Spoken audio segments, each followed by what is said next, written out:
하나 건져 올렸네요 이거.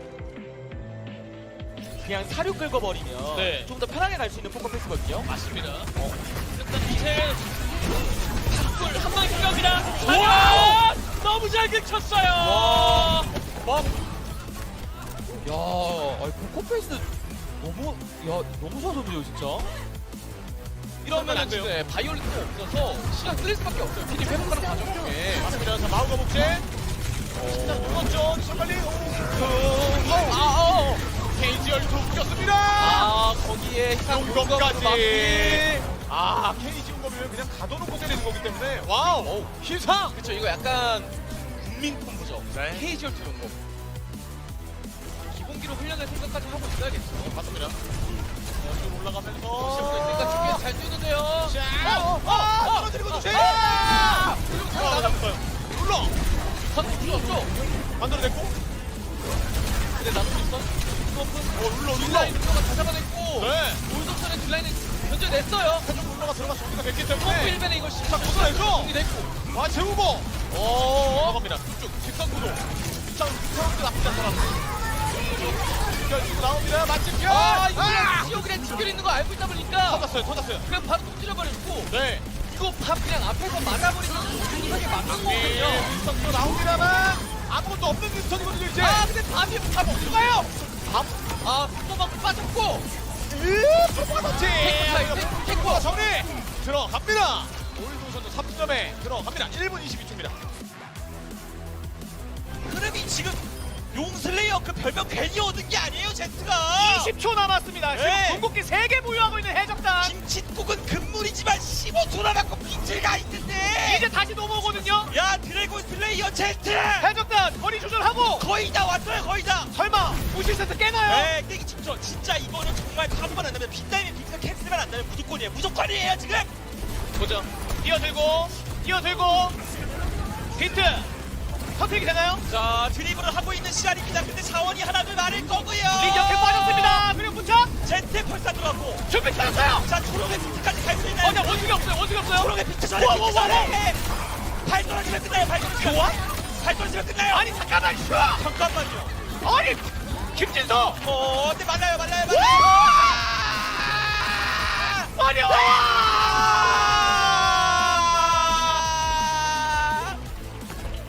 이게 뭐예요? 오 마이 갓 언빌리버블. 아니 이거 무조건 해줬더니 이기는 그림 아니었어요? 아니 딜러잖아요. 저거는 왜 이게 이렇게 되냐고요? 무슨 딜러가 게임을 터트려. 잠깐만요.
Welcome, ladies and gentlemen, to Overwatch Champions Series Korea. I am Unknown at the commentary, and with me today, I have Hex on the expert analysis. Hello, Hex. Nice to see you. We have some great matches tonight. We have, of course, we have seeding matches, we have elimination matches, a lot to go on.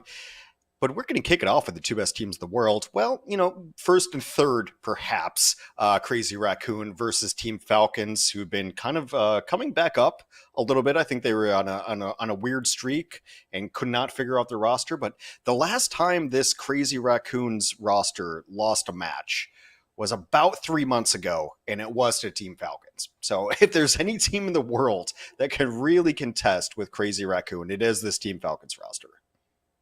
Yep, like you said, Hex today is going to be a day full of interesting matches. Like you said, Falcons, they have a reputation to regain. Remember, they were initially the best team in the world when OWCS first launched. It was said that, hey, this team was just meant to be. That Falcons Foundation just bought the best pieces in the entire world that plays the best Overwatch to win everything, and unfortunately, right now, they're unable to do it so. And now their second place spot is also being threatened by ZETA Division, which they kind of made some redemption arc happen because they won yesterday against ZETA Division. Let's see if Falcons can actually... how much Team Falcons can stand against Crazy Raccoon today, because as good as Falcons are right now, they are definitely the challengers into this matchup. And our second match of the day is going to be ZETA Division versus Poker Face, which is, to be honest, I would say that ZETA Division, it would be the heavy favorites for this matchup. You would assume. But Poker Face has been defying odds the entire season. I think their concept for the entire season has been defying odds, defying expectations. They have been being, I guess, pleasantly surprising us with good performances all around the entire season. Let's see, as the playoffs gets near, how Poker Face can shock. Maybe even if they are able to manage to take a few maps, or maybe even an entire series of ZETA Division before the playoffs, this could shake the entire, I guess, outlook of how the playoffs is going to be. I think they've already shaken it up just making top four, this Poker Face team. And if they can get the right maps and get the right rosters, they can really kind of hold their own against anybody. I'm really interested in this first map because I do think that Falcons have gotten a little bit better in just how they're managing their roster, how they're bringing in substitutions. Stalker coming in has been great.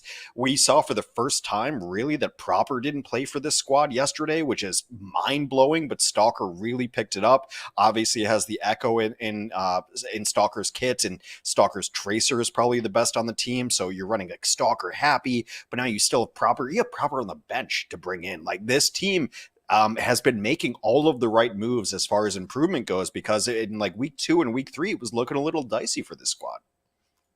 Yep, let's definitely see, because they are going to be first up in today's matchup. Let's see what Team Falcons can bring up to the table, and we definitely have to talk about viewer incentives as well. This is a new stage of the tournament, and thus it is only right that we have new incentives on the board. Remember, we had the name cards and etc on the group stage, round robin stage. Now we're gonna have sprays, a new name card. Actually, this is a nice name card, by the way, Torch Run.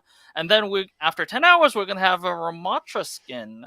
Okay. Because Ramatra doesn't have a lot of skins. It's going to make Poker Face happy. They keep trying to force Ramatra, so that's going to be that's a Poker Face skin for sure, right there, as the Ramatra skin. But it's always nice to give away a free skin. It's very cool to give away stuff, I guess. I don't know. I don't care about skins. I'm sorry.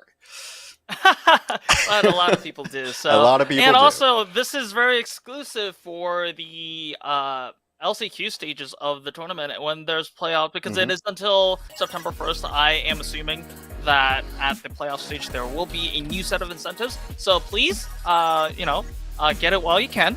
And looking at the standings so far, remember, this is the standings only for the seeding deciders today. Crazy Raccoon still undefeated, still from the group stages, not dropping a single map so far, leading the pack 1-0 with 3 on the map differentials, and followed up by Team Falcons, and the rest is there.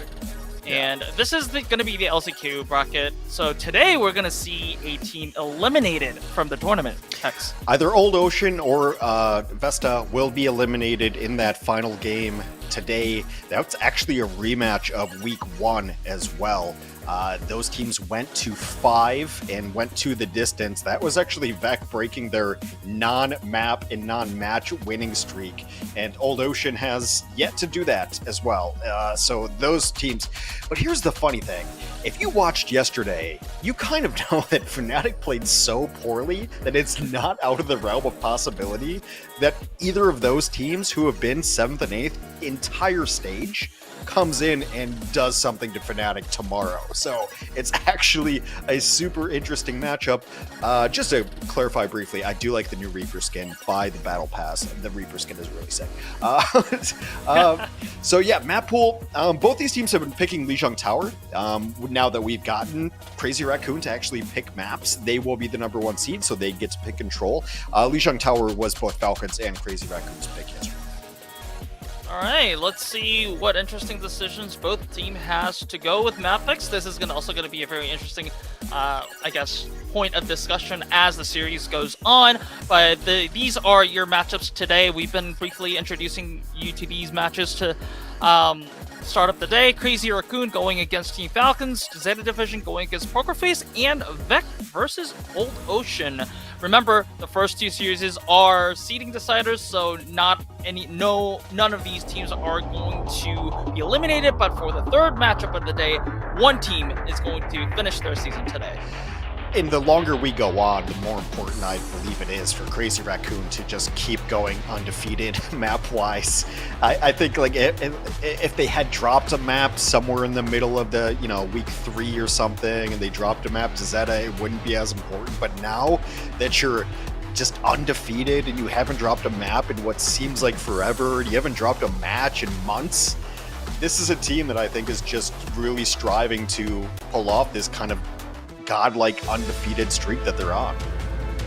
Yep, and going against them, trying to put a dent into their undefeated hopes is going to be Team Falcons. This team, I dare say, would probably have the best chance of, I guess, for forcing Crazy Raccoon into dropping a map. But currently, after a try at the round robin stages, they have failed to force Crazy Raccoon to drop a map. I think the last time they beat Crazy Raccoon, and I had it pulled up, was at the Dallas... OWC. No, well, yeah, they took a map in EWC.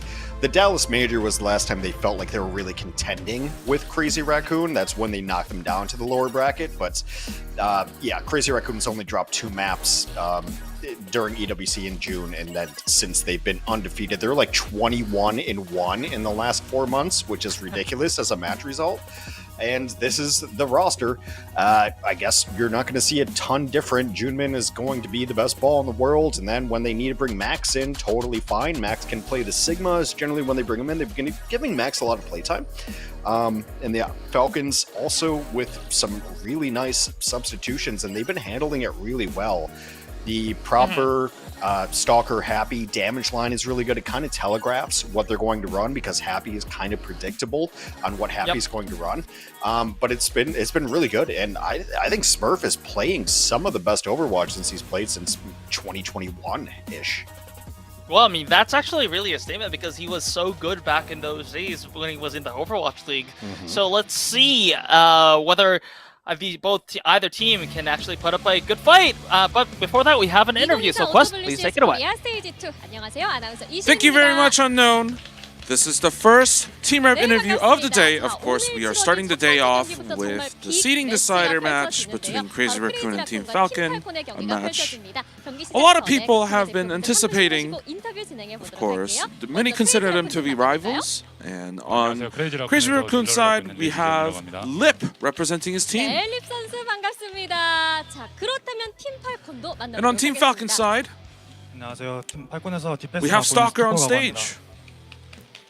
네, 스토커 선수도 반갑습니다. 자, 양팀 스테이지 1 때부터 계속해서 So, 외나무 다리에서 만나는 of course, 재밌는 they are 구도로 considered 팬분들을 rivals, 설레게 했었는데요. 자, 오늘 between- 경기 or for many 립 people. 선수는 팀 팔콘이 And 더 Lips, 이상 라이벌이 you once said that 아니다라고 Team 오프셔로 Falcons aren't 말을 really your 하셨었지만 rivals anymore. 팀의 대결은 이제 보는 사람으로 하여금 기다릴 수밖에 없단 말이죠. But of 그러니까 course, the fan 예전에 좀 anticipation 최근 for this match is 경기보다 이제 at an 최근 all-time high. 경기에서는 팔콘 선수들의 팀합이 With Team Falcons slowly 올랐어요. regaining form. 그런 만큼 립 선수 요즘 팀 팔콘 어떻게 보고 How do you 있는지 rate 궁금한데요. Team Falcons' performance recently?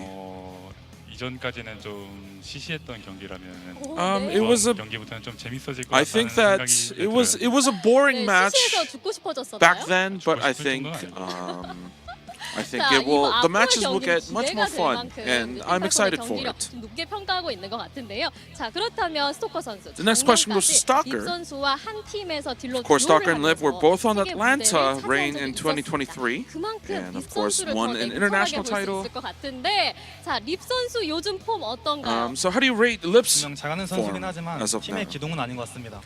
I think he's a good player, but I don't think he's the 자, pillar of 잘하긴 the team. 하지만 팀의 기둥까지는 아닌 것 같다라고 평가를 해주셨습니다. 자, 그렇다면 양 팀 무실 세트 연승 행진을 이어가고 있는 크레이지 라쿤 팀 그리고 팀 팔콘 이렇게 양 팀 모두 유명한 Of course, both 감독님들이 teams 계세요. have world-class 감독님들이 coaches. 오늘 경기 시작 전에 어떤 What was 말씀을 the key 하셨을지 point 궁금한데요. that both coaches highlighted for today's match?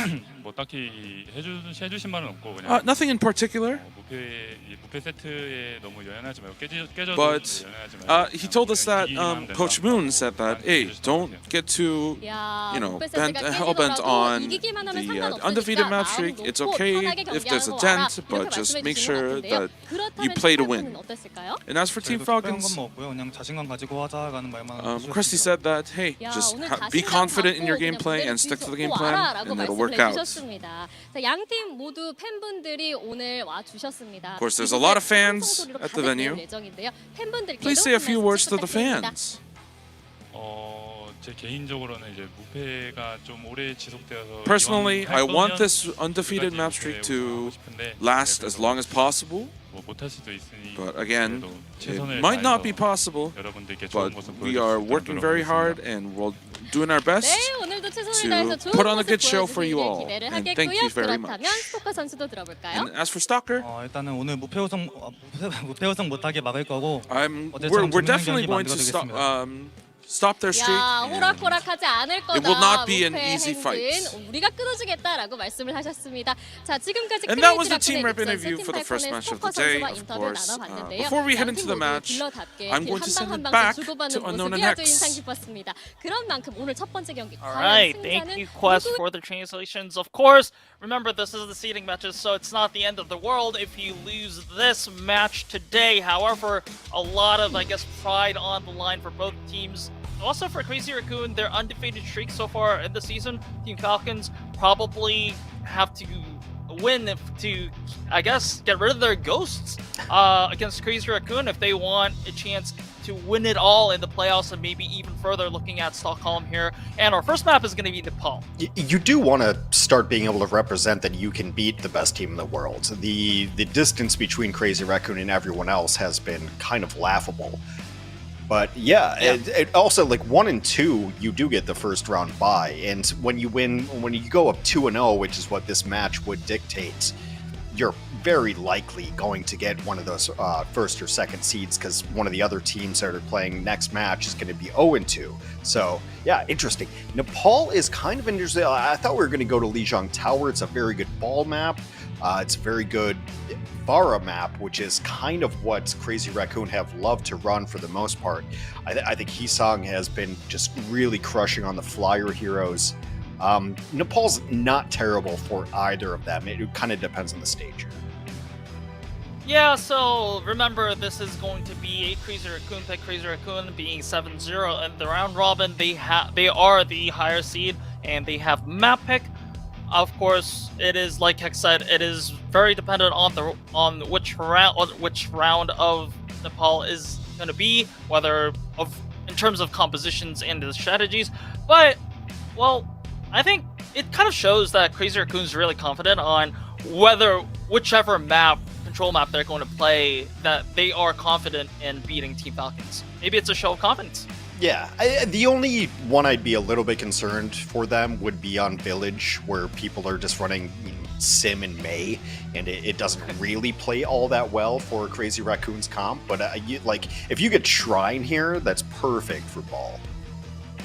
All right, let's talk about Juno a little bit, because we've been seeing Juno a little bit yesterday, and from what I've seen a little bit from the matches yesterday, I think that Juno I think teams were tinkering about the idea of replacing the Lucio with the Juno. Would Nepal be a good stage to kind of experiment that as well? I'm going to be dead honest with you that I'm not sure where Juno is good or bad. I think Juno's pretty good on Circuit Royale. Like, that's where I felt like Juno was the best. You kind of want these narrow choke points where you can run linear style. So I'm not sure there's a ton of control maps that really dictate well for Juno. Maybe like Control Center on Lijiang Tower, where it's kind of smaller and close quarters. But I don't think we've seen enough Juno to really understand where that hero works best right now. Smaller, close quarters, narrow, linear, those are all words that come to mind, but I need to see more of the top teams play it to really understand. And top teams, these two teams are, if there are any top teams in the world. So definitely a point to watch about these two teams is that how both teams think about Juno, because we have a very small sample size of yesterday's matches, but we've seen some teams run the Juno Kiriko or even the Lucio Juno for some teams. I think Fnatic ran that composition, but of course they weren't really that successful on running that. So let's see how both teams kind of think about where the Juno is at their tier list. Is going to be an interesting talk point as well. Right. And match preview is don't let them get the upper hand. I guess it infers that these teams will meet each other again at the playoffs. So whoever wins gets a moral or I guess mental upper hand when they do meet in the playoffs later on. As good as ZETA has been, and they have been the second best team just by merits of beating Team Falcons, this does feel like the rivalry, right, in OWCS Korea. This feels like these are the teams that you would expect to clash. ZETA is kind of still on the outside looking in until they can beat one of these. I mean, they beat Falcons, but it does still feel like these are the teams that you would expect going 1 and 2.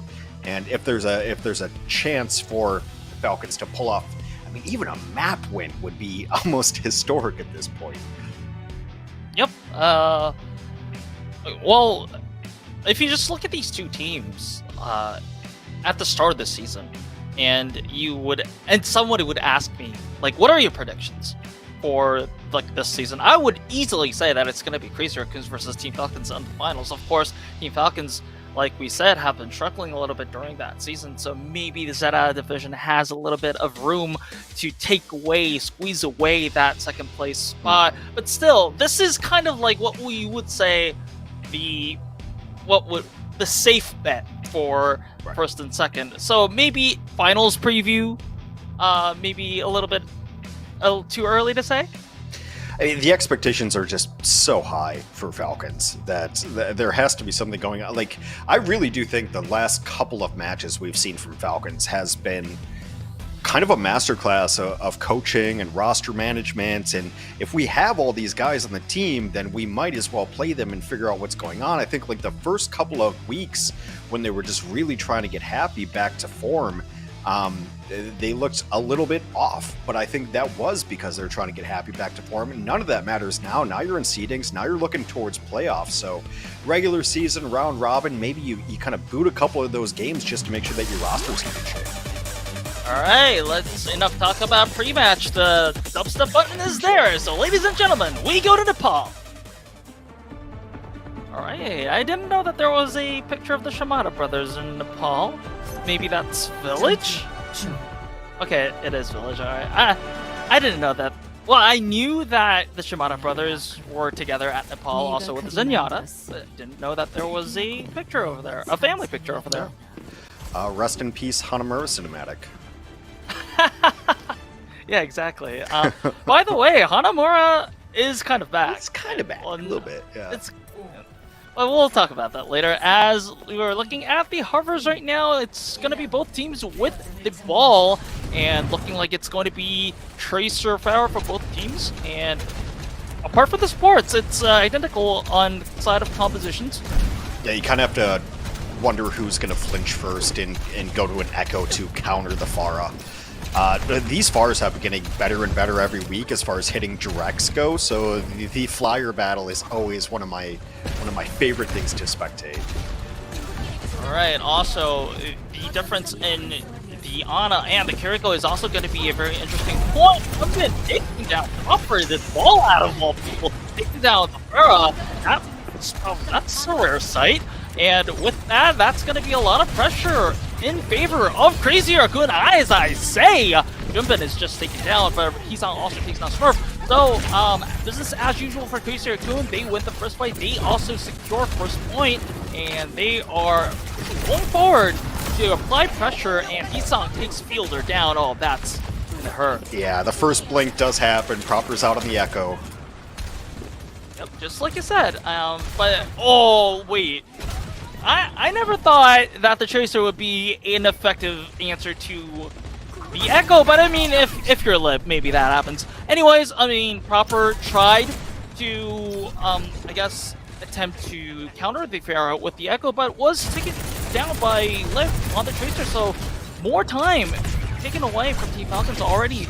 Crazy Raccoon taking 36% on the point. Well, Falcon should be trying to farm this Nano, and it's going to be really telling of who gets the Nano here. Is it Smurf to try to create space, or is it Proper to try to win this guy?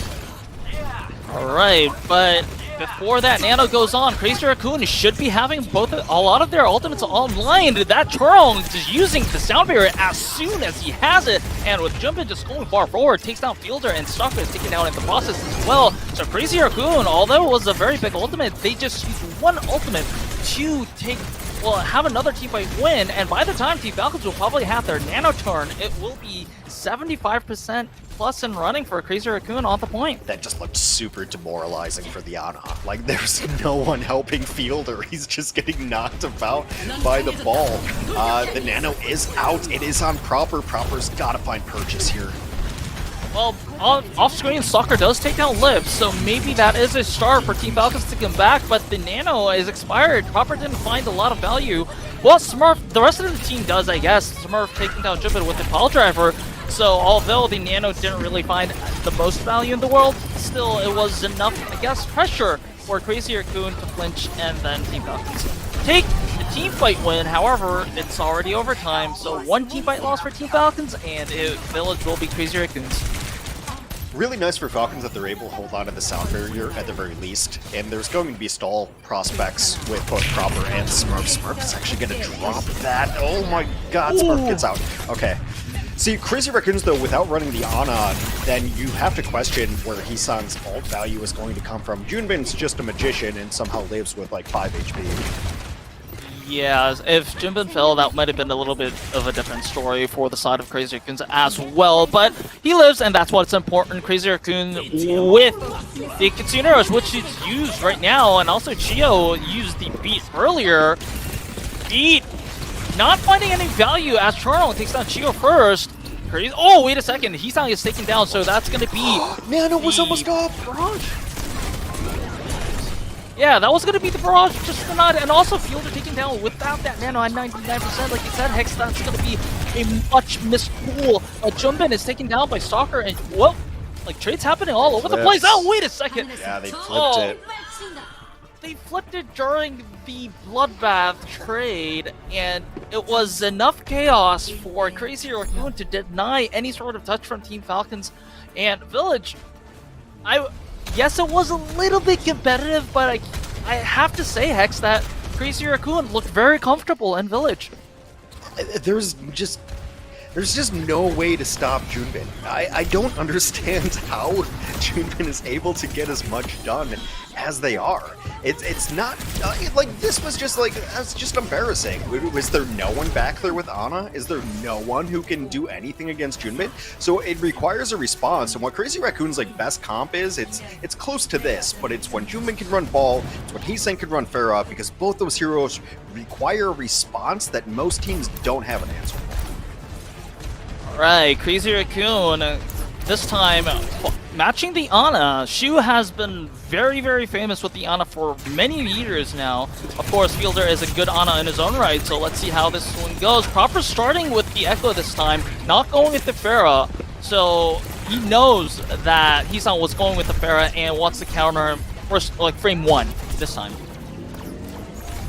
Yeah, I mean, it should be no surprise. Crazy Raccoon's gonna grab first point, but Heesang flies a little too close to the sky, gets taken down by Smurf.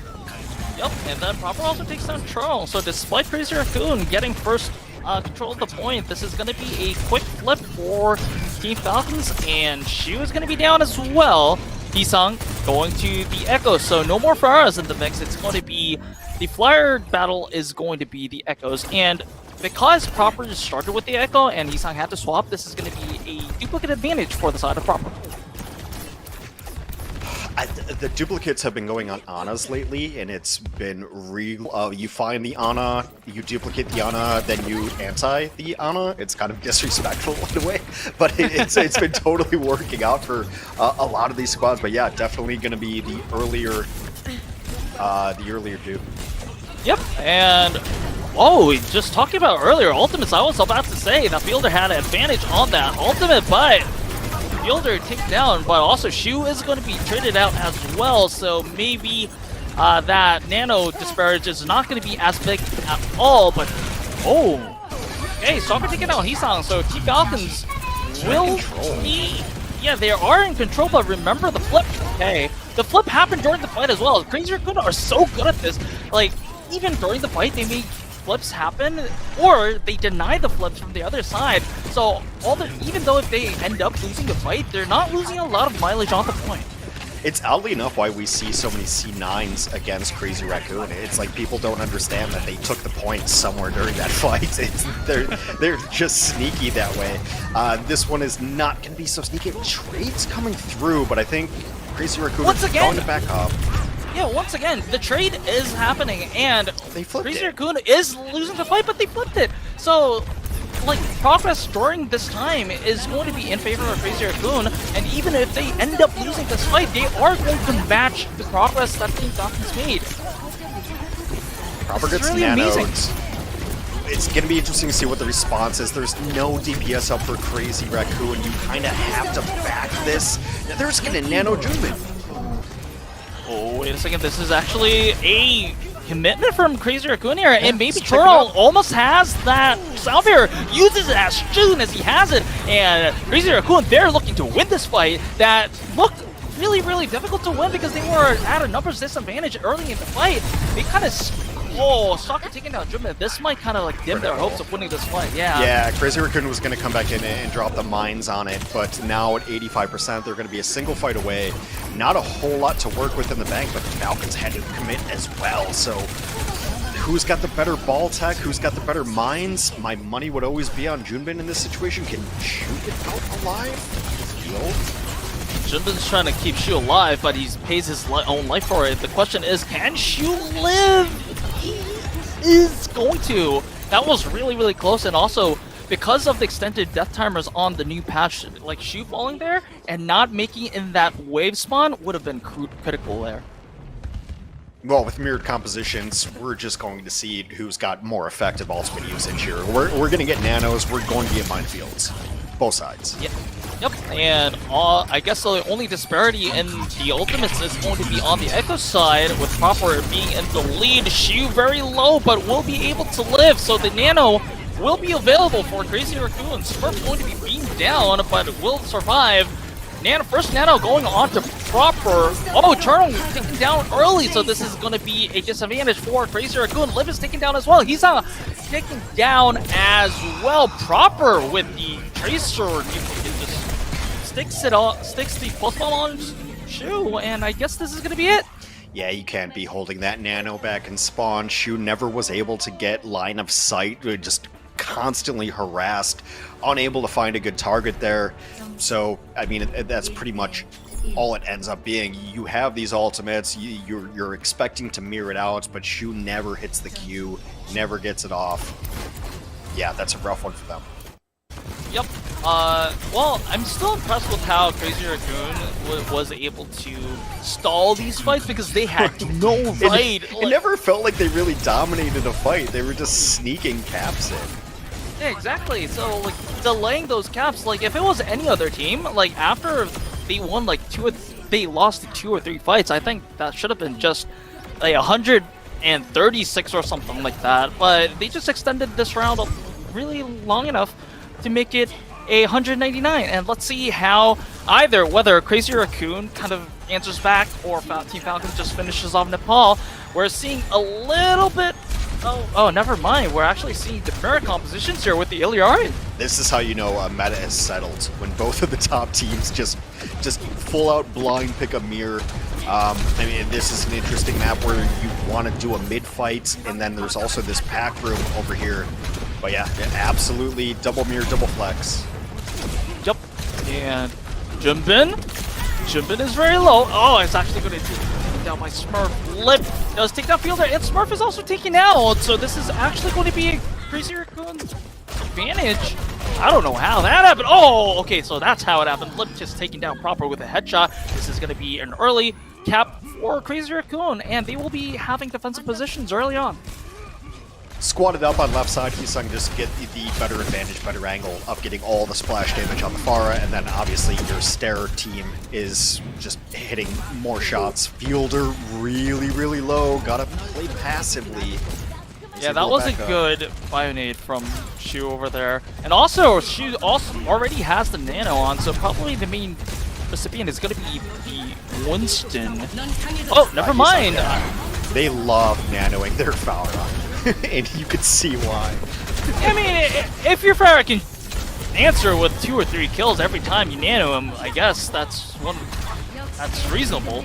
Also, Jimbin doesn't even need the nano to take down Fielder. Yeah, it's just the survivability of the Pharah goes exponentially through the roof when you get the nano. Like, it is so important for a hero that is going to be aggressive, is going to die. You need that damage reduction, you need the damage boost. It's critical. And the best teams have been nanoing their DPS.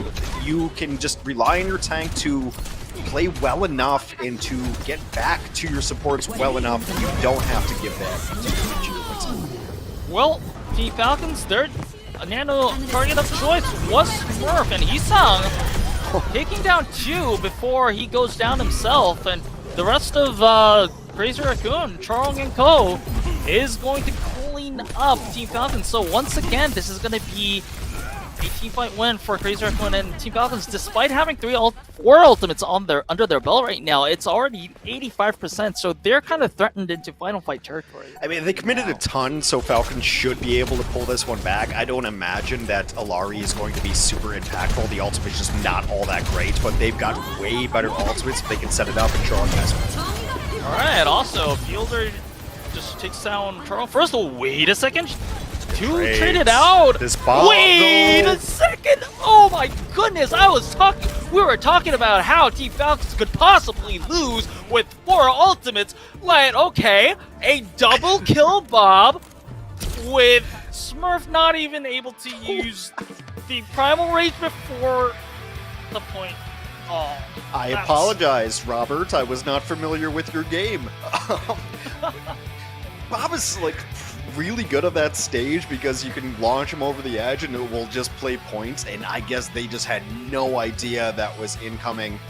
I mean, I guess if I had to like break it down to one factor, I think that the Crazy Raccoons have one of the best Pharahs in the world. I think Pharah is so good right now. That's why you see ultimates committed into Pharah.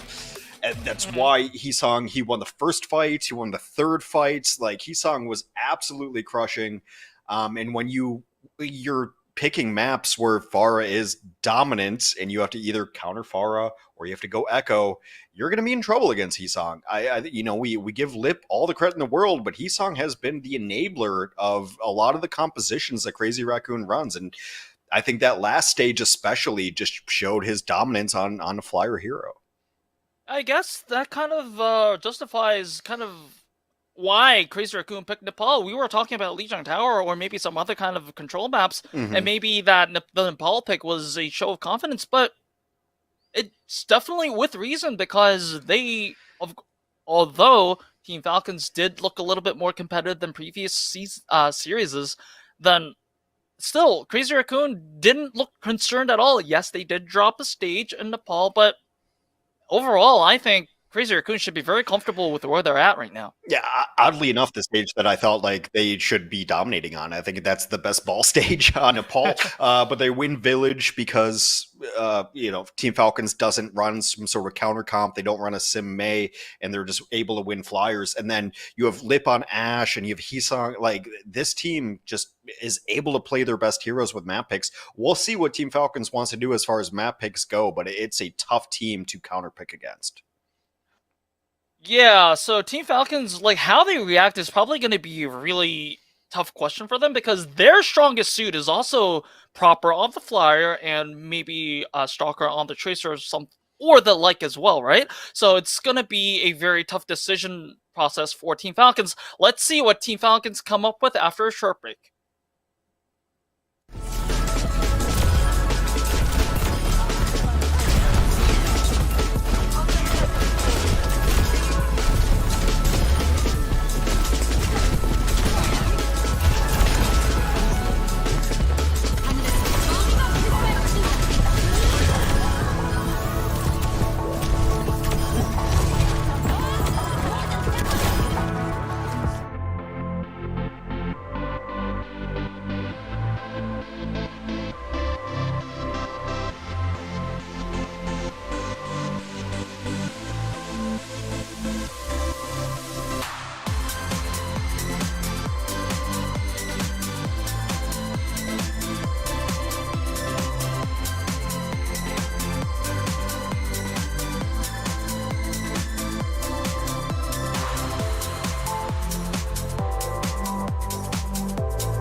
Welcome back to Overwatch Champions Series Korea. We are approaching our second map of our first series of the day, and it is going to be Shambali Monastery. This is something that we haven't been seeing in a while.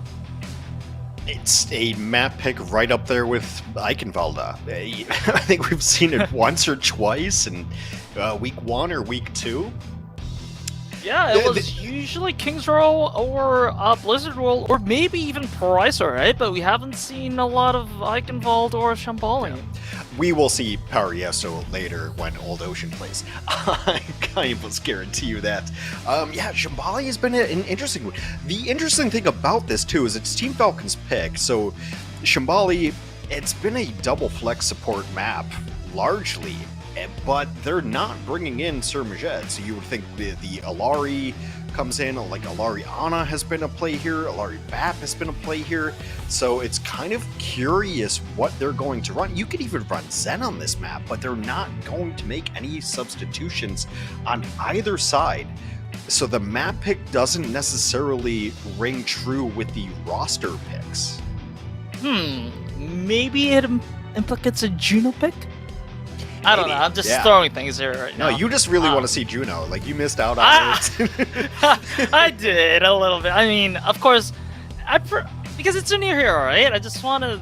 Right. And I was worried we're the only region running it, so yeah, it's the only place you're going to see pros play it. So, I mean, yesterday I was a little worried, to be honest, that we won't ever see Juno unless there was like a quick fix or something like that. Because at launch, we were hearing that, like, kind of like mixed to negative reactions to Juno at release. Right. So, the reactions that I've heard earlier on was that she's fun to play, but like, would she be viable enough to replace the current meta heroes? Like, not really. The numbers might need a little tweak, but you know, Violet was gonna play, and Violet's coach is Rascal. You knew they were gonna bust out some Juno. Those two. Alright, but let's see what Team Falcons have up on their sleeves, because the dubstep button is there. So, ladies and gentlemen, we are going to Shambali. Team Falcons starting out with the offense. So, Crazy Raccoon on the defense right now. Probably, so this is going to be the composition that they're going to pick. Okay, I was excited about the Juno, but they're going with the more conventional composition with the Winston and the Brig Ana and Ashe Farah. I mean, why would you not play the Farah as Hisang if you're that good and you just, on the previous map, you just obliterated everyone? It's getting to the point where they have to stop it before you're going to stop picking it, right? Like, just prove you can stop it, then I'll stop picking it. The defensive dive is pretty interesting here. You pick the Winston here rather than the ball, just so you have shield, because you're going to be holding this kind of quasi-high ground, as you saw right there. And you're going to have, like, Lip right behind Chorong and this kind of, like, weird shield and hit scan. So we'll see what Falcons can get done on this. See if their dive gets in. I mean, their dive is going to be more aggressive. Obviously, the support lines, if you dive in with Winston, the Kiri can come with you. So that's the one wrinkle that we have differently. Yep, Team Falcons, they have a much more aggressive and DPS-oriented support line. I was about to say, as Lip just takes down Fielder's head off, and also in the process takes Stalker down with him.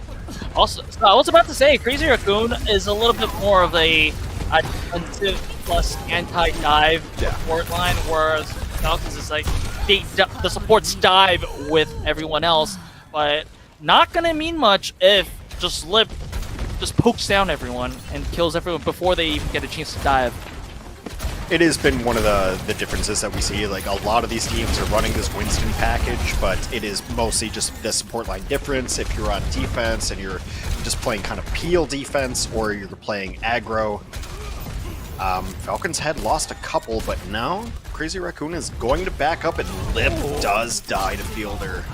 Yeah, that's probably going to be the win condition for Team Falcons right now. This is one of the reasons where this Kiriko pick gets value, because it offers a lot more damage compared to the Ana. So you have to take out very, I guess, priority targets like Lip, for example. It's not that bad, though, because Lip kind of wants to hang out in that window. Oh my god. Yeah, and Fielder, that was a Bionade into follow-up damage over there, and Smurf takes down 2. So this might be an early .8 cap for Team Falcons, but alright, there is that cap over there. So despite Crazy Raccoon winning a few fights and making some good picks over there, it is actually going to be Team Falcons who does make a very early .A compared, like, considering that this is Shambali. Remember, Shambali is traditionally classified as a defensive-friendly map. So I guess Team Falcons, whatever they did, it worked. Not enough value from Hisang there. If you're going to get nanoed as the Pharah, you need to be taking 1 or 2 with you, and just was unable to complete that. There was a really nice Kitsune rush too, which made Hisang a little tentative and nervous, so unable to get that fair value, but Bob's gonna come in, slow this down. Well, Bob kind of like bumped into a column over there and just failed to find any targets in the process. Well, I mean, you know, Bob has to have his moments as well, so like, you know, he's on a break. Wait a second, this is going to be a sound mirror from Chio, and Charles does pop the rally, but it's not going to be enough to soak up all the damage from the barrage and all the dive damage. Oh, I think it might be enough. Yeah, that rally actually came in super clutch, so they ended up 3v3 after all the trades were said and done. But the respawns are going to be way stronger for Crazy Raccoon. Team Falcons has to bail. They have nothing to initiate. They have to wait for Kitsune Rush. Yeah, initially I thought, because of the early kills were there for Team Falcons, I thought it was just going to be an easy teamfight win, but Crazy Raccoon, I guess they knew that there was going to be enough, and with the help of Hisang's Barrage and Blitz Cassidy over there, they take down Smurf, so this is going to be, once again, Team Falcons have to retreat, and it was a 4:30 time bank when they kept point A. Now that's halved. Things might be looking a little dicey for Team Falcons. Yeah, 2.5 minutes. The question for Team Falcons is, where can you set up this Kitsune Rush to actually get any value? Because you're fighting uphill, which is why the defender's advantage ends up being so strong on Shambali, is you're fighting in a really terrible spot. You're always going to give up natural high ground. So can Fielder get in a decent spot to get any value out of this Kitsune Rush? It's one of the most important ultimates. Alright, all eyes on Fielder for that Kitsune Rush. Jumpin is a little bit... Okay. Jumpin is a little bit low, so he needs to leap back, so that's a turn taken out for Crazy Raccoon on their aggressive trigger. There is that Kitsune Rush, also the Nano on to live, this time once again on the DPS. The Nano, the Electrified Cowboy, looking for some key targets, but it is going to be a Stalker taking down 2 with that Pulse Bomb. Also, Chio just protecting everyone on their team with that sound barrier so that none of them fall from that Deadeye was really clutch. So, although they used a few ultimates for that, Team Falcons successfully cap point B, and Team Falcons, the first time in a few series right now, they look the most competitive against Crazy Raccoon so far. Crazy Raccoon's an interesting team is what it's kind of like a funny team is what Lip runs, because he doesn't really go towards the meta. Like, you probably should be running Tracer here, but Lip has just been like, he'll run a Torbjorn, he'll run a Sombra, and I guess the cast right now, it's not getting enough done, and the investment, well, I guess as Lip does take down proper, but the investment in that Nano into Lip was the oversight there, and that's why they lost that fight. Alright, oh, I think that was a headshot into a direct rocket over there that took down Stalker. And even before that, that was a huge Bionade from Shu onto 2 members of Team Falcons that had to have everyone on the side of Team Falcons just retreat. So I guess a good stall from the side of Team Crazy Raccoon right now. Now it's going to be ult advantage for the side of Crazy Raccoon, but let's see how Team Falcons answer to that. And on the defense too, you're in a great spot to just respond with the rally. You don't really even have to engage. I'd be surprised if Shu tries to send this forward unless Hisang really talks him into it. Yeah, Hisang maybe might do that though. No, Hisang though. Yeah, but you can kind of just sit here while Hisang can't talk anyone into anything right now. But you might have to use it all, like maybe on your Winston just to survive, install the cards. Alright, the rally first. So they just probably want to just stay there and be on the cart and dissuade from Team Falcons from trying to engage before Hisang comes back. Lib's taken down. Hisang does trade out Fielder with that barrage. Also, Hisang is living right now and takes down Proper as well. So this might be a pretty even fight despite Lib taking down. Charo finally falls. Still a Winston Tracer alive, which is an absolute nightmare. The Fire is not going to be able to put it out enough consistent damage. They might be able to stall this. Yeah, they do push back. Wow, this is really impressive from Crazy Raccoon right now. They lost both of their supports and still managed to push Team Falcons back.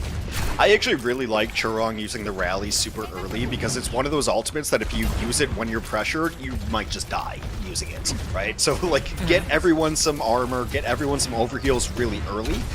Pretty smart there. So now 23 seconds, last fight. Yep. Remember, they had a very huge time bank when they first capped point A, so this is a really good defense from the side of Crazy Raccoon right now. A good anti-nade from Shu. Shu does get punished for that, but still, Team Falcons missing a tank and only 5 seconds left means that Team Falcons have to try this fight without their tank, and spawn advantage is on the side of Crazy Raccoon. Everyone else is falling on the side of Team Falcons. Team Falcons, they made a pretty decent push, but still looks like they won't be able to make the full cap happen. Antied, slept, hindered. I can just imagine all of the Winston mains losing their minds. I can't even play the game! I can't even play the game! The life of a tank! Yeah, that's kind of what you get. Yeah, just really nice play from Crazy Raccoon to stick on their compositions. I thought Churong, I've always been trying to vote for Churong for player of the match, but I know no one's going to vote with me. One of these days, Churong will get player of the match, but using the Brig ults early, Brig is an unsexy position, you're never going to get the credit that you deserve. But really nice there. At about 3 minutes, they needed that rally.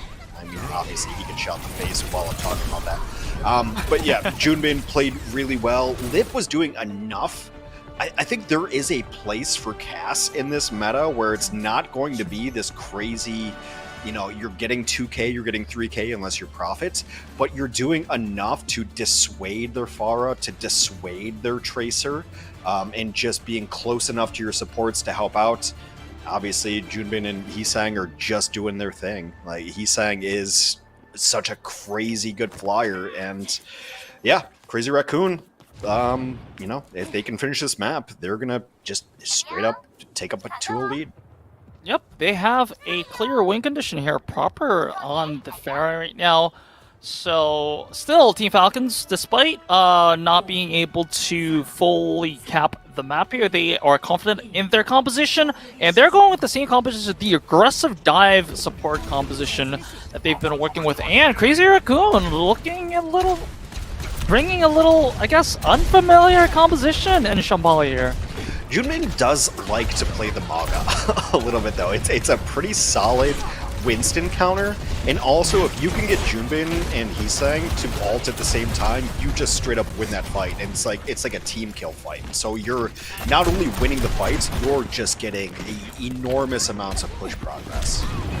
Yep, and I think this composition is working out really well right now. It pressured Team Falcons enough to just get them retreat out that corner, and also even on that corner, they're just losing members left and right. Yes, Proper does his best to take down the DPS duo of Crazy Raccoon, but you only need 3 members max to push the cart. People are kind of forgetting that when Pharah came into prominence, it was because of the Maga. Maga enables Pharah so much to be able to get your health back through your damage. So they were kind of like bread and butter going together, and then people realized that Pharah is still just that good. But yeah, cool. I mean, Maga and Pharah work really well. I mean, here's the issue though too, in these kind of maps, now you gotta go like 200 meters just so you can contest the point. So probably now it's going to be on the homework for the DPS players to make a pick or so maybe the Mauga can get to the point, like you said, because Mauga, unlike the Winston or some other tanks, aren't the best on, I guess, securing ground for your teammates. But, the window should get there. you this corner, yeah. At least for the current moment, it's being blocked by the Winston bubble, and Team Falcons, they punish Shu and the rest of Team Falcons for just opening that window early. They weren't even onto that, they weren't even passing that corner when the window was open, when they were opening that window. So, good punish from Team Falcons. Heesang does take Proper down, but it's probably not going to change the grand scheme of things, at least so far. Team Falcons should have a chance to contest the point before the cap happens. It's really all about this cage fight. Maybe Smurf tries to initiate. Yeah, the Primal has to come out. Smurf was burned down to a quarter health. Ooh, proper just taken down before the barrage could be used, and that was with Shio trying to save him with the sound barrier. So a lot of ultimates being burned by Team Falcons here, and also the Nano has to be used for Fielder as well. The cage fight comes in, and that's all good and well, but you have no follow-up because Heesung just got bullied out by Chio up top. I mean, it was a nice opening fight by Heesung. He got in there, but then he was playing up top, and there was no way that he was going to beat Chio. So the cage fight comes in down bottom, but there's no follow-up for it. You need those rockets. You need the damage of no fall-off damage being able to come into the cage fight. They didn't have it. Alright, now we're down to 40 seconds, which is kind of like unfamiliar territory for Crazy Raccoon right now. They are not easily pressured into a tricky situation. Proper taking down Charles. Well, there's no supports on Falcons. No supports on Falcons. Shu is still alive, so maybe that's going to be a huge difference for the side of Crazy Raccoon, and they only have 3.88 meters to cap point A. 8 seconds. They also have to be reminded to touch here. Proper just was a little bit too greedy and is being punished by Choro. And this might actually change the flow of the entire fight. The Primal is there, but I think Team Falcons lost too many members a little too early over there.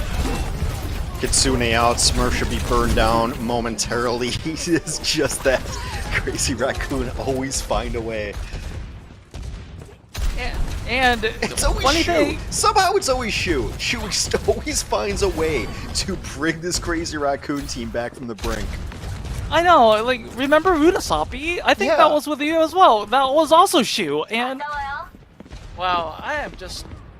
I think there are some factors in this roster that's really like the clutch factor that can't really be explained in plain words.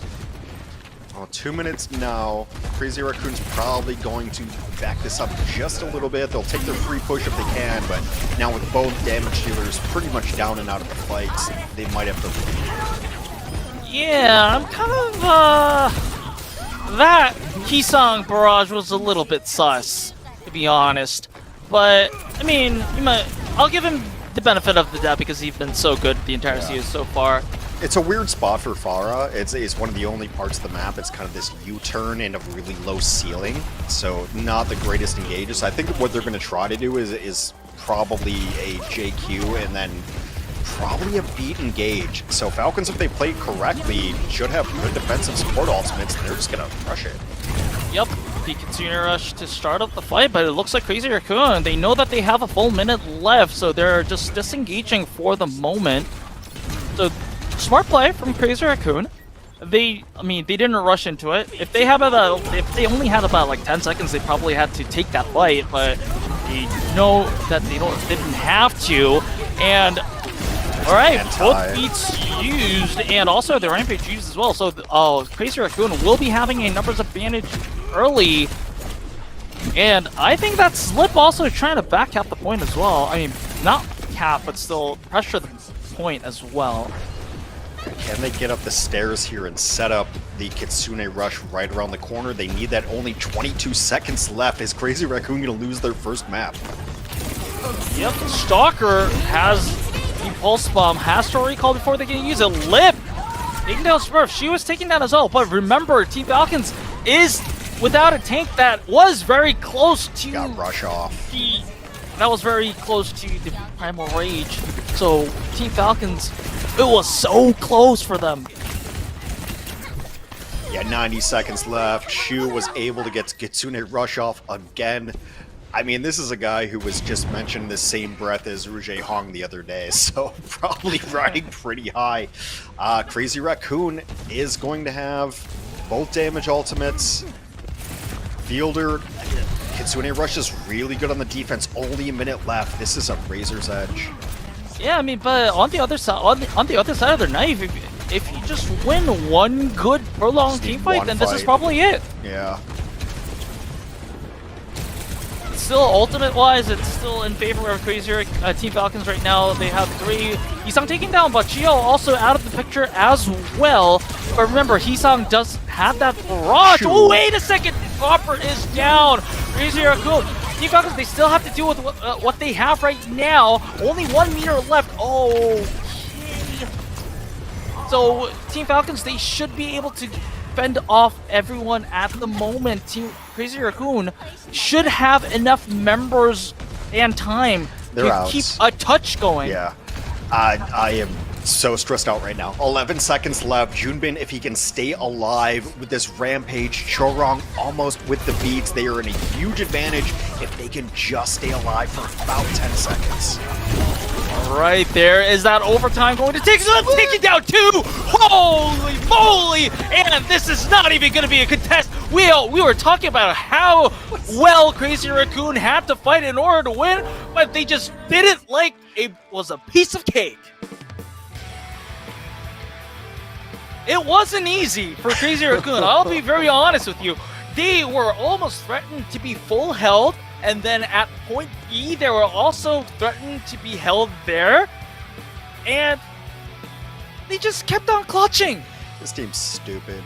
It's just the dumbest thing ever that, like, you're like, oh, look at Hisa. He's got ults. They've got support ults and everything. And then Lip just comes in and gets 3K on Tracer. You know, it's just, you know, you don't even think about it. You don't even think that that's a possibility because you're trying to set up, oh, Kitsune Rush, and oh, they're going to have Sound Barrier coming up, and there's Rampage coming up. They have all of these pieces, and then all of a sudden, Lip just gets a three-piece on Tracer. Yeah, it's so ridiculous. Oddly enough, Lip's almost the forgotten man on this team because you look at all the other pieces and you're like, oh, they're all playing really well. Like Chorong has really impressed me when he has to double flex support it. Shu obviously has taken the mantle as the best Ana in the world. Obviously, there's that. Hisang's Fire is great, and then all of a sudden, Lip just shows up. He's like, oh, do you remember that I'm Lip? And I just got a 3-piece on Tracer, and it wasn't even a problem. It's kind of insanity because they had a fight set up ready to go, but they didn't need it. They just didn't need the fight setup.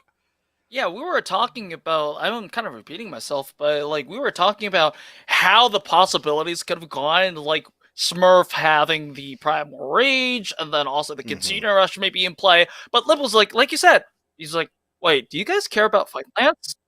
Because I'm just killing everyone and just like taking the cart to the golden box of victory. So wow, that was an impressive win by Crazy Raccoon. I think that win on Nepal and that win on Shambali kind of like means two different things in the sense that Nepal was a little bit dominant and Shambali it was, well, hard, but well won. So now, if you look at Team Falcons, it's going to be more and more questions because it was their map pick. I guess this is again going to be their map pick. Let's see how Team Falcons react to this because they don't have any more chances now, especially on this series. So we'll come back after a short break. Don't go anywhere.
Welcome back to Overwatch Champions Series Korea. We're currently approaching our third map of our first series of the day, and our third map is going to be Colosseo. This is, again, a Team Falcons pick. What do you make out of this map pick here, Hex? I mean, this is the kind of Team Falcons special. Going back to Stage 1, this is a map they like to just kind of run it up the middle and see who hits a shot first. So this is, I mean, everyone else has been playing pretty much Rinsabi. It's been kind of the flavor of the day, whereas Colosseo is pretty much only a Team Falcons. They're 2-1 on this map. This very likely is so that they can force non-flyers, maybe run an Ashe, maybe run a Cass, and just play dead center on it. But I think you'll probably still see Ana, you'll still see Winston, maybe a Diva comes into the mix, but this has been the Falcons' favorite push map every single time. They're the only team that picks Colosseo. Yeah, it's, I think, a lot, like you said, Hex, it's been, I think, a lot of Renasapi, especially, because I've been hearing a lot of good things about Renasapi from the coaches, like how it's, like, quote-unquote, strategically balanced, etc., etc., but you all have your choices, so maybe they also want to kind of think that if you're going to Renasapi, which is kind of like the, quote, normal pick, you won't win. You have to kind of, like, go on something that is non-conventional, at least currently. Yeah. I think you're trying to take Crazy Raccoon off of their best heroes. You're trying to take Hisang off of Pharah. It's not a great Pharah map. I think Echo is a little bit better. It's not a great ball map. Like, you kind of want to brawl out in the middle, and there's not a ton of architecture and tech that perhaps the ball can play with. So you're just trying to get Junbin and Hisang uncomfortable. You can't make Lip uncomfortable, obviously. And then, wait, like, this man also plays the Mei, for God's sake. His Mei's actually been really good. It's been really good to watch. So we'll see. I mean, it makes a little bit of sense. If they were going to run a Cass, I actually think Runasapi's really good for Cass. We've seen Flora do really well on Cass on first point. There's some nice, like, corridors and ways to peek in and out. So yeah, I think maybe we'll see probably some Ashe, but it's mostly about, I think, taking Junbin off the ball and taking Hisang off of the Pharah. I think they'll still try to force those things in the first fight, and we'll see how long they stick with them. Alright, a lot of, I guess, compositions, play styles would be the big question for both of these teams. Let's see, did Crazy Raccoon play Colosseo? Yes, they did once, and they're 1-0. So let's see if they are actually thrown off guard, or whether they will keep their dominance going. Ladies and gentlemen, we are going to Colosseo. I'd have to double check, but I think they played Colosseo against Team Falcons and beat them. I think that's the one time that they played Colosseo. That's just the inkling that I have here. Also, perhaps you get your wish, and perhaps this is a Juno map. It is very linear. It is very in dead center, right down the barrel. It's where Juno's good. Right. Okay, never mind. I was half excited. Yeah, it's okay. Probably just for the speed boost or something like that. But we are looking at a Winston composition from Team Falcons, and we're looking at a JQ composition from Crazy Raccoon. So Crazy Raccoon clearly did anticipate that Smurf is coming with the Winston, and just decided to go a counter composition, I guess. Used to be an Ashe map, but I think people are really understanding how good no damage fall off can be, so both teams just gonna run this Pharah. So far, Hisang has been the better Pharah over Proper. They've been kind of having trades, but overall value, Hisang's Pharah has been way better. Yep, and I just wanted to comment how do you even connect those knives onto a Lucio, because I think Jupin just did it, like, earlier on, but currently, I guess, with the initial comp gamble win, Crazy Raccoon did get early a little bit of a push, but it's only 11 meters, so still going to be very important on who's going to win the first fight, and a lot of that is going with the Tracer duels, and also who's going to connect the most direct rockets from either Pharah. you're kind of just waiting for a pick. So even though you're not running Ash v Ash or Cass v Cass compositions, you are still waiting for somebody to die first. And that's, once again, probably going to end up being 1 or 2 rockets from Pharah and then a cleanup from the Tracer or the like right now. Very patient from both sides. I mean, we might be waiting for ultimate situations. Lip is going to be the first one up with a pulse bomb. Maybe Fielder just drops this. I mean, you've got Kitsune, Fielder at half health. Like both Kirikos have Kitsune now, so like you said, we might actually look at a ultimate before the first kill actually happens. Easy Raccoon pressured a little bit on the HP side. However, Team Falcons, oh wait a second, Shield just falls before he could actually even drop the sound barrier. So Crazy Raccoon, initially they were the ones that were being pressured a little bit, but then Crazy Raccoon just, with the commanding shout over there, just drops on top of Team Falcons and they win the fight. Oh, it's just the tank hero difference, right? You can't really rush at a Junker Queen without taking a shotgun to the face. And, you know, as good as Winston is for mobility, you just don't have the damage output. Alright. Nice, gets cleansed too. Living the high life as far right there. Well, at least Team Falcons, they make Crazy Raccoon pay. But it was a very expensive fight for Team Falcons, and remember, this team fight win is in Team Falcons territory. They just won so that Team Crazy Raccoons can't push further.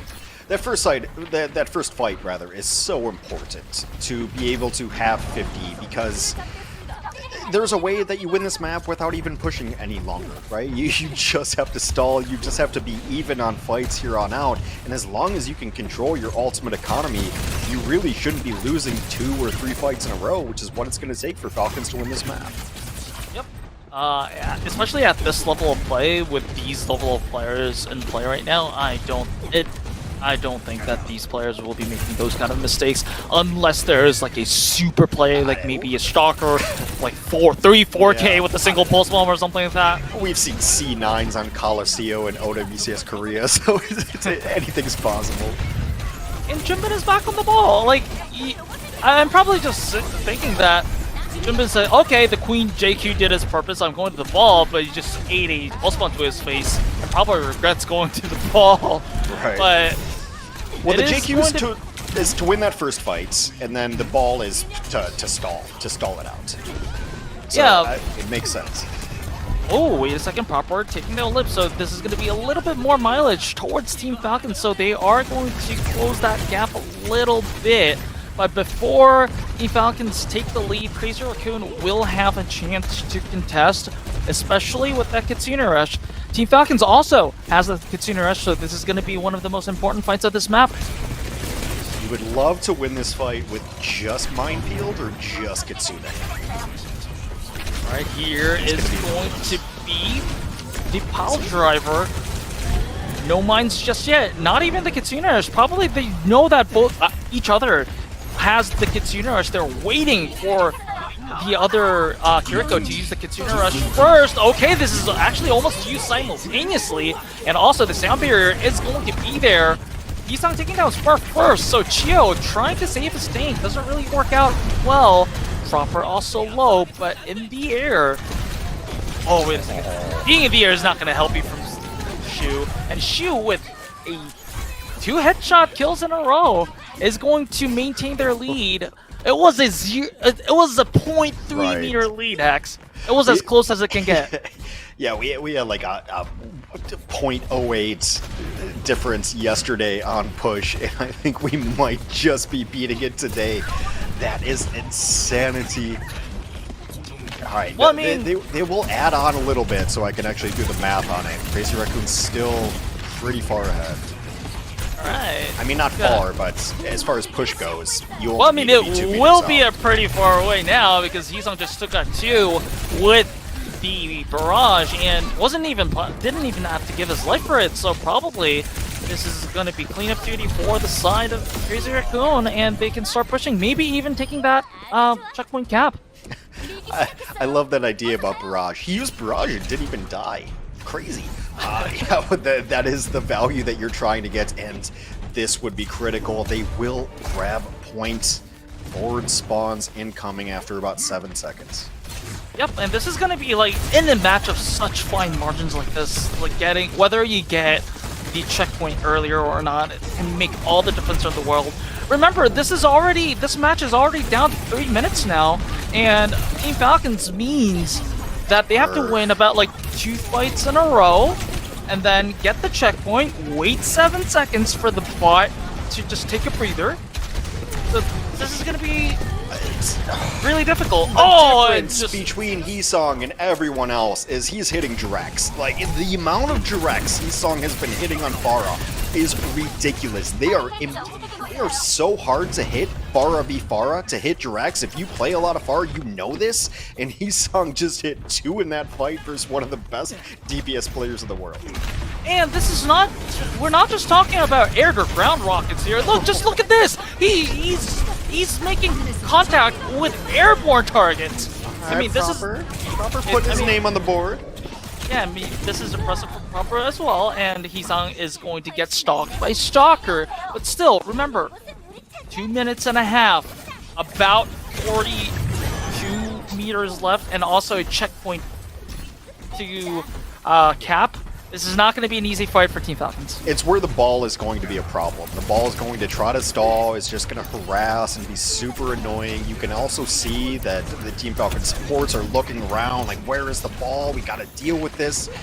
So, like, that switch onto the ball off of the JQ is so critical that it's just going to be super annoying. It's going to buy time. And they're not only just going to buy time, they're just going to be... Supports, that's it. Yeah, they're going to be very aggressive and defending far forward. I was about to say that all of Crazy Raccoon has to do now, like you said, has to do the stall tactic where they like either not lose or lose and keep the fight long enough for them to just burn enough time so that Team Falcons has to push against the clock. Well, somehow Lip came in and just got 3 more kills. Like, just Lip figs. She was going to try to get in here with the sound barrier. It's just a matter of, like, if you're using these ultimates, you have to full-on win a fight, and Crazy Raccoon's just not going to present targets for you to full-on win a fight. Yeah, this fight, by the way, was, like you said, with Shio sound barrier, and it is actually going Crazy Raccoon's way. So, not only do Team Falcons just lost a tool to get for a comeback, they're being threatened a full push. And there's going to be mines on the payload any second now. It should buy enough time for Crazy Raccoon to get their support ultimates up and ready as well. It's really, maybe Stalker and Proper can do something. It's been kind of a quiet map for both of them. This is going to be Ball just for ball things. Denying access and just taking down Wheeler. Yep. And there's no response. Oh, okay. I was about to say that reload was that opportunity for Chio to live, but it's going to be finished off by Churl. Yes, Junbin is under a lot of pressure, and Flip dies, but who cares? Chio takes care of Proper, and it's 7 seconds left. Team Falcons, they have to push more than 50 meters if they want to take this map. And Churl, he has no interest in going all the way back to Crazy Raccoon territory to end this map and end the series. They're just using everything they have in the arsenal to just take down Team Falcons right now, right here, and they are asserting dominance over what we arguably said the second best team, not just in Korea, but in the world. They're just showing how much better than they are, the gap between number 1 and number 2. They almost just started super flexing on them because, like, it's like they were trying to win their 1v1s. Like, Churong was only interested in killing Chio. That's all he was trying to do, was take down his opposing number. And yeah, I mean, look, you look at the Tracer difference, you look at the Pharah difference. I think Shu crushed. And then when you have Junbin, who can just play the Junker Queen and win you the first fight, that's really all you have to do on push, is win the first fight, for sure. That has to happen, and then just stall it out. And no one is killing Junbin's ball. What are you gonna switch to Cass? Are you gonna switch to Cass or Sombra to try to deal with it? I mean, Crazy Raccoon is just at another level right now. You could talk about any single one of these players and how great they end up being. I thought the damage dealers just put on a masterclass today. I think you cannot take away anything from this player of the match. I voted for Lip, but that was just because that one map. But yeah, I thought he went nuts. But I've been singing yeah, I've been singing the song of Heesung for years, and there's receipts on that. And this meta really suits Heesung. His Pharah is just next level. And you can try to run a Pharah against it if you want. If you want to switch to Echo, go ahead too. Dude's just hitting directs. Yeah, I mean, I think I think anyone on Crazy Raccoon, everyone on Crazy Raccoon actually deserved play of the match today. But if you just had to single out one, I think it's just kind of like, if you think about the win conditions of Crazy Raccoon and also the win conditions, like denying the win conditions of Team Falcons, I think Heesung, I would dare say, diffed Proper by a long shot today. And just shutting down Proper is not a thing that a lot of people can do, especially like going against Team Falcons as a team. And by doing that, they just like narrowed a lot of the options for Team Falcons to win. And if Proper's not able to win 1v1s, then like now the question is going to be, how is Team Falcons going to win? Just watching these highlights, it's just insanity. Yeah, it forces a response that most teams do not have to deal with. And so, like, I guess when you're looking at player of the match, I always try to ask myself, like, the question, who is the problem? And Heesung was the problem. And that was what Team Falcons was trying to answer. How do we deal with it? They had no answer all night. All right, it looks like we're going to have the interview with the man himself. So Quest, please take it away. Thank you very much, Unknown. We are here with the first POTM interview of the day. Another day of Crazy Raccoon taking the 3-0 victory, and their undefeated map win streak continues. And we have the man himself making his introductions, Heesung, representing his team.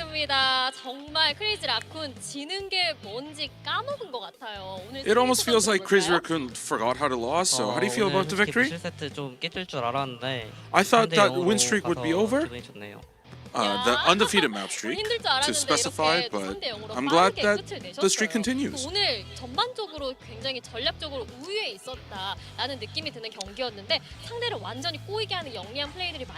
There was a lot of clever plays that made Crazy Raccoon's game plan look like it was levels above, so can you tell us about the in-game calls? And he says Junbin made a lot of the good calls.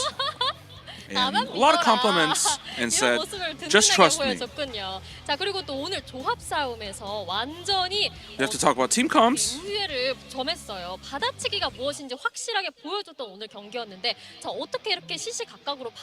So how are you able to counter Team Falcons' team comps today? I think we communicated well, and of course there was a lot of mechanics involved, so that's what came to fruition. Of course, Heesung's Pharah is what essentially gave him the POTM. So can you tell us about the Pharah? I thought I was gonna die in those clutch moments, but my mindset was, okay, well, I'm gonna take one with me.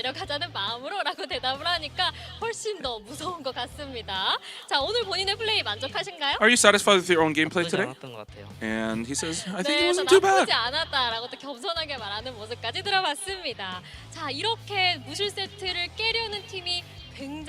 There's a lot of teams that wants to put a dent in that undefeated map streak. So can you please say a few words to the other teams? I believe that there will be a dent eventually, but of course we're playing with the mindset to not lose. So yeah. 항상 받아주겠다라고 말씀을 하셨습니다. 자, 그리고 마지막으로 오늘 또 응원해주신 And lastly, please say a few words to the fans cheering 오늘 you on. 응원해주셔서 정말 감사합니다. Thank you. 저희 더 잘할 테니까 많은 응원해주세요. Thank you so much for cheering us on, and we will continue to work hard and do better. 차은우, 최희 희상 이렇게 닮은 것 같다라고 말씀을 해주셨는데 That one sign, one fan 사진을 sign 한번 compares 보내드릴까요? Hisang's looks to a K-pop celebrity. 자, 이렇게 And Hisang says, 감사합니다라고 "Thank you very 공손하게 much 또 이렇게 for 감사 인사를 보내주셨습니다. 자, 지금까지 for that 오늘 fan 첫 번째 sign. 경기 승리팀 크레이지 라쿤의 And that was the 희상 POTM interview 선수 with Hisang from Crazy Raccoon. 감사합니다. And before we head into the second match of the day, I'm going 네, to 자, send 이렇게 it back 첫 번째 to 경기 Unknown and 3대 0으로 Hex. 깔끔하게 끝이 났습니다. 두 번째 경기는 Thank 과연 you, 어떻게 Quest, for the 흘러갈까요? translation. I mean, Hisang, if you think that performance wasn't bad, I'm terrified to see how that performance when you think he's good. But yes, anyways, we have that was Crazy Raccoon versus Team Falcons. Our second series is up in just a moment, so don't go anywhere.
안녕하세요. 제타 디비전에서 탱커 포지션을 맡고 있는 베르나르라고 합니다. 필러를 맡고 있는 바이올렛이라고 합니다. 필러를 맡고 있는 핀이라고 합니다.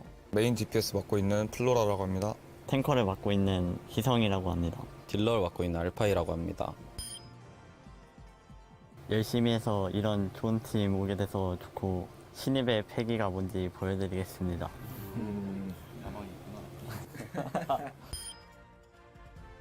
좋은 팀에 좋은 스폰이 들어와가지고 저희가 좀 연습할 환경이 좀 좋아진 것 같아서 더 좋은 성적을 낼 수 있을 것 같아요. 스폰이 생겨가지고 이제 합숙을 하게 됐는데 이제 그러면서 더 선수들끼리 친해지고 좋은 성적을 거둘 것 같습니다.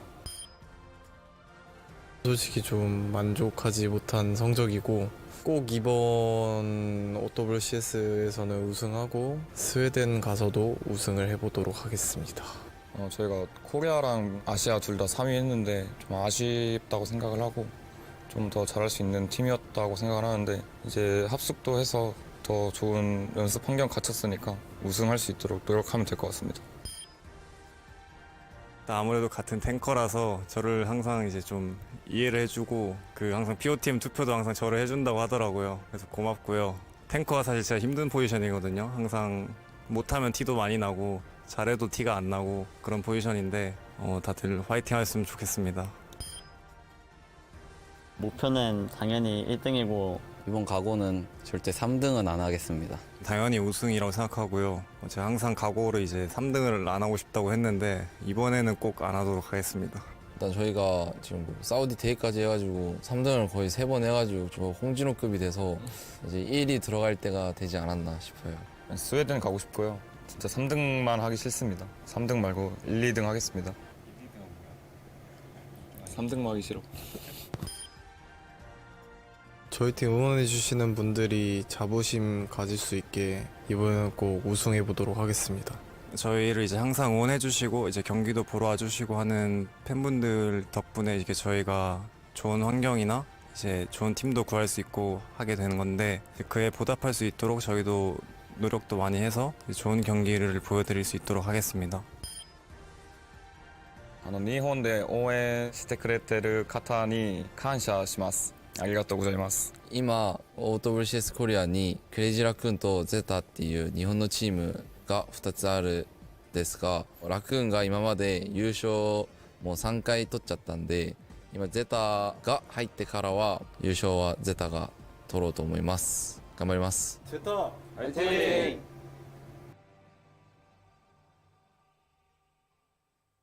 안녕하세요. 포커페이스에서 힐러를 맡고 있는 심플입니다. 딜러를 맡고 있는 재우입니다. DPS 맡고 있는 최세한입니다. 포커페이스에서 탱커를 맡고 있는 자스민입니다. 메인 딜러를 맡고 있는 프라우드라고 합니다. 탱커를 맡고 있는 벨로스라라고 합니다. 포커페이스에서 힐러를 맡고 있는 픽사라고 합니다. 힐러를 맡고 있는 카루입니다. 전에 있던 팀이 제타였는데 제타보다 훨씬 더 있기 전에 있었던 팀이 포커페이스라서 딱히 적응하는데 문제는 없었던 것 같습니다. 심플 선수가 오면은 우승 시켜준다고 하길래 고민도 안 하고 바로 왔습니다. 제가 다 팰 수 있다고 생각해가지고 그렇게 말했던 것 같아요.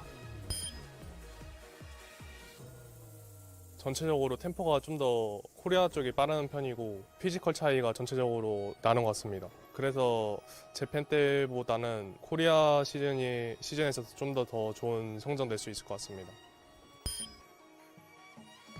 부상은 이제 시간도 많이 지났고 이제 잘 회복이 되었고요. 이제 마침 포커페이스라는 팀에서 이제 저한테 함께하지 않겠냐는 제안과 함께 이제 다시 도전해볼 마음이 생겨가지고 이제 다시 처음에 도전할 때는 이제 어려움이 분명 있었지만 좋은 선수와 좋은 스태프진 아주 좋은 팀이라서 제가 다시 복귀해서 적응하는데 큰 문제가 없었던 것 같습니다.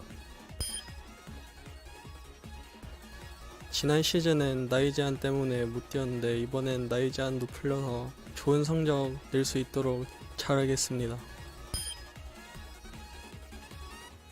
다른 팀에 비해 로스터 인원수가 좀 많기 때문에 아마 감독님이 행복한 고민을 하시지 않을까 싶고요. 또 모든 조합을 구현이 가능한 멤버들이기 때문에 아마 좋은 성적이 나오지 않을까 싶습니다.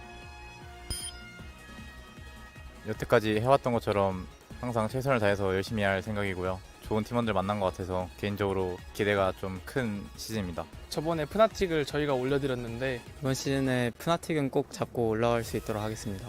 이번 시즌에서 제타는 꼭 이기고 올라가도록 하겠습니다. 저희가 1등 하겠습니다. 응원해주셔서 감사하고 이번 시즌에 심플님이 1등 시켜준다고 했으니까 열심히 해서 좋은 성적으로 보답드리도록 하겠습니다. 항상 응원해주시는 팬분들 정말 감사드리고 좋은 모습 보여드릴 수 있도록 노력하겠습니다. 얘들아 나만 믿어. 내가 우승시켜줄게. 하나, 둘, 셋. 포커페이스 화이팅!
Welcome back to Overwatch Champions Series Korea. We're currently approaching our second series of the day, with our first series ending in a 3-0 victory. Crazy Raccoon yet to drop a single map this entire season. To the surprise of absolutely no one. It's just the way they've been doing it is kind of ridiculous. They just have that clutch factor. ZETA Division versus Poker Face is actually pretty interesting because these two teams faced off in week 1 and it went to 5. Like, this was super close. This was the moments where you started looking at Poker Face and you're like, oh, this is a legit team. They could be top 3, top 4. They could definitely outrank, Fnatic and Heijak Dawn, and they have. They've gotten up here. So as close as this one was in week 2, this could just be that close again. Obviously, both these teams 0-1 right now, so a critical win, and just, based on how the Falcons just did, one of these teams is probably going, well, not probably, but one of these teams could possibly get top 2. Yeah, so I think, remember, the seeding decider standings are totally independent from the round robin stages, so a future may happen where if either of ZETA Division and Poker Face or Poker Face win over Team Falcons, they might take that second place slot away from Team Falcons and get that first round bye on the playoffs. Most importantly, though, I do have great news for you, Unknown. If a team is going to play Juno, it is going to be Violet. Right here. Yeah, both Violet and Finn have played Juno, and they seem to have some interesting strats and maps that they like to play on. Like I said, this is a team that's got coaches who could play anything as well. So ZETA Division was always going to be the team that busted out Juno first. Poker Face, I say it all the time, I think they did a really good job rebuilding this roster from Stage 1 to Stage 2, adding all of the great players that they've added. Yeah, and having the flexibility of 8 players and also using its flexibility to its strategic advantage has been one of the strong points of Poker Face. I believe that, there are not a lot of teams that have 8-man rosters, but at the same time, it is more uncommon to swap around as much as Poker Face does. So Poker Face may have many faces, hence the namesake of this team. So it's also going to be very interesting to see how this team adapts to the situation of how the series goes. Our starting roster is going to be Alpha, Flora, Heesung, Finn, and Violet. So implicating a Winston startup at the current moment. Bernard usually more on the roster when it's the Diva, or maybe more of the, off-tank heroes on the mix. So Heesung implicating a little bit of the Winston here. Violet and Finn, these guys keep my expectations up for Juno. And for Poker Face, it's going to be Jew and Proud. So Chisewan going to be on the bench. Belastrea, and it's going to be Fixa and Simple. So, not expecting some double flex sports shenanigans for this iteration of Poker Face. No, you'd imagine Karu would come in for that. Jaewoo makes me believe Tracer-ish, and then also Proud, very likely going to be a hit scan, so we'll see. All right, we have an interview, so Quest, please take it away. Thank you very much, Unknown. We are here with the second team rep interview of the day. Of course, we have the 2 team reps for ZETA Division and Poker Face, and on ZETA side, we have Flora. 네, 플로라 선수 반갑습니다. 자, 그렇다면 포커페이스 팀도 만나보도록 하겠습니다. And on Poker Face's side, 안녕하세요. 포커페이스에서 we have Proud representing his team. 반갑습니다. 네, 프라우드 선수 반갑습니다. 자, 지난 경기 두 팀 모두 패배를 하면서 both teams suffered a loss in your respective match in their last respective matches. So 오늘 승리가 간절해집니다. the victory today is critical for a better seeding in the playoffs. So how do you think you'll do today? 다른 모습으로 쟁탈 좀 이길 수 있도록 좋은 모습 보여드리도록 하겠습니다. We'll make sure to put on a good performance and to take the victory away today. And on Poker Face's 어제는 side, 개인적으로 좀 많이 아쉬웠는데 personally, it 오늘은 was very 어제 disappointing 실수 메꾸고 잘할 수 as 있을 a 것 같습니다. performance, and 네, I 오늘은 think, but I think 아쉬움이 that 없는 경기 결과 I'll be able to play without regrets. 자, 이 두 선수 모두 팀에서 메인 딜러를 맡고 Of course, 있는 both players are the main 다양한 DPS of the 영웅을 team 보여주고 있기도 한데요. and have 자, very 본인이 wide hero 생각했을 pool. 때 이 영웅은 So, 내가 제일 which hero 잘한다 would you 하는 say 시그니처 is 영웅이 your 있을까요? signature hero? 저는 개인적인 생각으로는 캐서디라고 생각합니다. Personally, I would say Cassidy. 왜죠? 뭔가 캐서디를 할 때 When I play Cassidy, 가장 재밌는 것 같고 It's- 빛나는 것 같아요.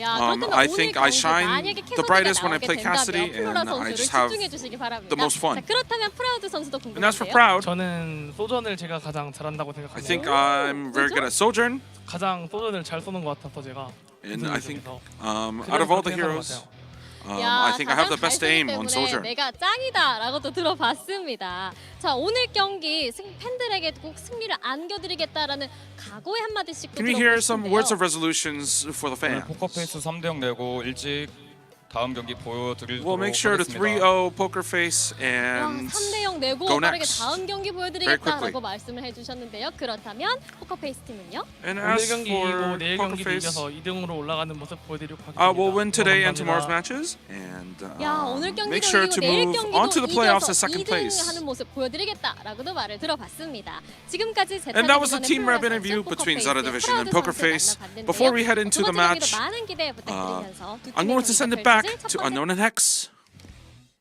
All right, thank you, Quest, for the interview translations. And we're going to Lijiang Tower. For the first map, this is going to be a ZETA Division pick. That kind of explains why Heesung was starting up. I mean, of course, you can also put Bernard in and play the Diva, or maybe even the Ramatra, especially on Control Center. But definitely, this is going to be a Winston map for Heesung. Yeah, generally when you want to run control, you're fine with whatever dive tank you want to go with. It's kind of funny that Proud said Sojourn, because my one big note for Poker Face is they keep trying to run for Matra Sojourn. It's not been perfect for them, but they're really trying to make it work. Proud is such an interesting pool. I'm curious if they end up losing a map and Poker Face has to choose a map to play, that maybe go to Blizzard World, where Proud has been dominant on Blizzard World of playing the Ash, but Poker Face is running a very different style of what their ball or excuse me, what their tank is and what their damage players are. They're running just a different meta, and maybe that'll throw off ZETA Division. Yeah, I mean, speaking of Sojourn, we did see a little bit of buffs for Sojourn, but I mean, seeing how Crazy Raccoon kind of almost lost on Runasapi last time, maybe my kind of guess is if Lip can't make it work, maybe nobody can. But we'll see if Proud kind of proves me wrong.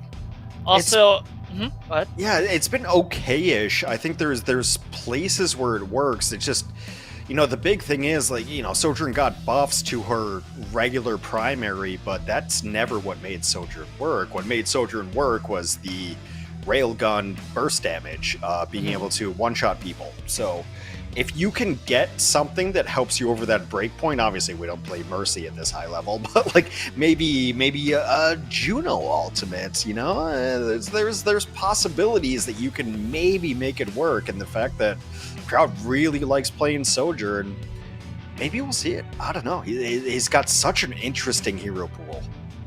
Yeah, also very interesting to see Flora mentioning the Cassidy, because I think more recently, I think he enjoyed more success on the Ash, but Cassidy has always had a special place on Flora, even back in his Contenders days when he was at TDI, because his Cassidy was what got him his, I guess, job in the Overwatch League when he debuted for the Overwatch League in the first place. I still remember his game at TDI, and I forgot who it was against, but I believe it was in Busan, and then he just went mad on the Cassidy, and all of a sudden he was a nobody in Contenders, and then all of a sudden all the Overwatch teams, league teams who didn't have a hit scan were all kind of looking at him. kind of had a Pine moment, as it were. It's not surprising to me that that is his answer of like my best hero. It's very clearly been that, and even in stage 1, I mean, I just feel like whenever I watched this team, it was Colosseo, feed Flora, and let Flora hit shots on Cass. Obviously, there's been a little bit of changes with damage fall off and whatnot, but yeah, this is an interesting matchup where their best heroes are, I don't know, they're not really not meta. It's weird because you can play Cass, you can play Sojourn, and they're not terribly bad. The game's in such a weird balanced state right now where, yeah, I mean, if you're just good enough and you just hit shots, you can play all those heroes. It's not like one damage healer is so much better than everyone else. Except maybe Tracer. Tracer's always better. And maybe Farah. I mean, the last series kind of proved that, right? Tracer Farah is the preferable damage duo if you have people to run it. But, you know, it's Cass and Sojourn are not too far off. I mean, we're not talking like Soldier 76 levels, you know. Yeah, and also we're not talking about Life Weaver-ish. We've seen Fnatic run that yesterday. I kind of ran through yesterday's game and I was horrified to see. I don't know if that was serious. The Life Weaver Zenyatta. I don't.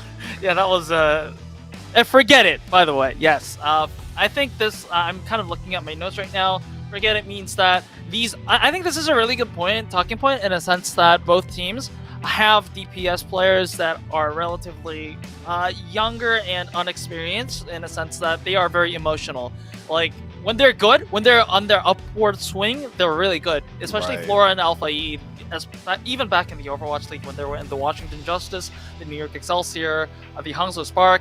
When they were feeling it, they were actually really feeling it. But when they kind of were stopped or they felt that they were being down a little bit, they don't easily find a way back in. So a lot of these players are momentum players. Same could be said with Tracer1 and Proud as well, because when they were really good in both Contenders and the Overwatch League, it looked like they were the best players in their league.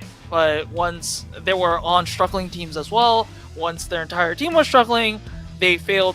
They kind of like slowly faded out with the team as well. So because both teams lost in yesterday's matches, let's see if the momentum has stopped for them or whether they still have the momentum to go on. It's always been the marker for a lot of these players is you just don't have the consistency. And everyone's seen their peaks, and everyone knows how good that these players can be when they, like, you know, you mentioned, you've seen Flora take over lobbies.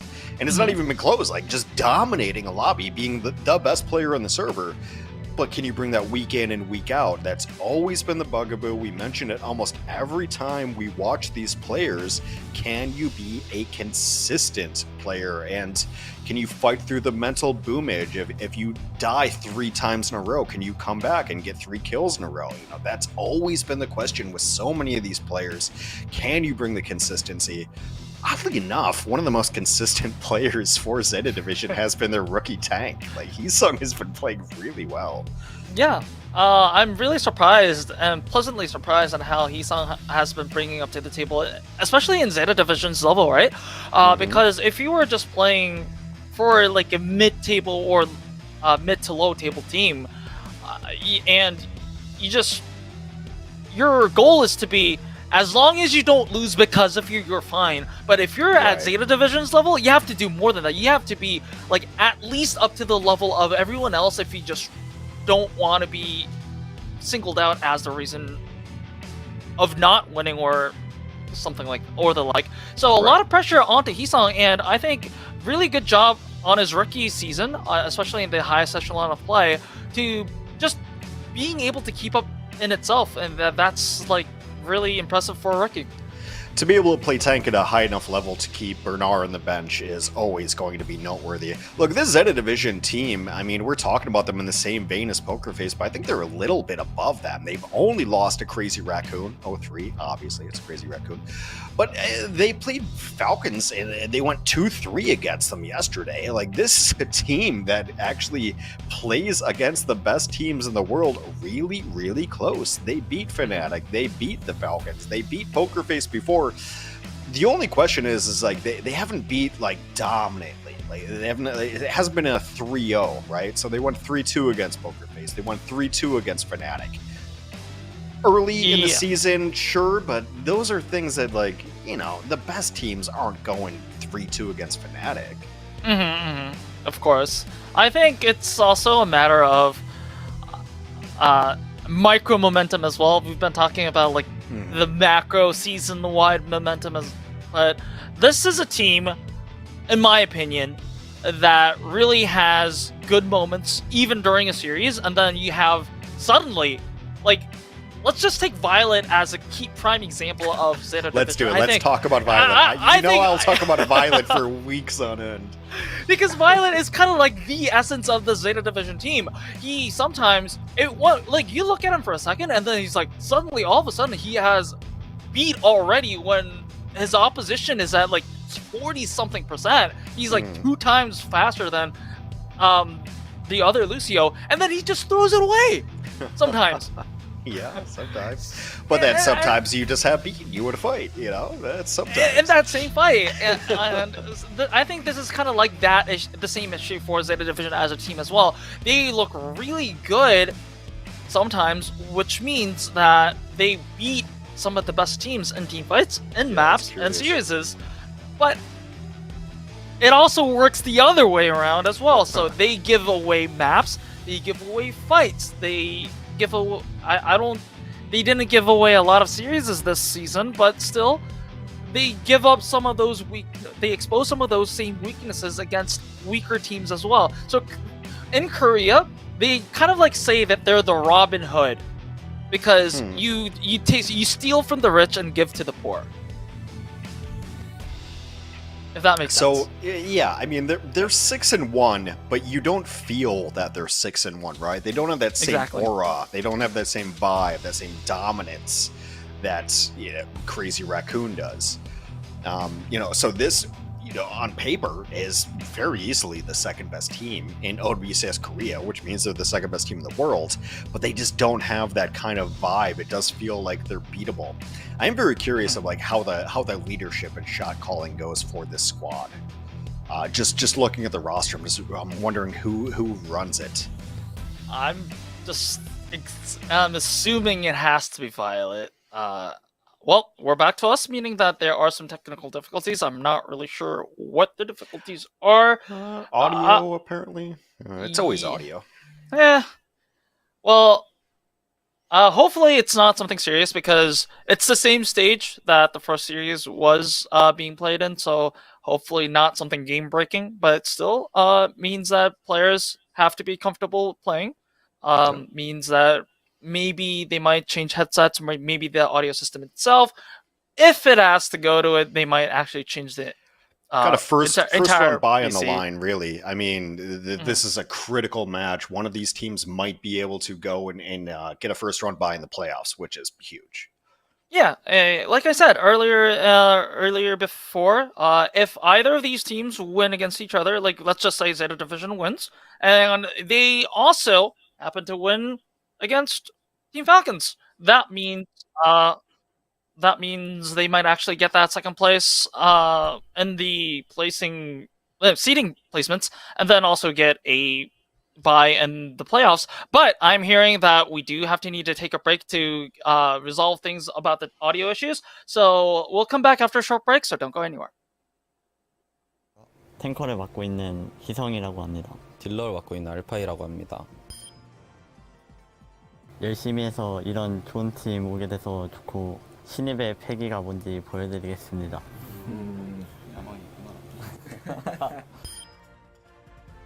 좋은 팀에 좋은 스폰이 들어와가지고 저희가 좀 연습할 환경이 좀 좋아진 것 같아서 더 좋은 성적을 낼 수 있을 것 같아요. 폰이 생겨가지고 이제 합숙을 하게 됐는데 이제 그러면서 더 선수들끼리 친해지고 좋은 성적을 거둘 것 같습니다. 솔직히 좀 만족하지 못한 성적이고 꼭 이번 OWCS에서는 우승하고 스웨덴 가서도 우승을 해보도록 하겠습니다. 저희가 코리아랑 아시아 둘 다 3위 했는데 좀 아쉽다고 생각을 하고 좀 더 잘할 수 있는 팀이었다고 생각을 하는데 이제 합숙도 해서 더 좋은 연습 환경 갖췄으니까 우승할 수 있도록 노력하면 될 것 같습니다. 아무래도 같은 탱커라서 저를 항상 이제 좀 이해를 해주고 그 항상 PO팀 투표도 항상 저를 해준다고 하더라고요. 그래서 고맙고요. 탱커가 사실 제가 힘든 포지션이거든요. 항상 못하면 티도 많이 나고 잘해도 티가 안 나고 그런 포지션인데 다들 화이팅 하셨으면 좋겠습니다.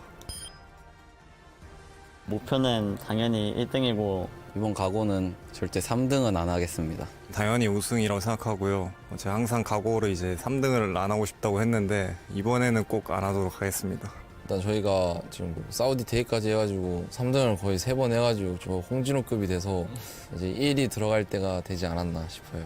스웨덴 가고 싶고요. 진짜 3등만 하기 싫습니다. 3등 말고 1, 2등 하겠습니다.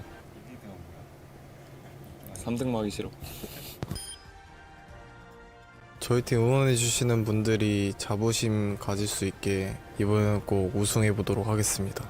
저희를 이제 항상 응원해 주시고 이제 경기도 보러 와 주시고 하는 팬분들 덕분에 이렇게 저희가 좋은 환경이나 이제 좋은 팀도 구할 수 있고 하게 되는 건데 그에 보답할 수 있도록 저희도 노력도 많이 해서 좋은 경기를 보여드릴 수 있도록 하겠습니다. 日本で応援してくれてる方に感謝します。ありがとうございます。今 OWCS コリアにクレイジーラクーンとゼタっていう日本のチームが2つあるんですが、ラクーンが今まで優勝もう3回取っちゃったんで、今ゼタが入ってからは優勝はゼタが取ろうと思います。頑張ります。ゼタ화이팅!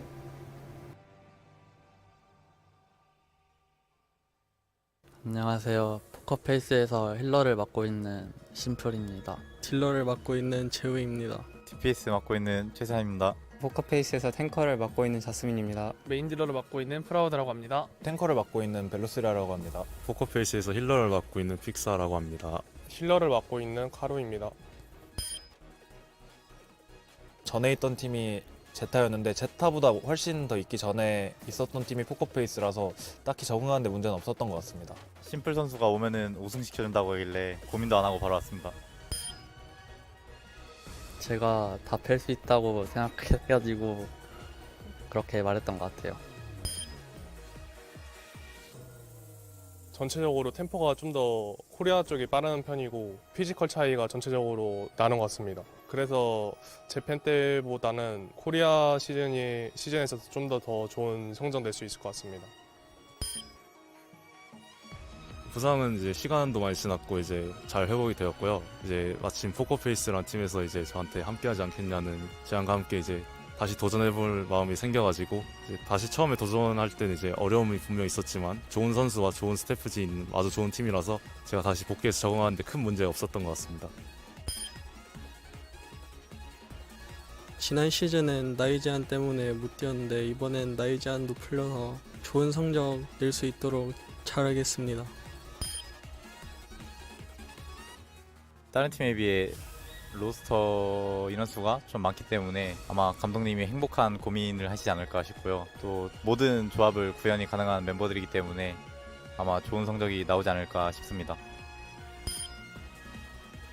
여태까지 해왔던 것처럼 항상 최선을 다해서 열심히 할 생각이고요. 좋은 팀원들 만난 것 같아서 개인적으로 기대가 좀 큰 시즌입니다. 저번에 프나틱을 저희가 올려드렸는데 이번 시즌에 푸나틱은 꼭 잡고 올라갈 수 있도록 하겠습니다. 이번 시즌에서 제타는 꼭 이기고 올라가도록 하겠습니다. 저희가 1등 하겠습니다. 응원해주셔서 감사하고 이번 시즌에 심플님이 1등 시켜준다고 했으니까 열심히 해서 좋은 성적으로 보답드리도록 하겠습니다. 항상 응원해주시는 팬분들 정말 감사드리고 좋은 모습 보여드릴 수 있도록 노력하겠습니다. 얘들아 나만 믿어. 내가 우승시켜줄게. 하나 둘 셋 포커페이스 화이팅!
Welcome back to Overwatch Champions Series Korea. We are back from an extended break after what was an audio issue from what I believe it was ZETA Division, I think? It was Flora's mic issue. Fortunately, these issues are fixed and both teams are supposedly ready, and just by judging by having all the player cams ready, I think we are ready and the dubstep is there. So, ladies and gentlemen, we are going to Lijiang Tower.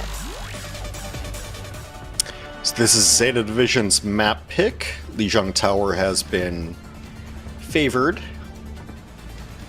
and it would not stun me to see the Ramatra. They've been loving the Ramatra lately, especially on this stage, of course. Yeah, so Ramatra, Reaper, Sim, this is your medal rank kind of stage right here. This is also something that I think Hadi would approve of if he's not. I mean, except for the fact that it's not a Reinhardt, but I think this would be like a silver medal approved composition from Hadi. We got some Juno for you. Oh, thank you for reminding me. Actually, I'm excited. And this is my first Juno cast. Let's see how it goes. Pokerface also going with the Ramatra composition as well, but it is more with the Brawly composition with the Mei in the mix, but it is going to be Alpha E taking down Juno first. Proud takes down Flora, but still it is going to be a numbers advantage for the side of ZETA Division. They have the damage, they have the sustain, while they taking down Proud. So this is definitely going to be cleanup duty for the side of ZETA Division before they can cap first, and it is indeed going to be okay. I'm liking the Juno pick. I think the utility there is usable for these kind of compositions. It's good on this stage. You need the sight lines to be able to get your pulsar torpedoes off, and it was kind of odd that Pokerface is running this Sim Mei and they never really got a wall off like that. It's kind of the whole point of the composition is to be able to cut up the other team. They never got it in there, and now they're in already with it all. Oh, Flora picked up first. Fix using this down air for the sustain. So looking like Pokerface will use that sustain advantage to win that fight and make that flip happen. So ZETA Division's, I guess, control was very short-lived and at 34%, and now it's going to be Pokerface in control, and they still have key ultimates upcoming. They will have the Annihilation. They also will have the Blizzard, and they already have the window online. So this is going to be a pretty difficult fight for ZETA Division, especially considering that they have to break the defense.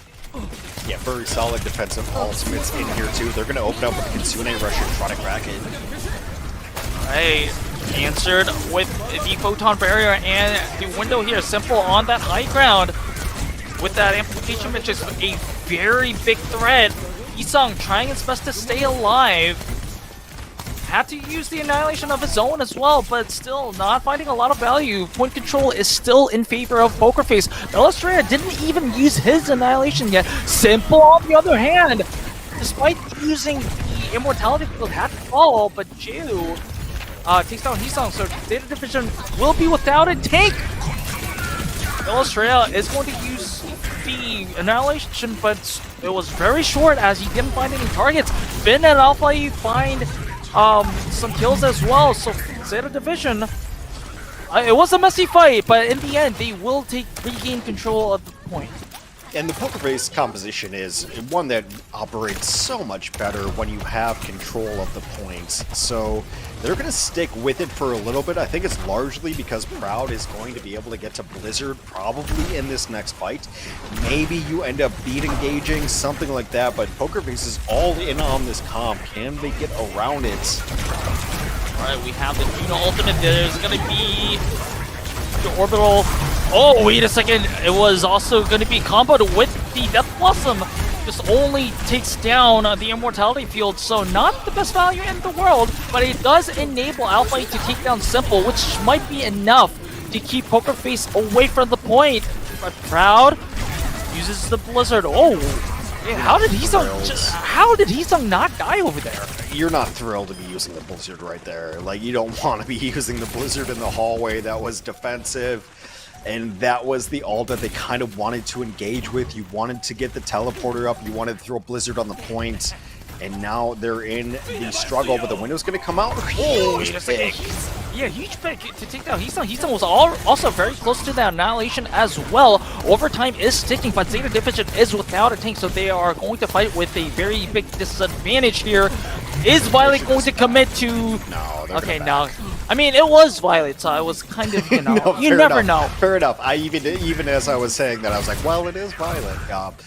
No, they need to come back in. Like, the Kitsune Rush and Annihilation should be enough to push them off, and then we'll see if Alpha finds something back. Alright, here is that Kitsune Rush. Flora, very, very quick shots with those shotguns over there. Also using the Shadow Step to get to that high ground war. Simple and Jill is... Alright, not fine. Okay, there you go. I was about to say the kills weren't there, but in the end, like you said, Hex, those two ultimates were enough for Zeta Division to regain control and take control center. So it wasn't easy, but Zeta Division, in the end, they take what they came for. And, well, I mean, I'm impressed with the Juno. What can I say? It's been kind of funny because, like, you know that Violet wants to be playing the Juno, but Violet's been crushing on Kiri lately. Violet's, like, Kiri on King's Row has been amazing, and Finn is just a little bit better on the Juno. I don't know if anyone wants to tell Violet this. I don't send him this broadcast, apparently. But Finn is just is a little more survivable. It's kind of playing it a little bit safer, and I think you need to get the value out of the Juno for that. But now they're going to switch off it. No more Junos here. I mean, I guess I understand this one because it's not as linear as Control Center, like you said. Right. So maybe also the speed boost factor will be more consistent in the form of Lucio in this map specifically. But Belastrea is getting low, but will be able to retreat back to the safety of his supports. So interestingly enough, Belastrea is going with just the full anti Winston composition. It looks like it's working out, but Alpha E taking down Jeo. This Poker Face composition, with the exception of Proud on that Ashe, doesn't have a lot of anti-air capabilities. So let's see if that Alpha E Pharah can get a lot of value. I just don't think that even a single hit scan on the ground is anti-air. I think the only anti-air that you really can plausibly run is an Echo, but Poker Face is getting value on the ground, so Alpha E might end up being isolated, and there's just not going to be enough support for him. And yeah, that is Zeta Division going down quickly. Yep, early point control going in favor of Poker Face. Violet on the Lucio, a little bit behind on ult charge compared to Fixa. That's to be expected because they lost that first fight. Let's see how Zeta Division react. Poker Face likely to open up things with the Kitsune Rush, followed up with the Sound Barrier if need be. Yisang already very low. Finn going to start up with a Kitsune Rush of their own, and Simple following suit with that, but it's going to be Belastrea and Poker Face just ripping through Zeta Division. I think Alpha E, if I'm not mistaken, Alpha E was taken down a little bit early in that fight, before the Kitsune Rush was even there. Absolutely first death. Kitsune Rush is so good on the defense of it. You have to come and fight us here, and if you try to engage with Kitsune Rush, we're just going to kite around it. Oh, dying super early. Yeah, this is going to be... This is probably just have to be Zeta Division just full backing once again into spawn and waiting for Violet to come back. In the meantime, Alpha E's probably poking to look for ult charges to get that barrage online. Violet finally has that sound barrier, but it is going to be matched by Fixa. Okay, low, good poke, so Poker Face a little bit low, Simple, very low actually. And then Proud has to use the Bob to keep Zeta Division off bay. Both sound barriers used, a lot of ultimates actually can be used on both sides. Simple going to be the first one to fall, and Proud follows suit. So the Zeta Division, despite it being initially a very favorable position for Poker Face, Zeta Division, I guess it was the power of good poke, I guess. Turned this around and wins that team fight and flips the point, but with 89% on the board for Poker Face. One more team fight win for Poker Face may close this out on Night Market. Zeta's running an engage composition, and they finally were able to get a good engage off. Belastrea with the Rampage was only able to get one, and they didn't even really deal with Heesung once Heesung was antied. And now Poker Face, look at this. This is like single digits all across the board. You're going to have Kitsune Rush, but it's going to be matched on the other side. ZETA Division needs to win about 2 fights in a row, but they've got all the tools to do it. Alright, step 1, probably match the Curie Ultimate and then have value on the Barrage, yes, but Violet. He's been being picked multiple times this year. But Alpha, he takes down Colosseo, is going to be punished by Jehu, but still, having that tank means a lot of means a big advantage for the side of ZETA Division. Simple is going to use that Kiriko ultimate, but who's gonna benefit? I guess Jehu. Oh, okay, never mind. I was about to say, will Jehu be gonna be enough to just be the sole recipient of that Kitsune Rush? But if you take down a tank with your own pulse bomb, that's probably gonna be value enough. Well, now we have dueling Lucios. Like these are both ults about to come up. Okay, Violet does use the sound there, but not gonna save Flora from Colosseo. Proud taking down Violet. So, and on top of that, Pokerface is going to use their own sound barrier as well. So it looks like Night Market is going the way of Pokerface, and Lijiang is gonna be tied 1-1. Oh, so I mean, I think ZETA Division, not to single out like a single player, but I think But Pokerface. you're going to right now. Yes, I am going to. I think Pokerface did a good job of singling out Violet multiple times because Violet is. I mean, no denying that Violet is the key player in a lot of situations for the side of ZETA Division. Taking him out is going to be, I guess, your #1 priority if you want to win against ZETA Died Division. first a couple times. Yeah. And I think Pokerface doing that like successfully meant that they won this round. And now in Gardens, let's see what both teams come up with. Heesung still on the Winston as expected. Violet on the Iliari, so a little bit of a curveball here for ZETA Division.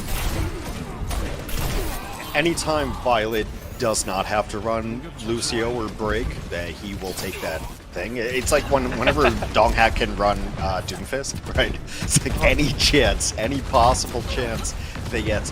I'm really looking at this Tracer matchup too, because Jehu like fits in perfectly with Pokerface with how streaky their play is. But Flora on the Tracer is a little bit questionable, and then you know you got Proud on Cass and Alfie in the sky, so I think this damage lineup. All right, that I mean Violet. Well, that's very why happy Violet not. plays that.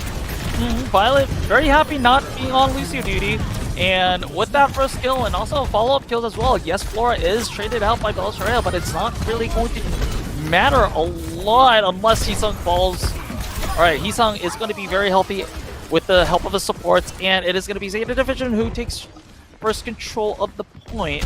So, I mean, a lot of value from the Violet Iliari pick already at 83% on that Captive Sun. We'll see if Violet ends up eating the Captive Sun into some of the architecture. They did. I feel like the last buff that they got for Iliari, where it doesn't collide with parts of the map, was just the Violet buff. I feel like that was. I think they solved the Sora boss. The hiccup over there, but it is going to be the Kitsune Rush used from Simple and also answered by Pinano. Heesung dies before he can pop up the Primal Rage, so that might be a little bit of a wrinkle, but Violet believes that this fight can be won. He uses the Captive Sun, but it's going to be okay. I don't think that ZETA Division was expecting the Rampage to be up so early. Yeah, and also Heesung can come in here and just Primal if they need it, just to stall out, but there is no need for it. You'd have to think that Pokerface is not going to commit a ton more towards this, but they just got Primal out. Very nice. They got a couple of the support ultimates out, but super far behind. Pokerface might have to just beat Engage here, and it's not going to be pretty. Well, I mean, taking down Violet first definitely helps our chances. They also use this sound barrier, so Finn taking out the picture as well. So ZETA Division will be without supports, but Alpha uses the barrage and takes down absolutely nobody and just kills himself. Not the cleanest Overwatch we've ever seen, because even Fixa using Beat, I felt like they already had that fight in hand. So now they're not going to have that support ultimate, and I feel like Zeta Division's best play is to maybe force out the Kitsune. There it is. Zeta Division, if they can disengage, they're going to be good. Even if they can't, they're going to have another fight. Yeah. Yep, 28% in favor of Poker Face. Wait a second, how did... Okay, I was in environmental fail, okay, from Alpha E. But Alpha E is going to be traded out, so pretty even fight on the next fight. Let's see if Zeta Division just elects to wait for Alpha E and get that 5v5 on. Maybe they actually... Right? Is Zeta Division a team that nanos the Winston, or a team that nanos the Pharah? There's a distinction between those types of teams. Hey, I wouldn't be surprised. Okay, never mind. I was about to say I wouldn't be too surprised if Nino's the Ilyari over there, but that's a good rampage from the side of Belisar. Belisar is going to be punished though, and no DPS players on the side of Pokerface means that Zeta Division has a window to recap this at 88%. I think Pokerface should have the members to touch though. There's going to be another fight. I mean, it's been kind of sloppy for the last 2 minutes. Violet's going to have ult. He's going to be back in here, but Pokerface have both DPS ults. Zeta Divisions are going to have both DPS ults. Can anyone do something without dying? Alright, overtime is going on. There are the ultimates that you were talking about. Proud dies mid-overclock. Violet does find value from the captain side. It looks like the better ult uses was from Zeta Division, and it does convert into a map win. Like you said, Hex, this was by no means clean, but still, I mean, Zeta Division, they still got the win, and that's what matters. It's just so funny that Violet dies first, like 5 fights in a row, and then he comes in with the ult at the end and gets 2 kills. Like, it's just such perfect Violet. Yeah, I mean, this has not been clean or strategic. Like, having come from the last game that we just watched, watching Crazy Raccoon play Falcons and everything looked like it had rhyme and reason, this was a little bit different, where it was just maybe someone hits a pulse bomb, maybe someone doesn't die here first, but it was kind of a little bit sloppy Overwatch that you would expect if you're going to be a team that has aspirations of dealing with Crazy Raccoon or even dealing with Falcons based on how they played. You need to clean this up a little bit. It was kind of a little bit sloppy Overwatch from both squads. Violet doing Violet things at the end, and yeah, Zeta has just barely pulled it off, but Pokerface looked like they could contest with Zeta Division, and that's not what you really want to see if you're Zeta Division fans. Exactly. Especially remember, this team is a 6-1 team. Of course, numbers don't speak everything, but Pokerface is a 4-3 team. You would, on paper, expect a Zeta Division to be much, I guess, comfortable in going against a Pokerface team. And then, yeah, especially now that the round robin is all done and dusted, the Zeta Division was a team that kind of, like, I guess, also exceeded expectations in some way, and that you would be now comfortable going against a team of Pokerface's caliber. But anyway, it's still Zeta Division. I told you this was a team that was running on momentum. They got the first map going, so let's see if they can keep the momentum going, or whether they will keep struggling against Pokerface after a short break.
back to Overwatch Champions Series Korea. We are currently approaching our second map of the second series of the day, and it is going to be Dorado from Poker Face.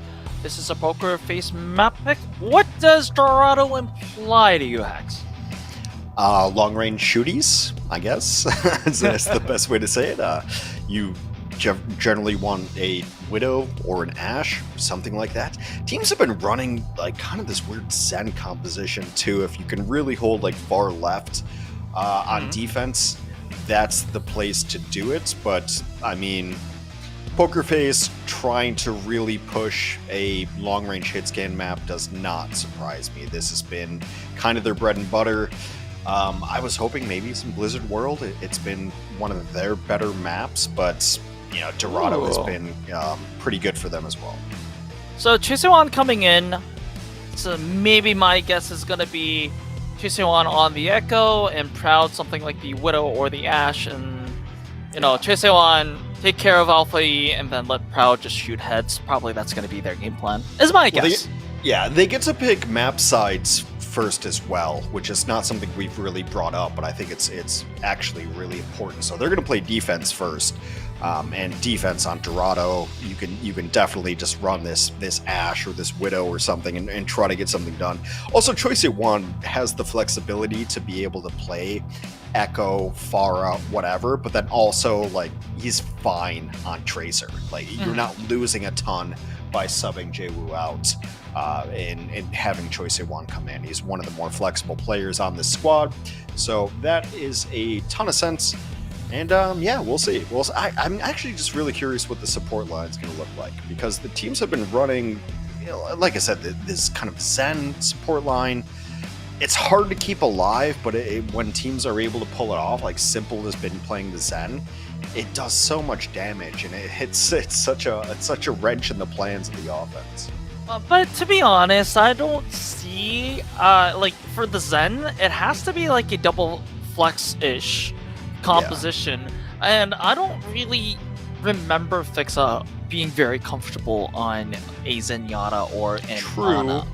So but you can run like the Brig Zen maybe. I mean that feels like no healing at all. But yeah, so I haven't seen Brig Zen in a while. Yeah.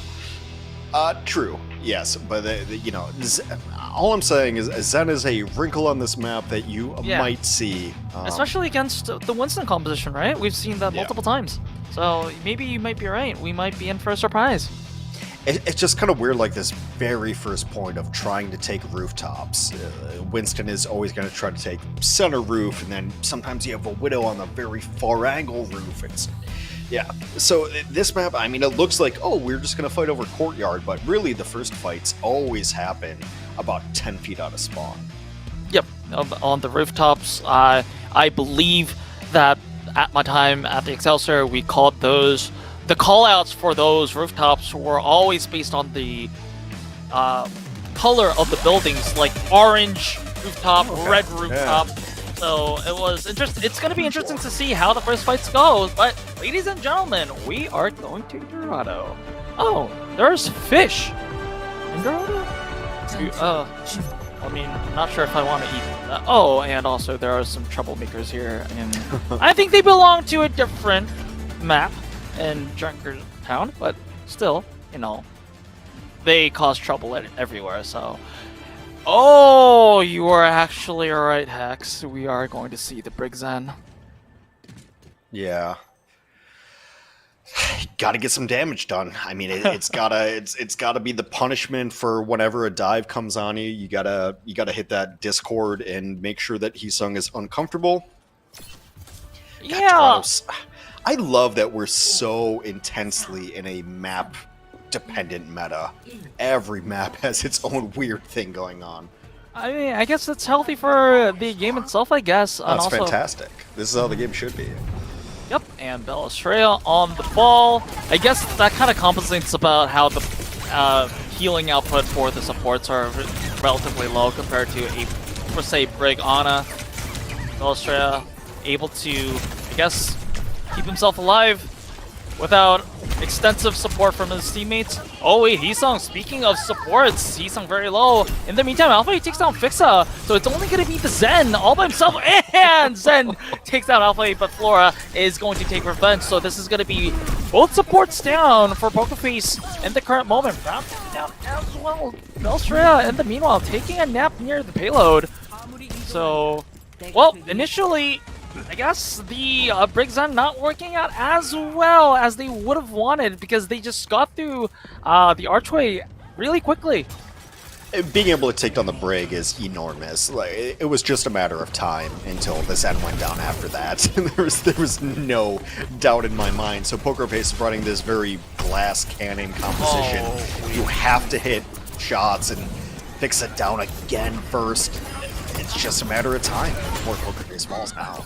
Yep, and I guess this is just a foregone conclusion that Simple falls, and then without the support, it's just Proud and Belstrea. They just bleed out, and then because it is point A, it's going to be spawn disadvantage for PokerFace being on the defense, and this is a very early point A cap for Zeta Division. They didn't even use ultimates. Yeah, they're sticking on it too. And Zeta Division has won so handily in the last two fights that they should just start throwing ultimates. They were so far ahead. Yep, they have so many choices. Like, they can just wait for the Nano and just use it on either the Winston or maybe even the Echo. They can even open up things with the Kitsune Rush if they have the right elevation to do it. And PokerFace, yeah, they are a little bit close to the Transcendence, but let's see how it goes. Oh, actually, Transcendence has to be used. I haven't seen that situation really quickly, but I think it was for Simple just to keep himself alive. Yeah, never the greatest. Also, Transcendence is just so hard countered by if you can get up there. There has been absolutely no defense. PokerFace has not found a kill just yet. This one's been tough. It's been tough for PokerFace. Yep, just being exploited. I guess the compositional weakness is just being totally exploited by Zeta Division. Nexa trying to stabilize things with the rally, but it's not going to look easy. The mines also just used to keep Zeta Division off the point, but no casualties on the side of Zeta Division. They're just disengaging. And now, of course, Zeta Division only have the Nano, but if you look at the side of PokerFace as well, they use all their ultimates as well. Yeah, they threw in a lot. Zeta Division actually just gonna go for space here and nano the Winston and try to get the doorway held. Simple is taking out. Alpha E is traded out as well, so it is a fairly even fight so far. Violet at half health, but still TP's away to safety. Finn takes down Chase1, so this is going to be, once again, a numbers advantage for the side of Zeta Division. Proud has the bomb if he needs a body onto that card, but can he even survive before that? Okay, he will be able to 28 HP, but once again, the healing output is not going to be so great from this Brig Zen. But Proud somehow takes down two members, so finally some sort of stabilization from the side of PokerFace.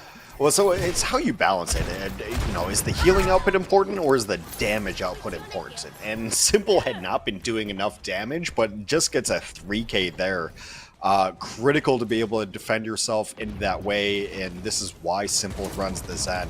Yeah, the healing's not going to be great, but if you can kill 3 people, and Violet had gotten the best of him for the first 2 fights, but now Simple and Violet both with ultimates.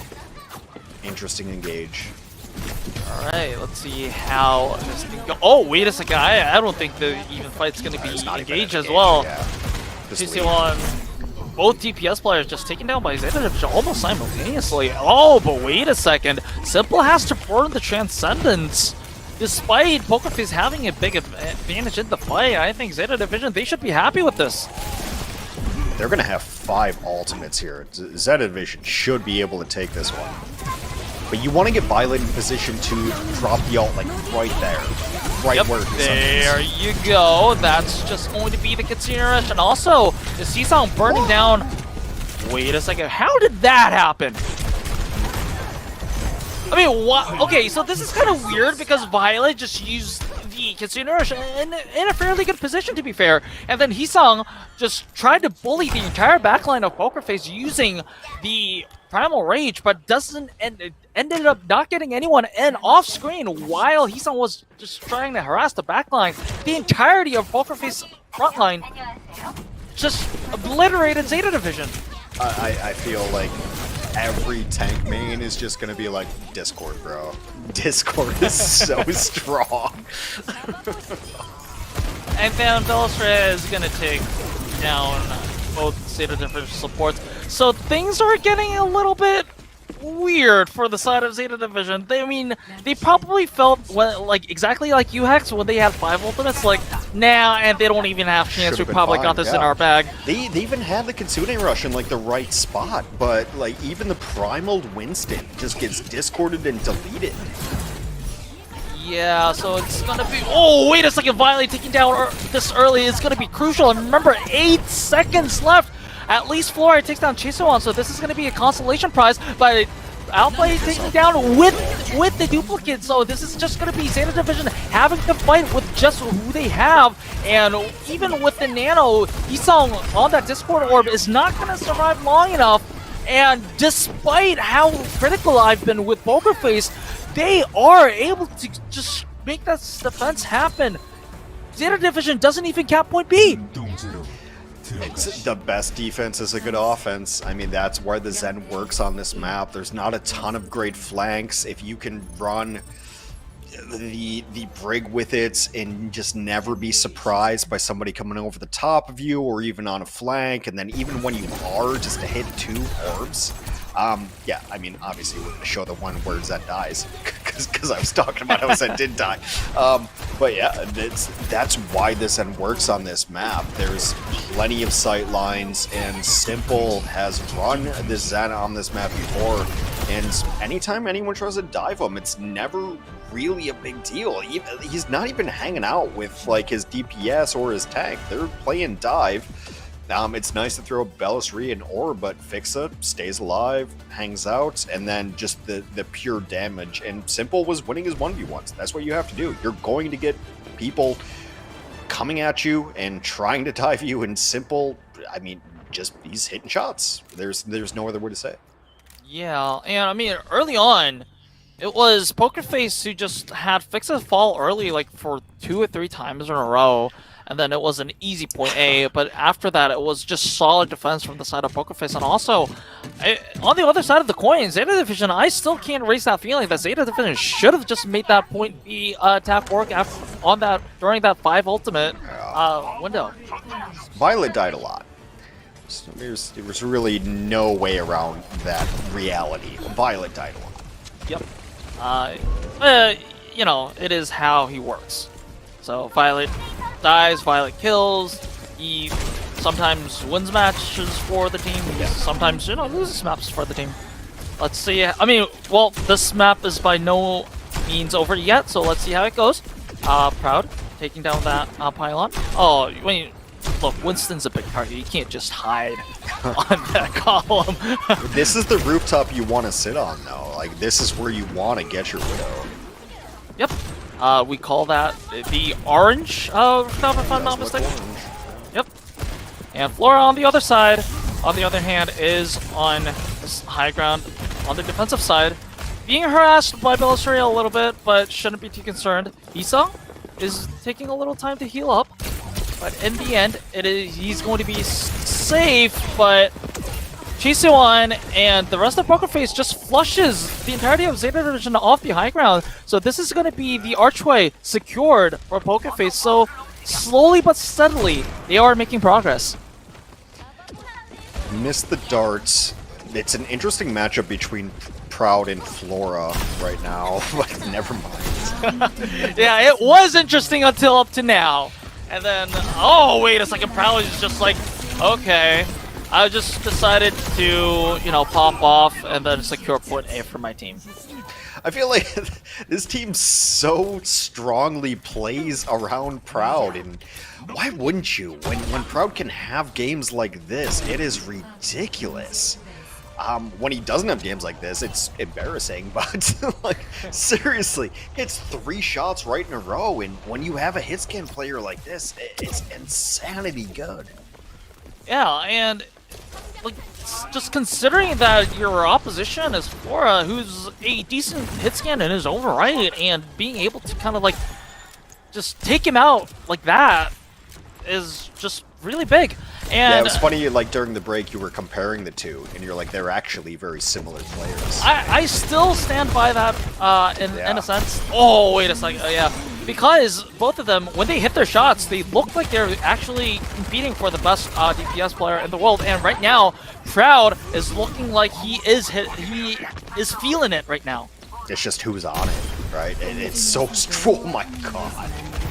What, like 1 or 2 more picks? Like, oh my god, that is so disgustingly good.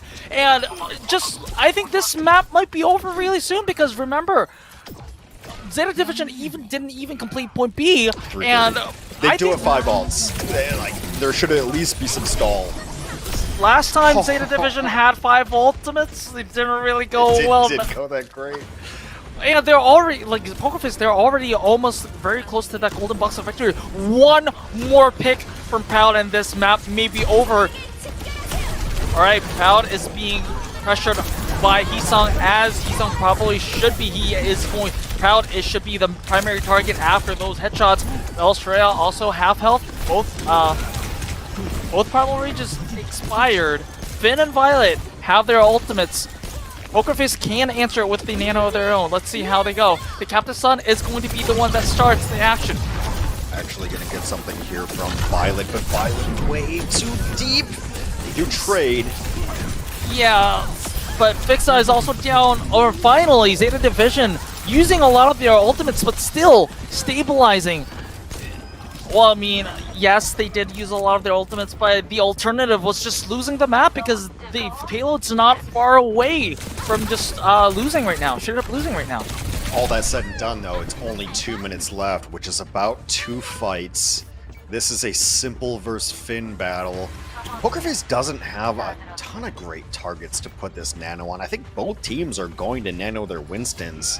So it's going to be a little bit of a pillow fight when they both engage. Oh my god. I mean, Proud. Somebody... No, never mind. Somebody check NPC. But yeah, he's just being absolutely disgusting right now. And, I mean, that headshot is just going to open up a lot of space for PokerFace. And also, Zeta Division probably just have to wait until the entire team comes back. Oh, if that headshot registered into Violet, that might have been the end. Chiswan taking down Alpha. This might be the start of the end for this side of Zeta Division right now. Belstraya being the recipient of that nano. Not finding any targets here, but Proud looking for another headshot. Does find the headshot, but doesn't find the kill. It is going to be Heesung taking the nano as well. Some trades. Got Primal as well. Zeta should be able to stall this out. So PokerFace has to go back to the drawing board. Yep, it looked like it might be good, and you had a nice open, but Violet comes back so quickly. This still is on Violet, by the way. Proud was being zapped by Heesung, and he still register a headshot onto Alpha. How does he do it? No way. This is just over. Probably. Well, Primal's in though. I mean, they're gonna sleep the Primal, but he's still on the card. It's still stall. They have closer spawns ish. Proud is wait. Proud. Hey, what? Proud is on the Freyr now, and he's just taking 2, and that's just PokerFace equalizing the series. I don't know how the series is gonna go, but I like that Proud just walks off. Like, he's the first one off the stage. He's like, yeah, did you see that? Did you see what I just... Heesung almost brought that back, actually. Like, Heesung was playing a monstrous Winston and was staying alive so much, but when your hit scan just plays that, and like you mentioned, comes back as the Pharah, hits a couple of shots, This is kind of the MO for this squad, though, is we're going to force you onto Proud's best maps, and maybe you can beat Proud, and maybe you can't. We'll see. It's kind of like this coin flip that this team always likes to play. Like I mentioned earlier, Blizzard World comes up, and when they'll run Proud on the Ashe, and it's just way better than anyone else's Ashe on Blizzard World. And when you got a guy in the heater like that, you should not be losing. But Heesung actually was very close to pulling that back as Winston. So as good as Proud was, that was a super close map. And these teams are fighting. It's some good fighting. Yeah, we might have another map 5 on our hands, because last time these two teams faced each other, it went all the way to we went all the way to the full distance. So maybe we'll have that. And I think going back to the map select, I think PokerFace just got Dorado because they thought if they're going to hybrid, if Zeta Division picks any hybrid, they still think that Proud still has some agency on those hit scan picks. So if they're going to have a escort map, maybe they'll just have escort on their own terms and then just force a... We're going to go to break momentarily, but very quickly. Zeta Division loves Runasapi and they love Circuit Royale. I do not want to play Proud on either of those maps. So we'll see what they do next. All right, we'll go to a short break, so don't go anywhere.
Welcome back to Overwatch Champions Series Korea, and we are approaching our third map of the second series of the day, and it is going to be Runasapi.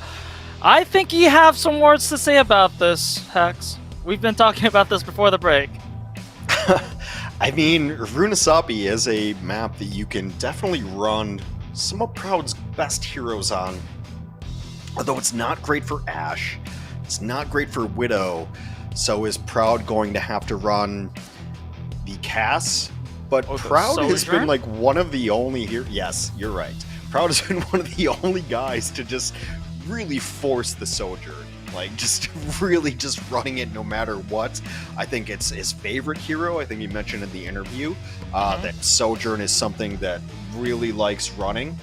And regardless of Sojourn not being the, tier 1 carry that Sojourn was a couple years back, I think if you rolled it with the right things and you have the consistency for it, you can still be a menace. Also, Runasapi, I mean, Sojourn, we always talk about like the consistent primary fire, totally fine.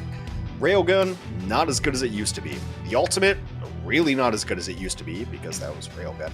But, having the disruptor around corners in a map that is very much based on coming around U-turns, etc. in Runasapi, it ends up being kind of a fight decider a lot of times. The team can't engage into it. It doesn't do a ton of damage, but it's enough to dissuade people. Yeah, I mean, also it's a huge AoE. Well, not the biggest AoE in the world, but still a big AoE in a small corner like that, maybe proving very crucial. And we're seeing Bernard going in for Hisang, so maybe a D.Va or maybe even something like an Orisa coming into the mix. Both heroes that we've been seeing on Runasapi. And I mean, to be honest, like a lot of things are still viable on Runasapi in general as well. So let's see what Bernard has in store.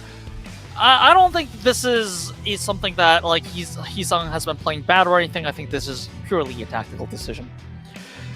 They do generally like to run a D.Va here and play a little more defensively and just wait for their damage healers to pull off headshots and pull off picks. So it's generally like a Brig, Ana, D.Va has been kind of the mix for teams that want to play defensively. There's a couple of little cubby ways that you can hide out in on that mid fight. So maybe that's why Bernard is in. I really don't. I don't see a world in which Orisa gets played, but I've been surprised before this evening. I would imagine it's the D.Va. Yeah. But yeah, we'll see. I'm not hearing any substitutions on the side of Pokerface, so no Jasmine coming in, no Joe coming back in, no double flex supports. So yeah, I mean, it's really surprising to see Pokerface not making any substitutions at this point, because this is the team that have been, I guess, toying, or rather experimenting with a lot of different roster combinations throughout the entire season. But you talked so much about how both these teams feel like they're momentum-based teams. And if you have the momentum, right, that Pokerface feels like they have right now, why would you even bring somebody on stage to, put on a new headset? That's very true. Yeah, I feel like that kind of tracks a little bit. Also, Jasmine has not played a ton for this squad. Like, they have options, but I think the versatility that they have on stage right now is totally fine. Proud is not the most versatile player, but there's like 3 or 4 heroes that you could be very afraid of Proud on. And then Choice One, I feel, is one of the most flexible. Big question. Is Pharah one of those heroes that we should be afraid of Proud for? Because back in Dorado, I'm kind of convinced that we should be. Maybe. I'm just joking. Yeah, but no, I'm sorry. I'm just distracted by the Discord. I don't know if you just saw this come through, but yeah, I saw that apparently as well. A lot of people think Zeta Division was going to be the winners here. 87%. Yeah, that is a very one-sided prediction. And you know what? Not necessarily wrong. Pokerface, still kind of the upstarts, I guess, if you will, have not really proved themselves against the best teams. Mm-hmm. And maybe you do need to just have a couple guys get on a heater, but looks pretty solid right now. Yes, I agree with Chat, and I agree with his prediction. I would have predicted Zeta. I do as well, because Pokerface, if you just look at who they won against and who they lost against Crazy Raccoon, they lost against Zeta, they lost against Falcons. They clearly are they are the Those are the teams tier they should lose break against. incarnate, Yeah. if for lack of a better word. Yep. Because if you're better than Poker Face, you're the top teams. If you lost to Poker Face, you're the mid to low tier teams. It's kind of like that, and so it's kind of, I guess, natural to predict that Zeta Division would be, I guess, not even though not comfortably, will be able to beat Poker Face. That's super fair. But right now, Poker Face is proving to be a very stern opponent right now today against Zeta Division. Okay, I think we see the Cass here. I think Cass is really strong at first point here. Oh, and also, okay, I want to see this until the very end. I just want to. I think that's just gonna be the speed boost, and then it's gonna be the Kiri. I mean, at least we get to see the portrait, so that's the start. But it's gonna be the Diva, like you've mentioned, on the Bernard side, and it's going to be the difference between the two teams is going to be the tanks and the Ash Cassidy. So a little bit of extra range in favor of Proud, but I guess a little bit more close up. If it gets a little bit more personal, up and closer, Flora should be able to put in that damage. Yeah, Cass on the mid-range here. I think that's why Bernard is running the Diva as well, just to make sure that Cass gets to live in the Matrix and be completely satisfied and trying to get those kills. Both of these teams are kind of just playing around their carry DPS, and then, yes, we have a Tracer, but, you know, Tracer's going to do her own thing. We're worried about the Ashe, we're worried about the Cass. They get all. Well, Simple is being traded out, and Flora was down early. Wade, Bernard is DMEC and taken out. Pilot Diva is taken out. So this is going to be Poker Face taking the early teamfight win and initial push here.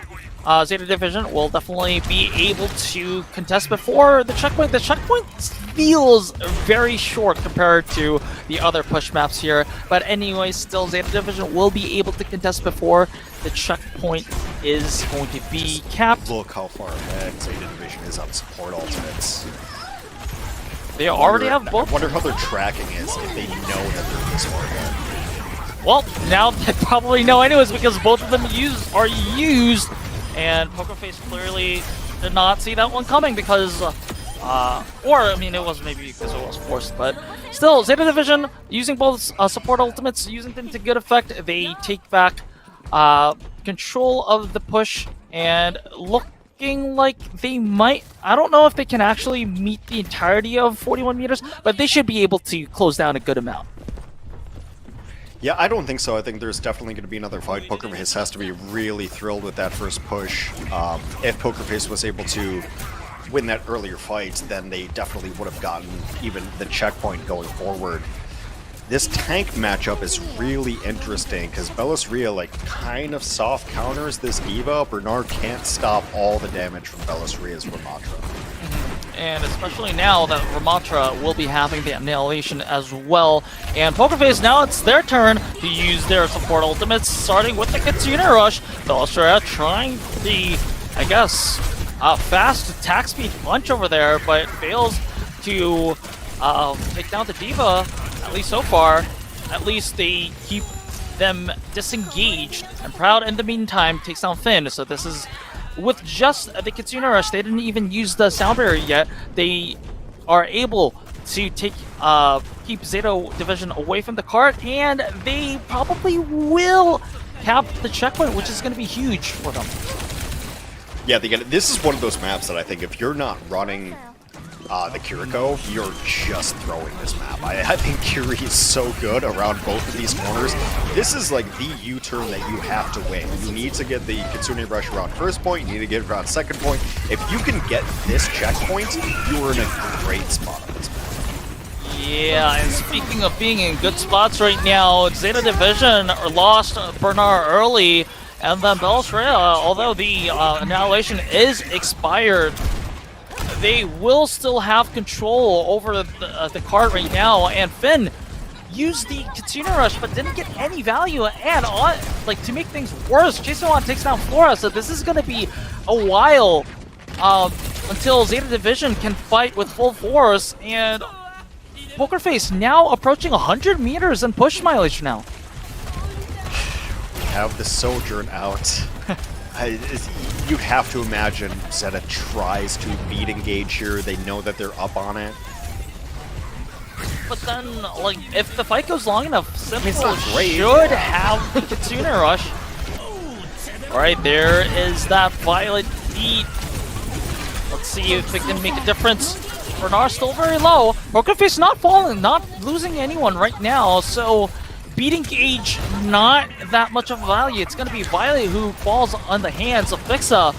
And despite using that big ultimate, ZETA Division still on the back foot.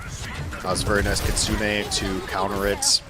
Totally fine. Kitsune just wins you fights on this map. It's really easy to play it defensively.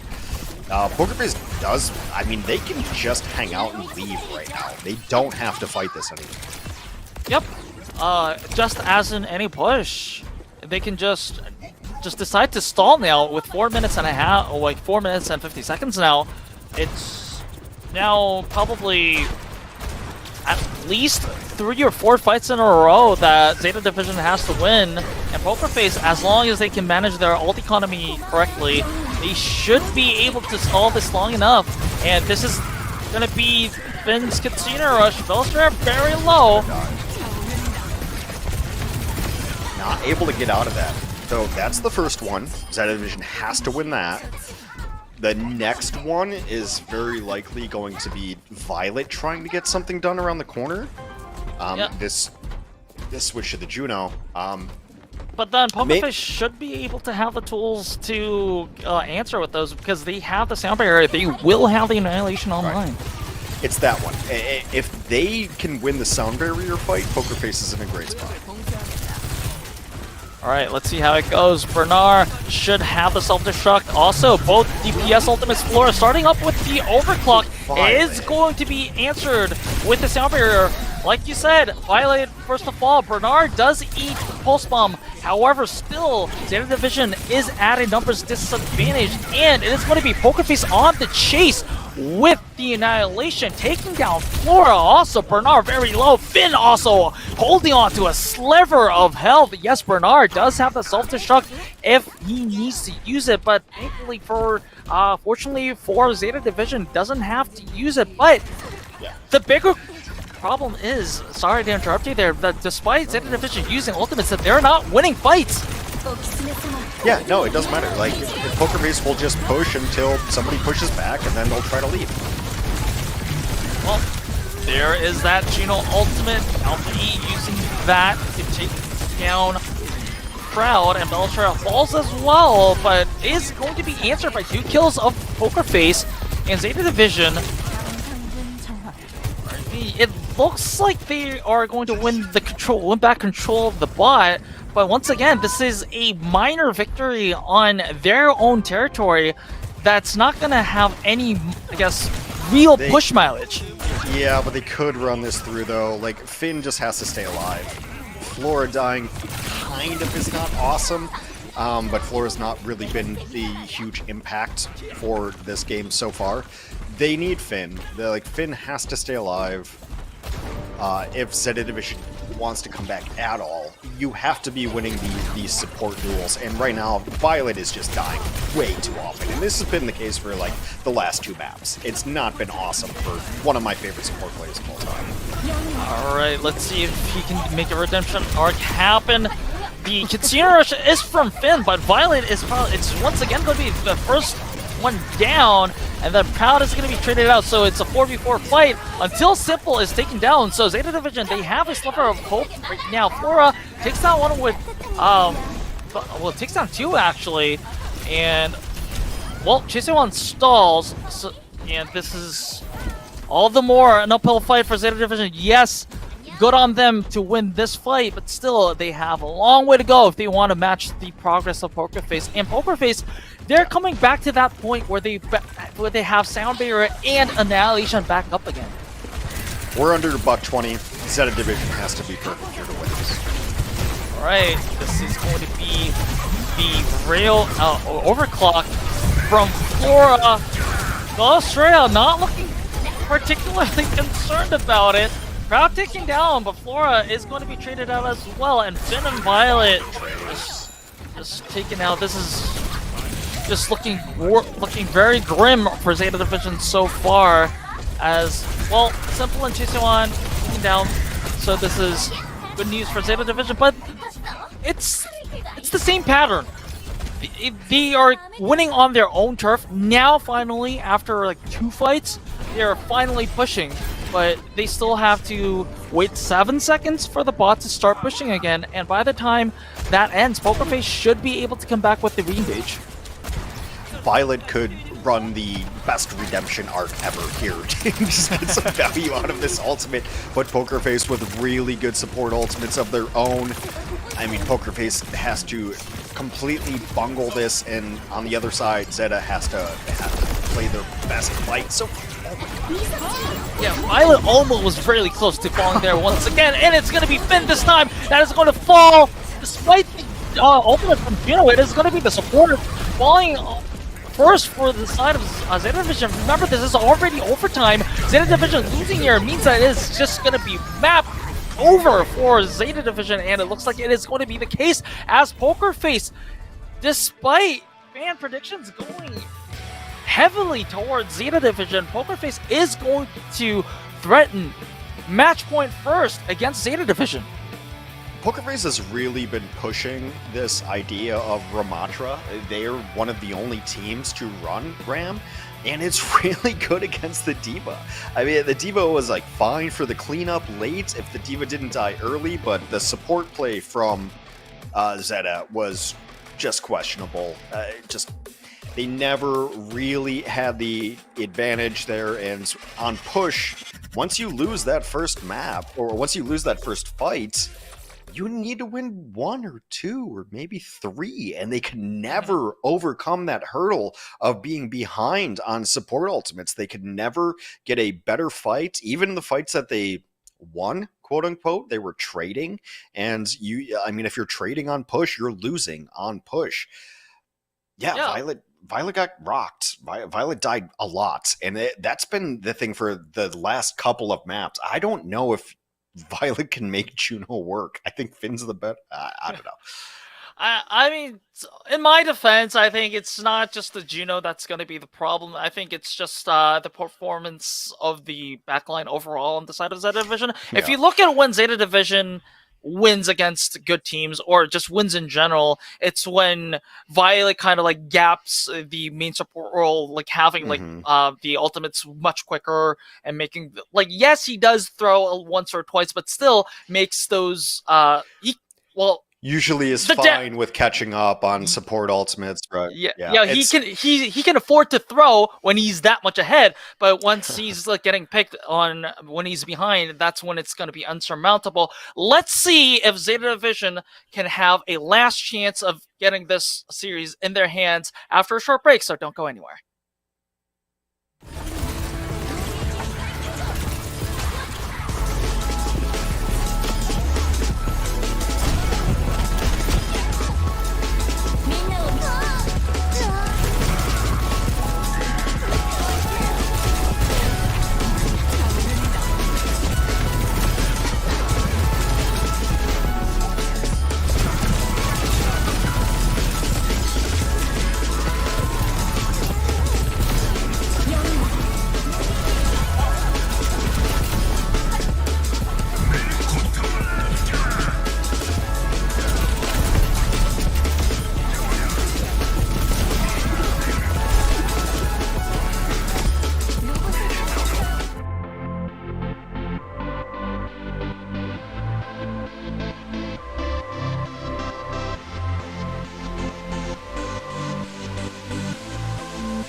Welcome back to Overwatch Champions Series Korea. We're currently approaching map 4 of the second series of the day, and it is going to be Lijiang City, ZETA Division, picking this map. What does this imply?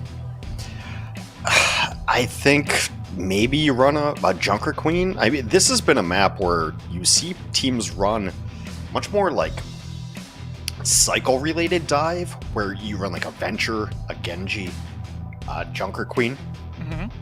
And then once that fails on first point, then you switch to like an actually good comp and run like Ferret Tracer. But it has been like a map where people like to run like super aggressive Brawl on first point. Also a map that I think you can maybe even run the Juno on if you can get aggressive on it. This map is also, you know, all Flashpoint maps are now Lucio as the hero, so you get the speed boost out, but that does not stop most teams from running a Lucio because the rotation between like winning a point and getting to the second point is still so important. So let's see how it goes. I mean, how would you feel about the Ramatra pick on this map, though? Because that's what's been really impressive for the side of Pokerface on Runasapi. It's been slowing down the Bernard Diva pick, right? It's putting enough damage in it. You know, unfortunately, Zarya is not good enough to be able to run right now, but you need something that can burn through the, you know, even Diva got, like, nerfed. So only 3 seconds of defense matrix, but Ramatra's been just consistently static, holding the point. This might also be a map where Bernard ends up running the Orisa. It's been really good. The first fight is going to be so critical, but yeah, I think you can definitely run the ramp here. Alright, let's see what they have in store. ZETA Division probably has something prepared, or maybe they are confident enough to, I guess, identify some sort of weakness in Pokerface's composition right now, but let's find out, because ladies and gentlemen, we are going to Lijiang City. Alright, looking at the hovers right now, I'm not seeing anything too out of the ordinary. Bernard on the Orisa, Flora on the Cassidy. I mean, I wouldn't be surprised to see that stick. Alpha probably going to use the TP and switch to something like a Tracer or the like. Expecting something the same with the Juno as well. Well, you go to this map because it's worse for a lot of Pokerface's favorite heroes. It's worse for Ball, it's worse for Pharah, it's worse for Ashe. Alright, that's fair. Yeah, it's not necessarily like what ZETA Division's good at, it's that it does not favor Pokerface's best heroes. Interesting to see that Proud is not on a hit scan hero and rather on the Echo right now, which is really interesting to see. I mean, we've seen glimpses of his Pharah on Dorado, and he's been pretty decent. I mean, not even jokes aside, he's been pretty decent, albeit the very short time he's been playing on it. But still, let's see how that works out. Belstrade has to jump back to the safety of his teammates, but is going to be taken. This is the Violet that we've been waiting for, to be honest. And Flora cleans up Proud. So ZETA Division finally waking up, at least on the side of the backline, and then taking control of the first point. Yeah, it's also one of the very few maps that you can run a Cass on center point. So if you're playing Saravasa or something like that, you would be running the Ashe, just longer range hit scan. Proud going to the Sojourn. Alright, so Proud kind of like going back, okay, need to go back to Comfort and going to the Sojourn. And let's see how it goes. Range-wise, I mean, so the Sojourn does outrange the Cassidy, but still, Sojourn has to charge up those railguns before she can do that. Excuse me. Oh, look at those headshots from the Cassidy over there. Very impressive stuff. And Violet there to just finish off Colosseo. However, Alpha E is going to be taken out. Simple, I think Simple just thought that he could just win this fight. This fight's still winnable and uses the Katsuna Rush. However, ZETA Division is disengaging very well, so no casualties on the side of ZETA Division so far. Well, Simple takes down Violet, so this may be the start. However, oh, Proud is just traded out after a nasty javelin by Bernard, so this is still going to be on even ground, so overtime is ticking. So, wait a second, Flora. Have zone. Alright, but still, Alpha E also makes a stick on Simple. So, relatively even fight. Violet uses the Sound Barrier, so this is going to be extra sustain for the side of Zeta Division, and Zeta Division is going to use that to full effect as they will capture the first Flashpoint. It's, I mean, I don't want to be too toxic about this, but as soon as Violet doesn't die first, they start winning fights. I was just so thrilled for whatever was going to come next. I don't want to be too toxic about this. I'm like, yes, what are you going to say? I completely agree with you. Violet was able to get the kill there. I'm also just so all in with an Orisa v Orisa meta. I feel like this map particularly is really good for it, and these two players are some of the best Orisa players that we have. We'll see if Belisaria can find some value here. Again, I'm really interested in Flora Cast versus Proud on the Sojourn. We've just not seen Sojourn all get enough value. There's just not enough damage boost on it. Yeah, I mean, those shots do connect, but it's not finding any kills, and it's actually going to be Flora on that Cassidy with the help of the Kitsune Rush. Just take down members of Poker Face multiple times, time and time again. And it's Poker Face, they do have the Kitsune Rush of their own, but like Zeta Division that used to be like 3 kills though. Like that's how Sojourn used to work. You used to just win the fight if you're hitting 3 shots in a row, and now you just don't. Yep. And now it's actually going to be Flora who's going to be on fire. I guess inspired by Proud, who was on, which I was about to say, like even before, like a very similar type of DPS. But Belisaria taking down Violet, so this is step 1 of Poker Face making a comeback. But Bernard and Alpha denies any sort of possibilities on that. And with 72% mileage on the point rate already, Poker Face has to do something drastic. Yeah, and the big commitment comes from the Sound Barrier. Chisoan takes down Flora, so this may be a start. It actually does pay off, at least for the moment. I don't know if there's going to be a flip. Violet is enough of a lunatic to just run this beat right now on a hit, like just Violet. Oh, never mind. Yeah. I was very surprised for a second, like at 57 HP, like that. Maybe does he actually commit? But no, he doesn't. He just falls down. But Simple also taking down Finn means that Bernard doesn't have any sustain, and that's going to be a flip.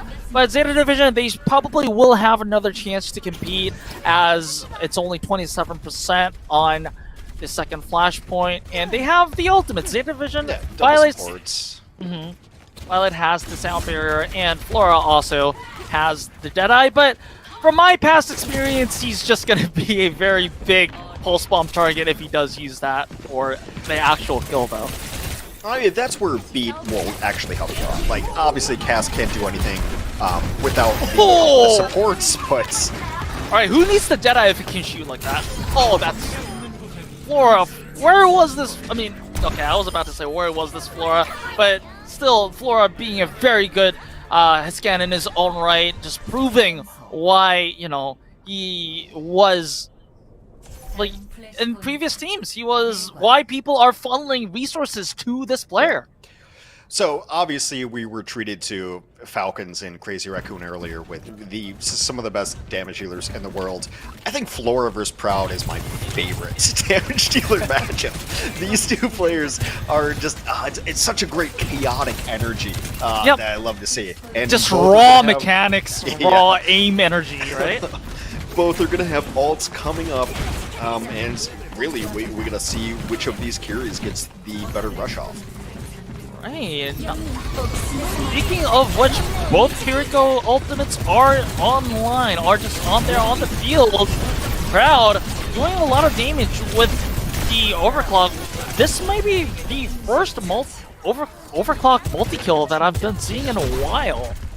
Well, it has to be used with a rush, or even the Juno ultimate works well. You have to get something over the line to be able to make that Sojourn ultimate do what it used to do, really, and be able to one-shot people in the head, because we see the mechanics can come through from Proud, and you can actually hit those shots. You just have to get a little bit of a boost to be able to pull that off.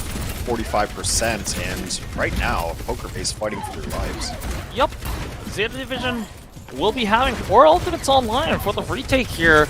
Like, in ordinary terms, we should be able to be a comfortable Zeta Division teamfight win, but you never know between these two teams. They're always chaotic. This is going to be both sound barriers used. Fixes was a little bit earlier. Pulse Bomb goes wide from Alpha E. And Simple is going to be the first one to fall, followed by Fixa. So this is going to be Zeta Division going to get this one in the bag. And 96%, probably overtime going to tick before Zeta Division makes the flip. So despite using a lot of ultimates, Zeta Division does make the flip happen.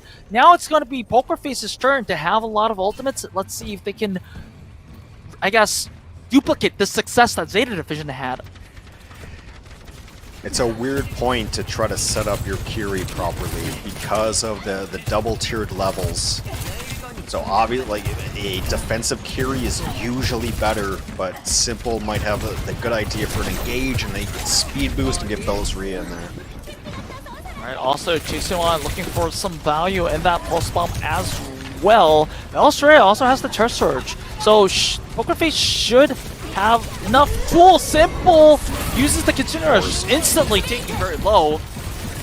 Flora takes down Proud, so that's a lot of damage output denied from the side of Pokerface. Jason has to recall for his life.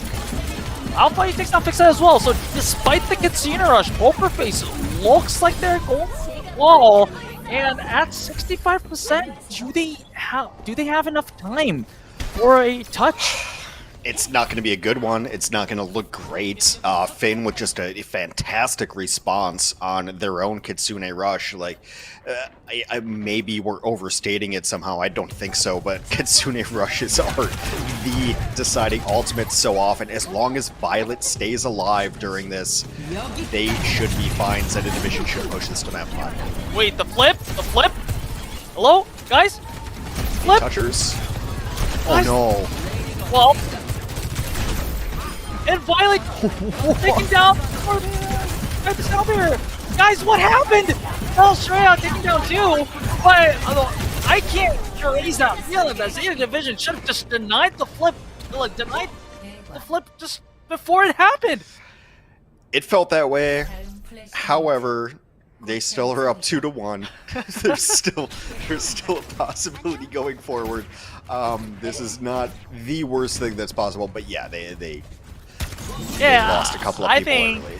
I think they just kind of wanted to rotate like really big, and they kind of just lost Alpha in the process that was supposed to hold the point while everyone else rotated, and then that happened, I guess. But still, Zeta Division, they're in a good position to be ahead in the ultimate race. Pokerface do have some good ultimates themselves. They have 3 and 4 incoming, so it's probably going to be the Kitsune Rushes again. Flora trying to zone Pokerface out with the Deadeye. Doesn't find anyone though, but still gives enough room for Zeta Division to have positioning first on the point. Both Kitsune Rushes down. It is both sound barriers available as well, but not before Bernard takes down Jisoo-wan. Both turn surges down as well. This is going to be an ult fest. Both teams know that this is going to be a very decisive fight. Alpha takes down Proud, so Zeta Division looking like they have the upper hand in this fight, and already having taken the point at 50%. Pokerface has to touch for their lives again. Well, to be able to come out of that on top, as you mentioned, it was a complete Q fest right away. So to be able to win those fights where everyone commits everything is enormous. Flora early on, any Deadeye that you live through is a good Deadeye, right? It's the same as Barrage. Any Barrage you live through is a good Barrage. Now Belisria is going to come back on the ball. We'll see. Is Sojourn Ultimate decent enough without the buff from Simple? Proud's gonna try to get it going, but right now Zeta Division in the driver's seat. He's probably not even gonna have a chance to use that ultimate unless Pokerface can extend the fight long enough for him. The ball is gonna try his very best to survive, to touch, but he is very low. Violet also takes down Jisoo-wan, who's gonna be a very crucial member to just kind of ping pong the damage, but it's not gonna be enough as Zeta Division, yes, it probably should have been a 3-0 in terms of the map, well, the internal map score for New Jung City, but anyways, they do secure that win, and this series goes to 5. we deserve 5. I feel like this matchup in particular, we deserve 5. The chaotic energy of the DPS, the support lines both being the best support lines we've ever seen and the worst support lines we've ever seen. It has just been a fun set to watch these teams play. And what is our last map type? I'm trying to look through it. We've played Control, we've played Push, we've Hybrid? played Flashpoint. Probably We have hybrid. Hybrid. Okay, so probably Paraiso. Everyone's playing Paraiso right now. Maybe Kings though. Both these teams kind of like Kings. So it's Poker Face on who's going to be selecting the map. Mhm. So Poker Face also, in my memory, has a history of Yeah, they don't play preferring Kings. Blizzard World. So maybe Yeah. that's going to be the case. It Oh, has that's my been- prediction. Yeah, no, it's a fantastic prediction. They have picked Blizzard World 3 times, and it's because Proud just can play Ashe, and no one can ever match Proud's Ashe on Blizzard World. They played Paraiso twice. No Valde, no King's Row. So if it's Poker Face making the pick, which it is, it's either Blizzard World or Paraiso. Paraiso's been played a lot lately, though, so maybe there's a kind of like some scrimbucks going on. All right, let's see what Poker Face has to come up with for the map pick for the final map of the series after a short break. So don't go anywhere, everyone.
Welcome back to Overwatch Champions Series Korea. We are currently approaching our final map of the second series of the day, and it is indeed going to be Blizzard World.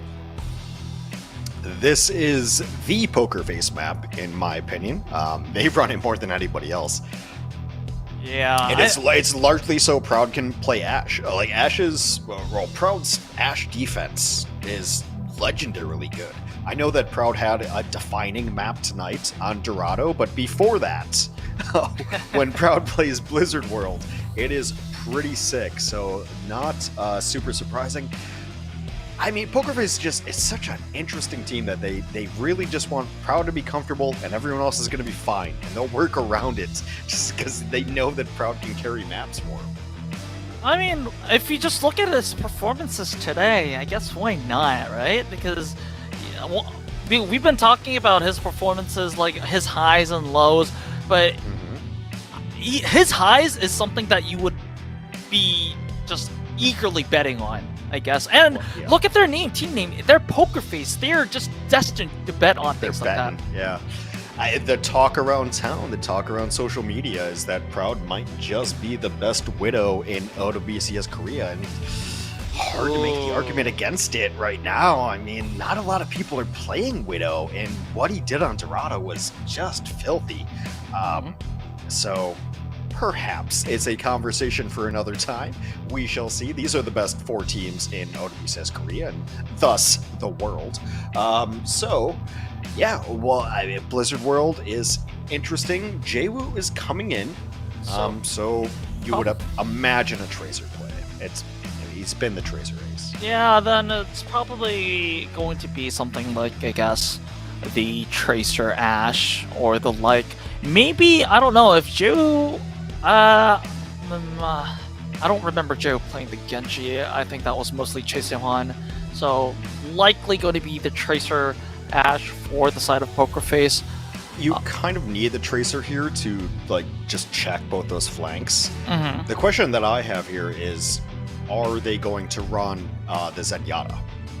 Because you can run it on this map too, and we've seen Simple's proclivity to run the Zenyatta, and it worked out really well for them. Like, my knee-jerk instinct is to be very, I guess, negative about that, but I've been very wrong on Dorado even today, so I'll hold that thought. It's a map you can run it on. I mean, it's like, you know, a little bit of a gambit is a little bit of a gamble. You do rely on your team peeling for you, but if you can just kill the Winston before he gets to you, or if you can go the Tracer before they get to you, you're totally fine. It's one of the very few maps you can comfortably, I don't know, I don't feel there's anything comfortable about running a Zenyatta ever. Probably not. It's a scary hero to try to defend yourself on, but Simple's been one of the few players who's shown us that you can make it work. Oh, speaking of going against the Winston, we might not even go against the Winston because Zeta Division looking like they're going with Bernard. So no Heesung. So okay. Potential diva play, I guess. Yeah. Which is also viable on Blizzard World as well, no? Yeah, especially when you get to second. It's a map that you definitely have to run something that can deal with high ground, just based on how first and how second are laid out. You do need to be able to scoop people off the point.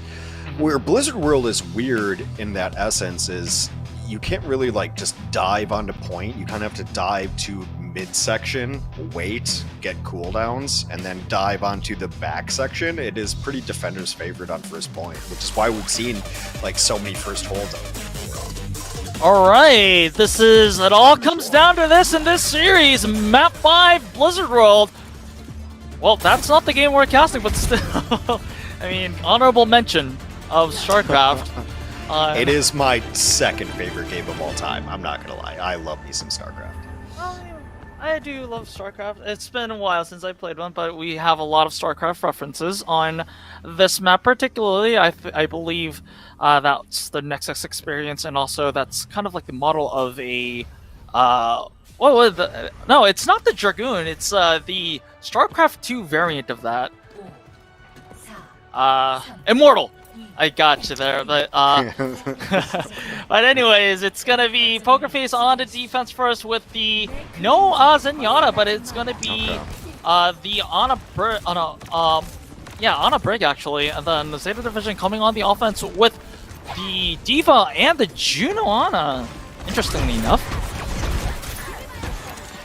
Okay, so pretty defensive composition from Poker Face. Obviously, they're on the defense, but this is going to be a defensive dive. I don't think you'll ever see Bellosaria really engage.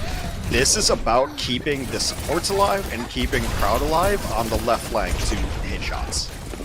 Alright, also Proud looking for a good angle. Oh, there you go! I mean, the final shot was not a headshot, but that was a headshot into a body shot, and that was dirty. So Poker Face, they are in a very good spot where if you just flip the other coin around, ZETA Division is in a very awkward spot where they're trapped inside that building in a numbers disadvantage, and Fixa is just beating people up with that mace in the face.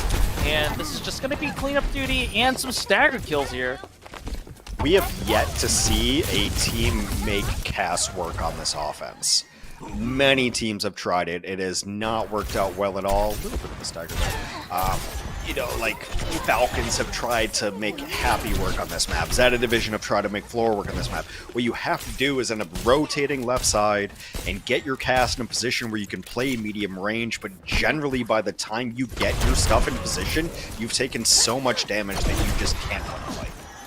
Maybe that's why they're running the main. Maybe a wall gets cast in position, but it's been tough sledding. Early Juno ultimate from the side of ZETA Division are quickly answered by the Nano from onto Bellosaria, and Bellosaria committing to use the Primal Rage to get probably, I guess the initial objective was to get Juno to an environmental kill, but it does not happen, so no casualties on the side of ZETA Division. So far, the Nano is on to Bernard to keep him alive.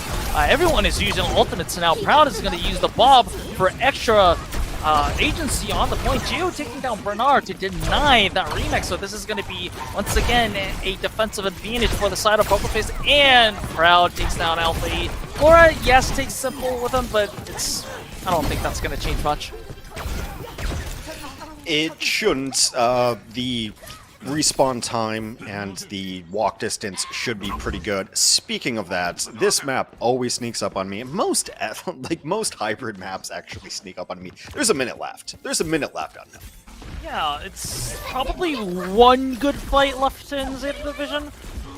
I guess the bright side is that Violet somehow is already almost up this, getting his ultimate again. Well, you're gonna need it. Like, you have to get Violet to drop down the loop so you can get in position, because both Mei and Cass need to be in mid-range here. It's a nice rotation, though. They come on the right side.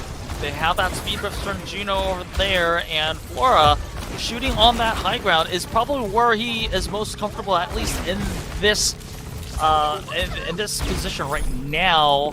Also, Alpha E will be having the Blizzard to dissuade anyone from coming into the point, and there's a Blizzard, but Bellosaria takes down Violet, so Violet dies before using that ultimate, which is going to be huge, and Fixa is going to take down both Flora and Alpha E, so with 13 seconds left, that's just going to be a full hold. And look at this, dude. Bellosaria doesn't even have to use the Primal. They're going to have double support ultimates up. Violet's going to Desperation, maybe use an ult here, but who cares? Yeah, it's not even going to affect what's going to happen on the point, and wow, Poker Face, very, very impressive defense from their side, and ZETA Division, I'm not sure, like, I'm pretty sure that they had an idea coming in, like, they had a clear game plan coming into Blizzard World, but clearly didn't work out. I think they finally had a good idea of trying to rotate that right side. Like I said, when you're running these mid-range heroes, it's going to take you 2 sets of cooldowns just to get into the right spot. So you're running a Mei, you're running a Cass, and you can't do anything until your Winston comes back and has another cooldown, until your boost comes back in and has another cooldown.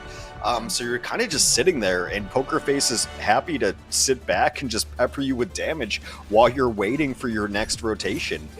I don't think Cass is great on this map. I don't think Mei is perfect for it. They have to work together because you have to get Cass in position, but never able to capitalize on the Cass position. Yeah, and we've been talking about rotations of ZETA Division, and that's all, that kind of all goes to nothing if Proud kind of takes advantage of that rotation and uses that, I guess, superior range to take out multiple members of Zeta Division, which Proud did early on onto Alpha E. So Zeta Division, during that rotation, were kind of in a very awkward spot where they were in a numbers advantage in a very kind of small corridor over there.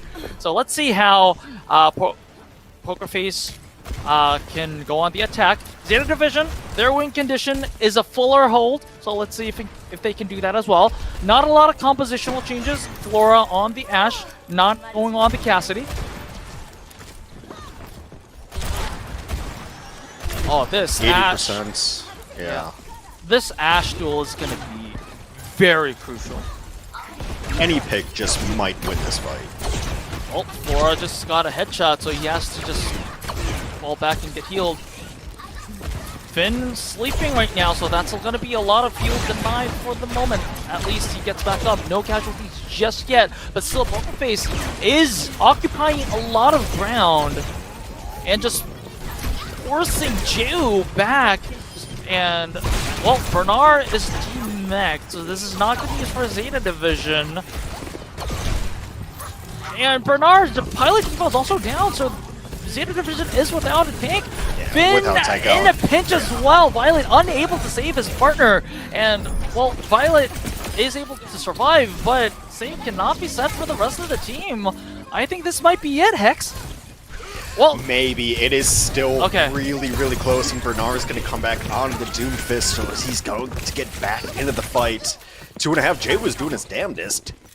Well, Jay, yeah, taking down Violet with Pulse Bomb, so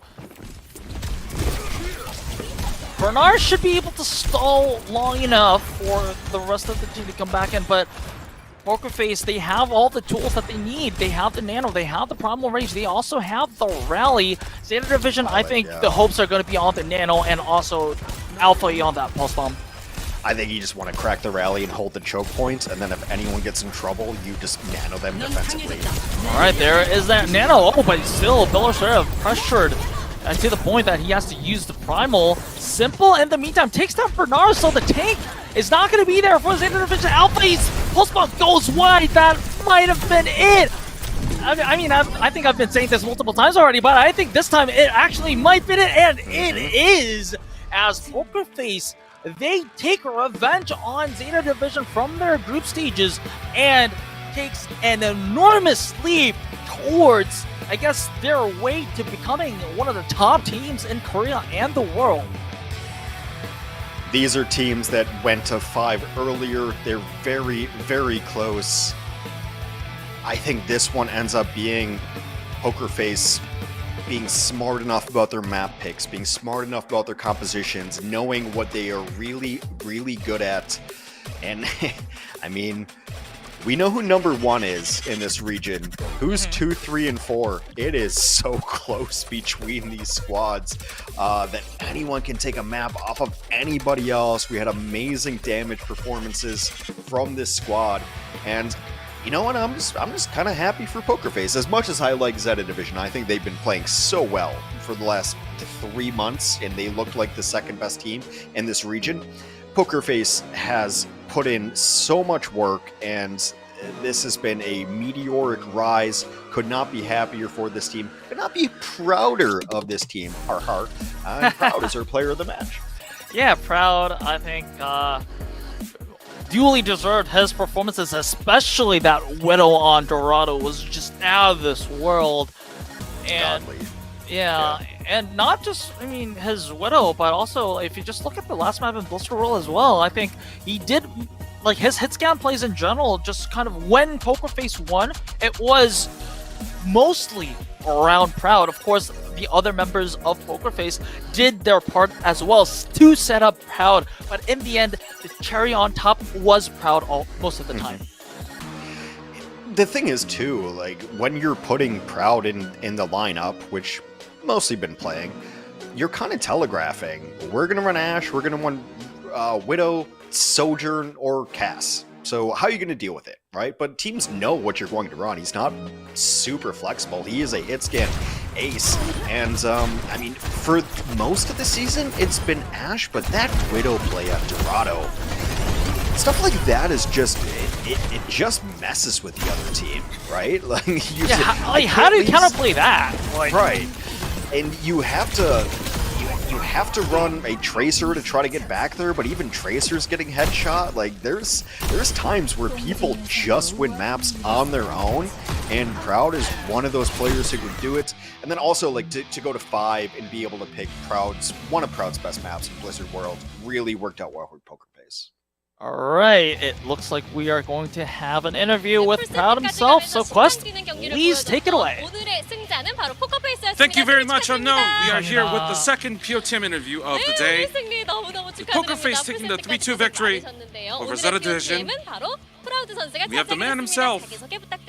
Please introduce yourself. And this is Proud, the main DPS for Poker Face. 네, 자 오늘 승리 누구보다 얼마나 더 값지지 않을까 싶습니다. 자 저번에 패배를 뒤엎은 So of 오늘 course, the team came back very strong after the loss yesterday. 내면서 승리를 정립하게 됐어요. 오늘 승리 소감 They 들어볼까요? captured the win today over ZETA Division. So how do you feel about 개인적으로 the victory? 아쉽게 지고 저번 라운드 로빈에서 제타한테 아쉽게 지고 그래서 오늘은 After 꼭 losing 이기자는 narrowly 마인드로 to 열심히 했는데 이기게 ZETA 돼서 in the round 기분이 robin. 참 좋습니다. So 네, I'm 자, very happy that 인터뷰하기 we were able to get the win over 전까지 them 오늘 경기 today. 너무 이겨서 가슴이 떨린다라고 말했던 프라우드 선수였는데요. 자, 1세트 때 리장 타워를 내워줬지만 Of course, 도라도부터 map one, 템포를 만들어가기 gave it 시작하더니 away to 오늘 이렇게 승리까지 ZETA. 거머쥐고 But 됐어요. from 오늘 Dorado, 전반적으로 you 경기 pick up the pace. So 처음에는 can you tell us 첫 about the 맵을 좀 momentum 아쉽게 and how the 두 match 번째 was a 맵 좀 victory? 걱정을 하긴 했는데 저희 팀원들이 다 After the map 집중해서 one loss, 이겨가지고 좀 I got 그 a little 후로 흐름 worried, 잡았던 것 같아요. but I think 네, that 자, the 흐름 momentum 완벽하게 itself went really 잡아내면서 well 마지막 5세트 때 because my 포텐이 teammates and 터졌습니다. I 자, 블리자드 월드에서 포페의 완막이 refocused 나왔어요. ourselves. 자, 이 완막의 1등 공신 누구였나요? So can you talk about the Blizzard World, the full hold on 좀 Blizzard 오늘 World? 잘한 것 같아가지고 딜라인 아닌가 1등 공신은 제우까지 저희 막내 제우가 오늘 2인분 이상을 해줘서 I think Jehu played really well 네, today. 자 이렇게 모든 팀원을 한 명 한 명 다 But of course, I have to give 하는 all the credit to 모습이 all the 포페의 teammates. 따뜻한 모습을 보는 것 같습니다. 자 그리고 또 오늘 도라도를 빼놓을 수 없죠. So we have to also talk about 선수의 Dorado. 레드 무비가 나왔는데요. 자 You're getting all the 위도우메이커가 headshot on 멀티킬을 the Widowmaker, 하면서 제타의 getting the 템포를 multi-kills, 완전히 무너뜨리는 오늘 경기력을 just 보여줬어요. absolutely destroying 자, ZETA 그런데 Division. 애쉬에서 위도우로 이렇게 영웅을 바꿀 때 팀원들이 Did your team 일단 trust you when you switched 평소에도 잘 from Ash to 믿어주기도 Widow? 하고 제 선택을 존중해주는 팀원들이기 때문에 My 믿고 team 도와준 것 respects 같습니다. my 네, choices 자 in terms 팀원들이 of 믿어줬을 때 my hero 이렇게 또 choices. 멀티킬이 나왔단 말이죠. 그때 So, 반응이 어땠나요?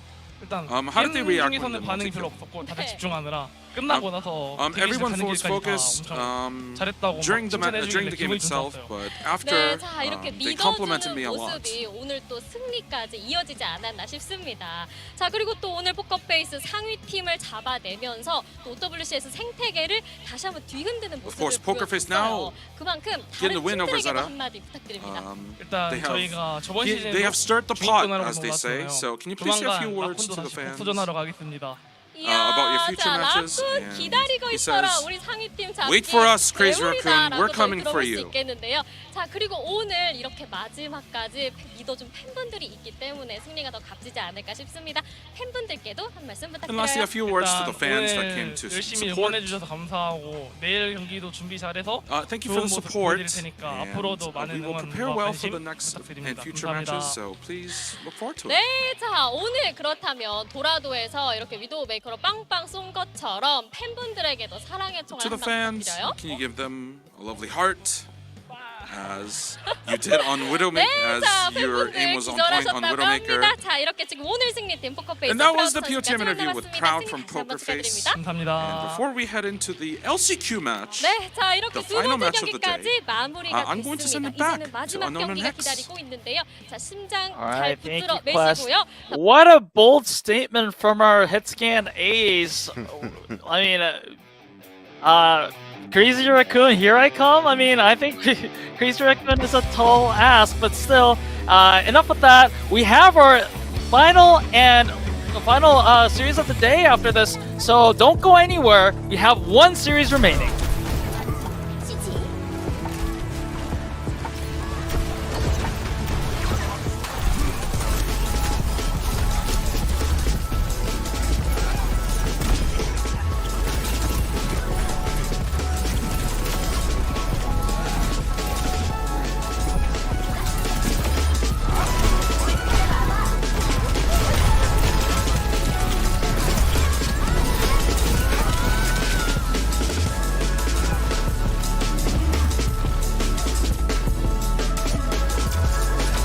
네, 안녕하세요. 저는 VEC 대전에서 팀장이자 또 탱커 포지션을 맡고 있는 전용민 구름이라고 합니다. VEC 대전에서 힐러 맡고 있는 레고 이도현이라고 합니다. VEC 대전에서 딜러 포지션 맡고 있는 미니 서민서입니다. VEC 대전에서 딜러를 맡고 있는 다트 고민혁입니다. DAEC 대전에서 서브힐러를 맡고 있는 진성이라고 합니다. VEC 대전에서 탱커를 맡고 있는 파머라고 합니다. 이번 시즌에 제가 VEC 대전에 합류하게 되었는데 원래 오랫동안 알고 있던 선수들이기도 하고 좀 잘한다고 생각하는 선수들이어서 많이 연습했는데 생각보다 더 좋게 나오는 것 같아요. VEC 대전에 들어오게 되면서 새로운 팀원들과 함께하게 되었는데 경험이 많이 없는 선수다 보니까 많이 서툴긴 하지만 그래도 열심히 하려고 노력하고 있습니다. 새로운 선수들과 합을 맞추기 위해서 열심히 하고 있습니다. 솔직히 전 시즌에 정말 참담한 결과를 나왔는데 이번 시즌은 정말 다르다라는 모습을 보여주려고 지금 새로운 팀원들과 함께 정말 열심히 연습하고 저희가 대회 끝나고 한 4월 말부터 지금까지 계속 쉬지 않고 연습해가지고 아마도 이번에는 좋은 성적 거둘 수 있지 않을까 생각합니다. 사실 저도 대전에 살았는데 그런 만큼 이 대전에 대해 되게 애정이 있으니까 시민분들께 e스포츠 쪽으로 되게 좋은 팀이구나 라는 인식을 강하게 남겨드리고 싶네요. 아무래도 최대한 많은 경험을 하고 더 높은 곳으로 가기 위해 열심히 노력하겠습니다. 팬분들이나 경기를 보시는 분들께 아마 저희 팀은 저 시즌 성적이 많이 안 좋았어서 약한 팀 이미지를 지금 쓰고 있는데 이번 시즌에는 그런 이미지를 탈출해 보도록 해보겠습니다. 이번 시즌은 우리가 얼마나 잘할 수 있는지를 보여주자라는 각오로 이번 시즌 정말 열심히 임하겠습니다. 대회 관심 가져주셔서 감사하고 좋은 모습으로 보답하겠습니다. 팬분들께 일단 맨날 시간도 내주셔서 정말 감사하고요. 계속 응원해주시면 정말 감사하겠습니다. 항상 관심 가져주시고 시간 써주시는 우리 팬분들 감사하고 사랑합니다. VEC 대전 화이팅!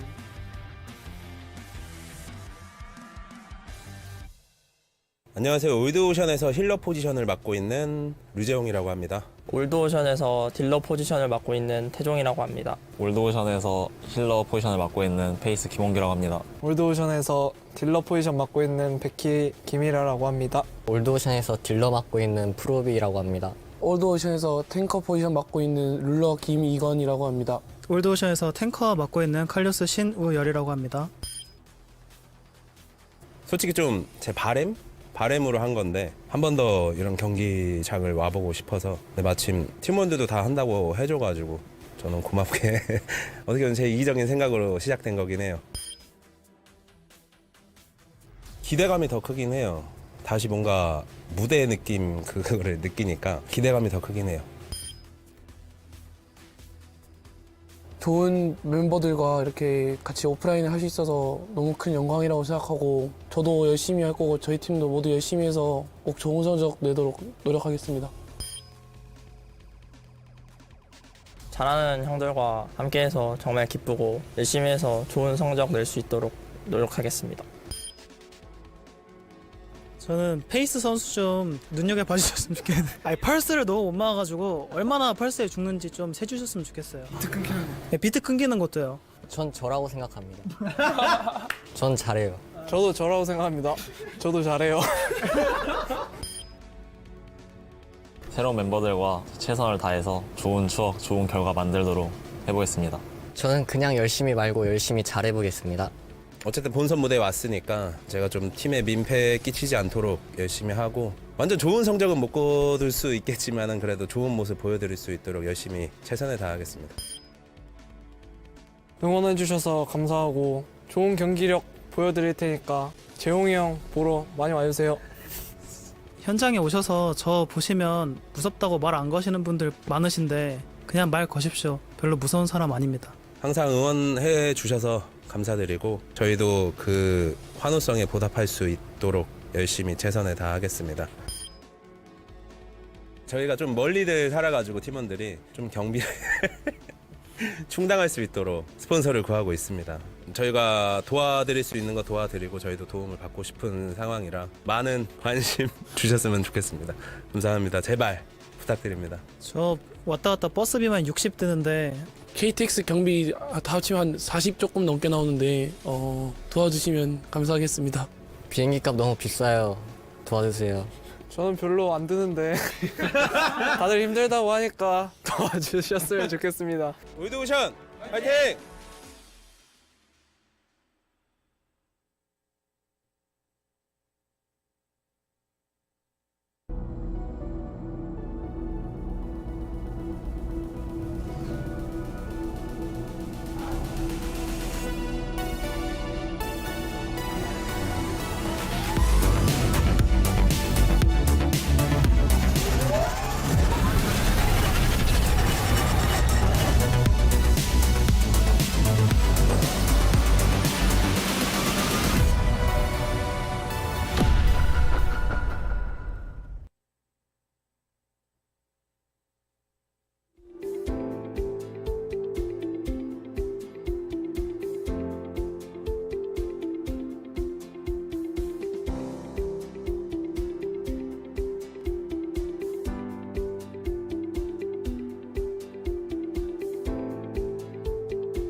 Welcome back to Overwatch Champions Series Korea. We're currently approaching our third and final series of the day, and this one's a little bit special because the first and second series was about seeding order. So if you lose, you don't get eliminated. It's just that you have probably a tougher opponent on the playoffs.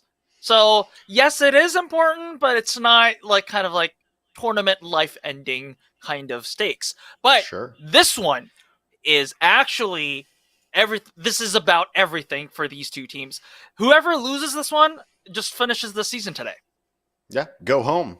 You know, you don't have to go home, but you can't stay here, I think is the old adage. But so, I mean, this is kind of something I was like gonna hype up and just kind of lie about of like, yeah, one of these teams, and they've been the worst teams in the division. They've been 7 and 8 since the get-go. One of the, you know, the one win that Vec has is against Old Ocean. That was week 1, and they went to 3-2. Other than that, Old Ocean has 0 wins. But after seeing Fnatic play last night, one of these teams might be able to beat Fnatic, which is why this is so crazy to watch. Look, Vec has improved non-stop throughout the season. Throughout the Stage 1 and Stage 2, and yes, they don't have a ton of wins. They got 1 win against Old Ocean. Old Ocean has 0 wins, and they went to 5 against Vec. But both of these teams have moments, and we've seen if you can have a player or two who have moments, you might be able to upset somebody. So yeah, loser goes home, winner plays Fnatic. I don't know which fate is worse, to be honest. But we've been, I want to talk about Old Ocean a little bit. This has been, of course, despite their struggling performances, has been a team, fan favorite team, of course, with a lot of old, I don't want to say old, but a lot of, I guess, I guess, a lot of names with history, like Lijiang, who some has been... Veterans would be the term you're looking for. Yes, exactly. Like Lijiang, who has been... basically Overwatch, the history of competitive Overwatch himself. And then also Faith, Kalios, Becky, who has been playing on the Overwatch League as well. Some of these players, it might be their last match of their career, as so to say. Like, let that sink in. So this kind of like highlights how important this match might be for some of these players. Yeah, gotta figure it out a little bit there. Vec has made upgrades. The support line has been miles better this stage than it was last stage.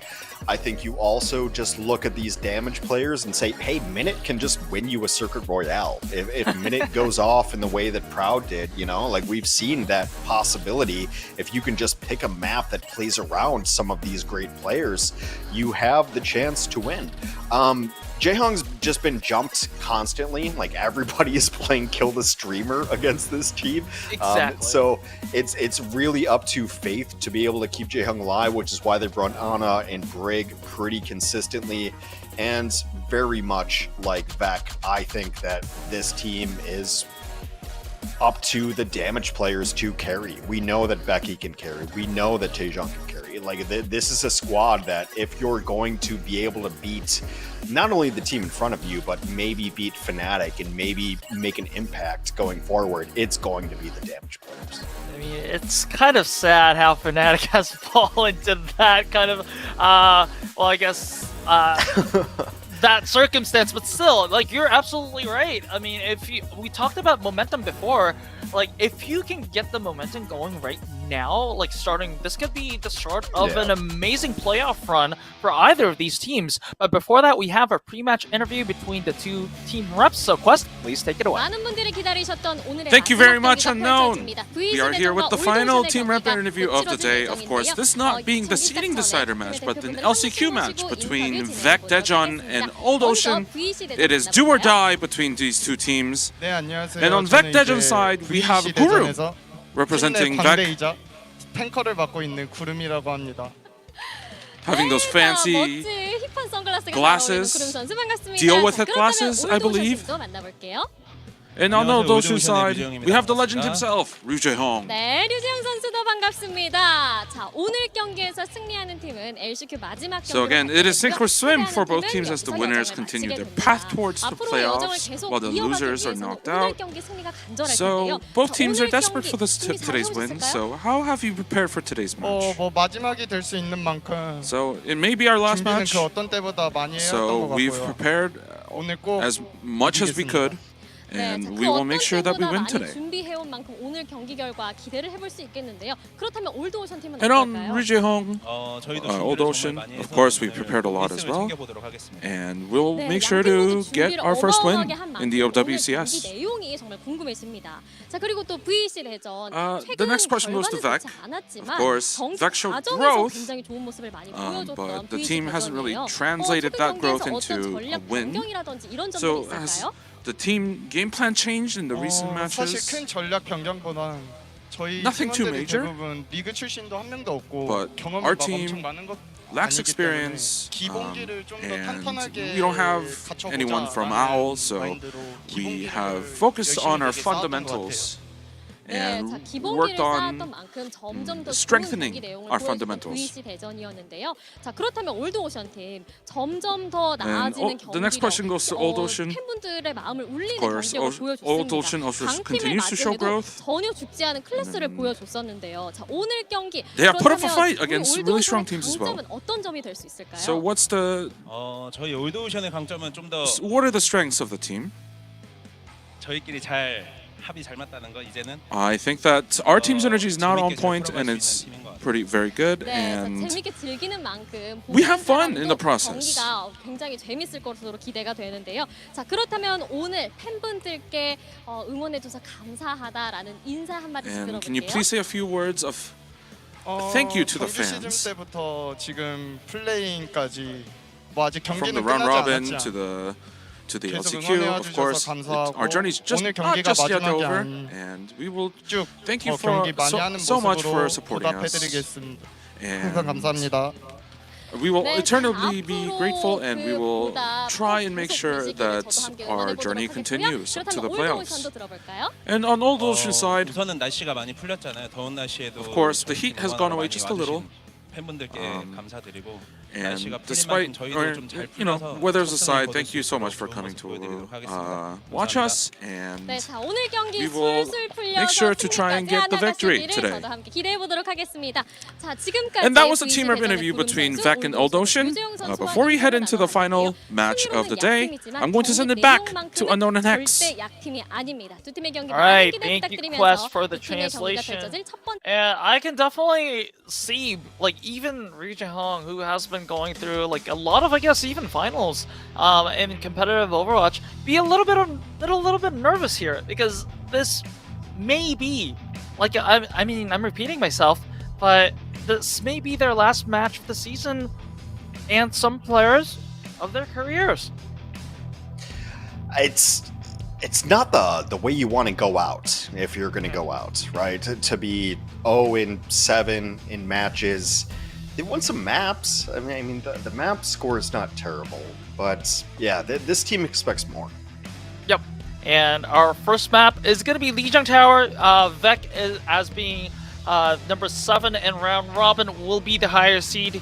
Lijiang Tower. What would we expect from either of these teams on Lijiang Tower here? Old Ocean doesn't really fool anybody, right? So they're running Ana Winston like 100% of the time. Faith is usually going to play the Brig, and really the question is you know what are the damage healers going to run? You know, DAEJEON has been mostly playing Tracer for them.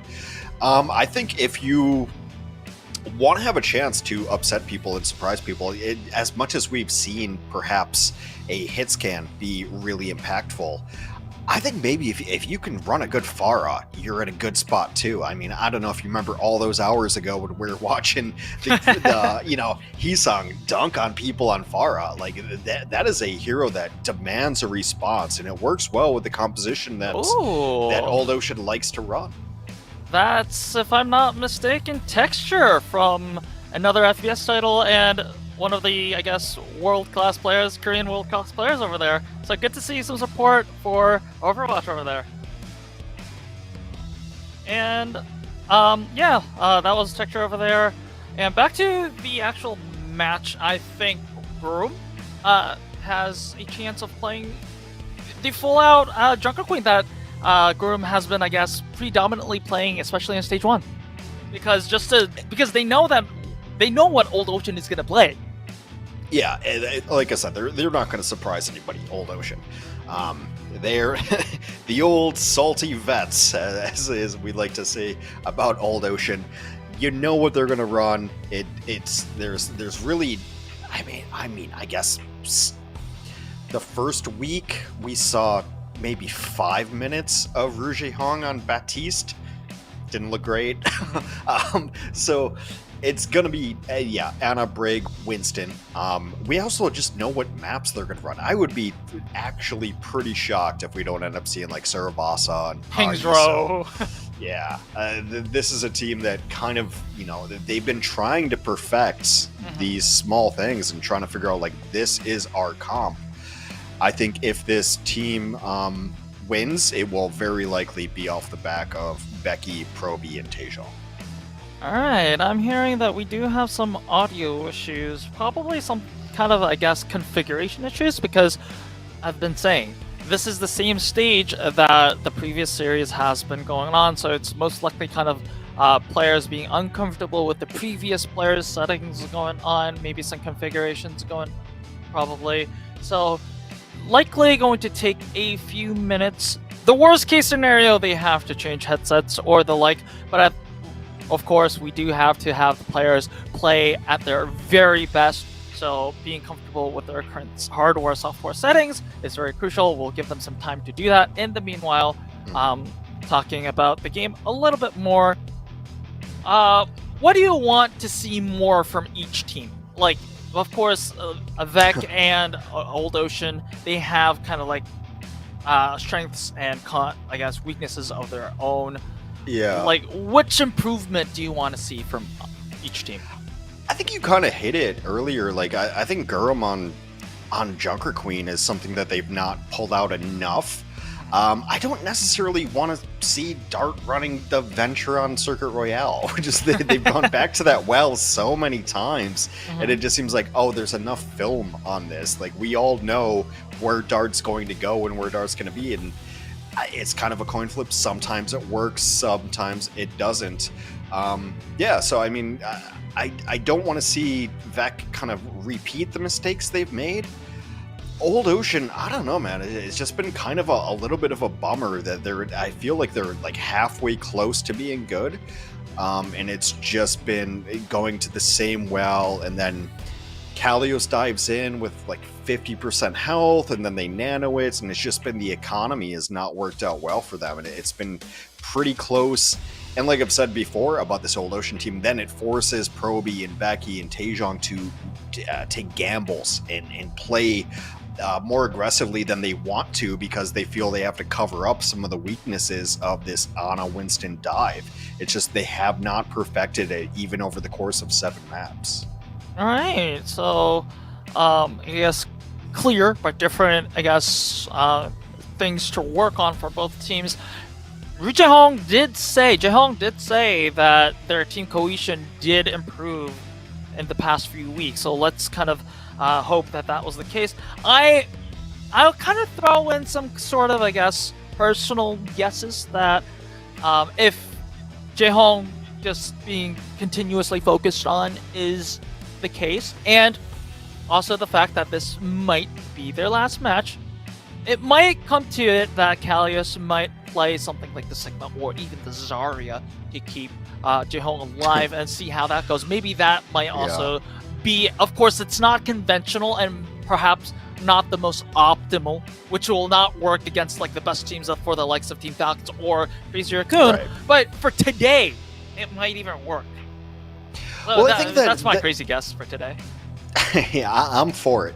I think that has just been the issue with Old Ocean, as far as many maps as we've seen, and kind of the idea of how this game is being played right now is every map kind of has a different composition, and Old Ocean don't really have a different composition. They don't really have versatility outside of their damage players, right? You know what their supports are going to play. You know what Kalios is going to play essentially. It's either going to be Winston or it's going to be Devo when they play Saravasa.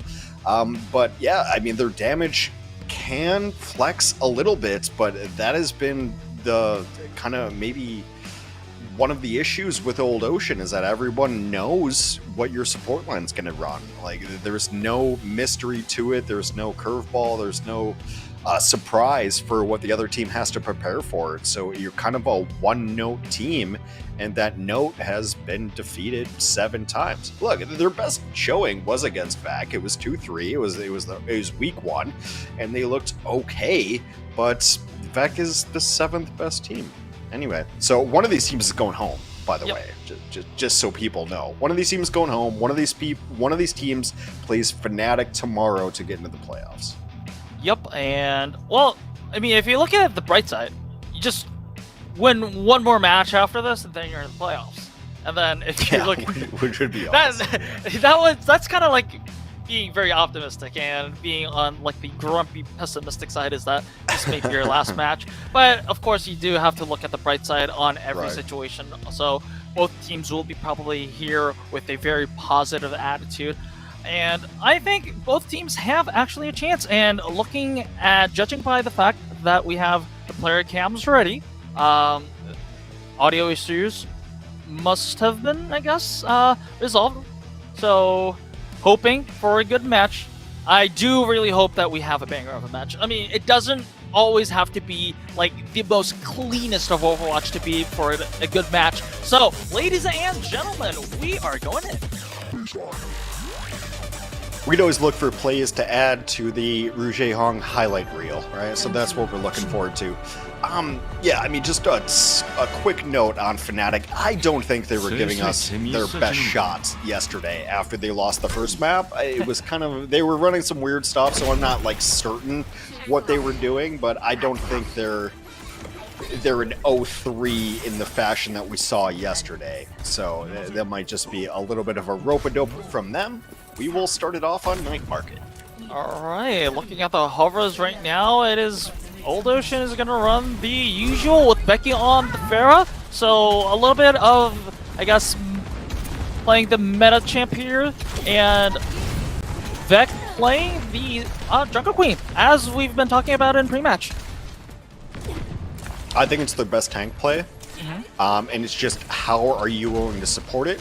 Dart is, I mean, the Genji is probably Dart's second best hero. It's like Venture, Genji, and Kalios just blasted off of existence for a minute over there. This is, I guess, exploiting one of Old Ocean's weaknesses, that Kalios just, I guess, being disconnected from their support line, and this is going to earn them their first cap on the point. And so Old Ocean, they have to have a teamfight win to retake it.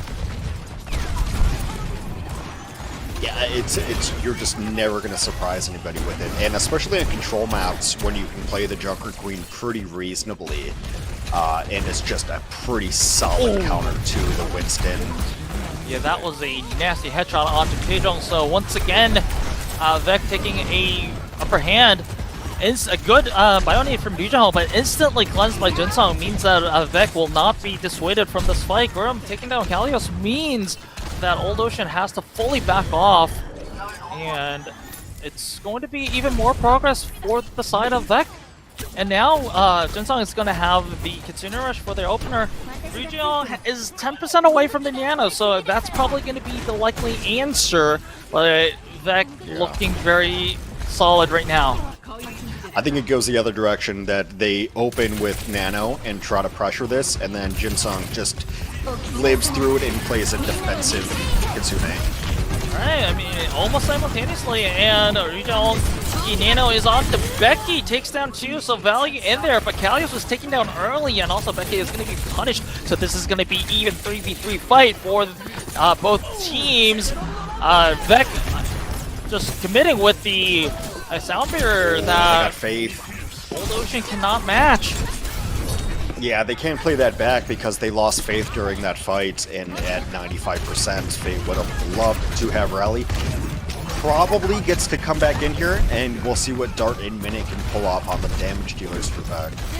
Alright, but DAEJEON just being cut down over there, that at this point of the match is not really good for Old Ocean's fortunes. It is 94, 95% and going in favor of Vec.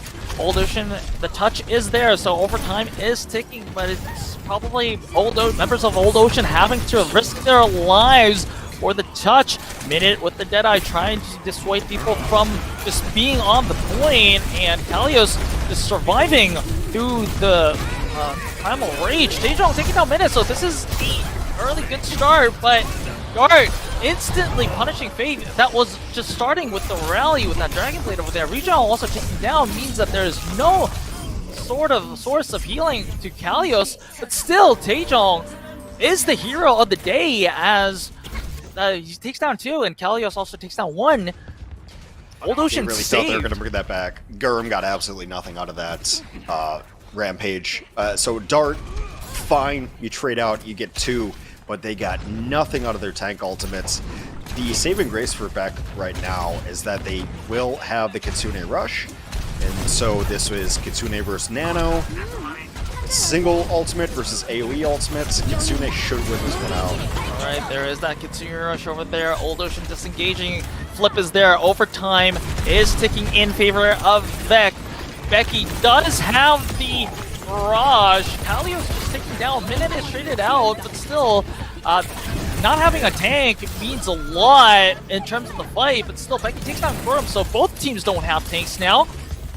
Lijiang is gone. Wait a second. The barrage doesn't find anyone as trades are going in favor of Vex slowly. And the flip for the overtime is going to be delayed as DAEJEON is resisting. And Vec doesn't find any value in trying to force this. They know that they can play it safe a little bit. Wait a second, DAEJEON! This is big. DAEJEON is punished by Jinsung over there. Becky also very low. Lijiang also taken down by Lego and Broom. And yeah, I mean, although it was a good resistance from Old Ocean later in the latter parts of the round, it is going to be Vec who regains control and takes Night Market. There's a... Well, you don't really track the NFL. I don't really even know why I want to bring this up. There's an index called the Cowardice Index of how cowardly a punt is in the NFL, which means you kick it away and you give it to the other team. I feel like that's the same feeling I have for like if you nano your Brig or you nano your Pharah. Like, if you really believe in your squad and you believe in your damage players, you nano your Pharah. They nanoed Faith there. It bought them a little bit of percentage. It bought them some time, sustainability. But I think if you want to win and you want to beat a team, you nano your DPS. And that has been like kind of, I feel like across the board, the big difference between playing top 4 and bottom 4. It's the difference between we can win this if we just give our best players the resources versus we don't want to lose. Do you know what I'm saying? Yeah. Like there's kind totally of a vibe there.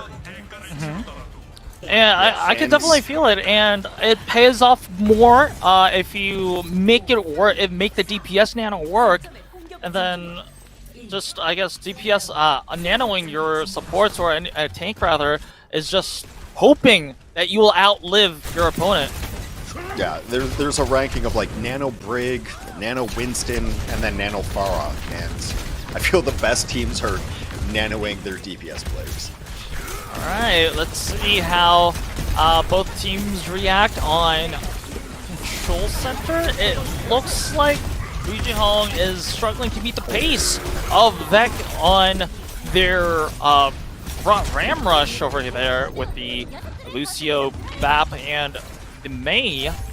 Yeah, both supports down immediately.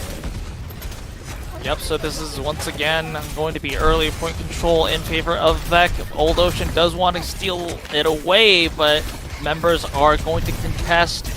And with members so low, with Kalia so low, they have to be really careful not to lose their tank unless this is going to be a prolonged reign of control for Vec.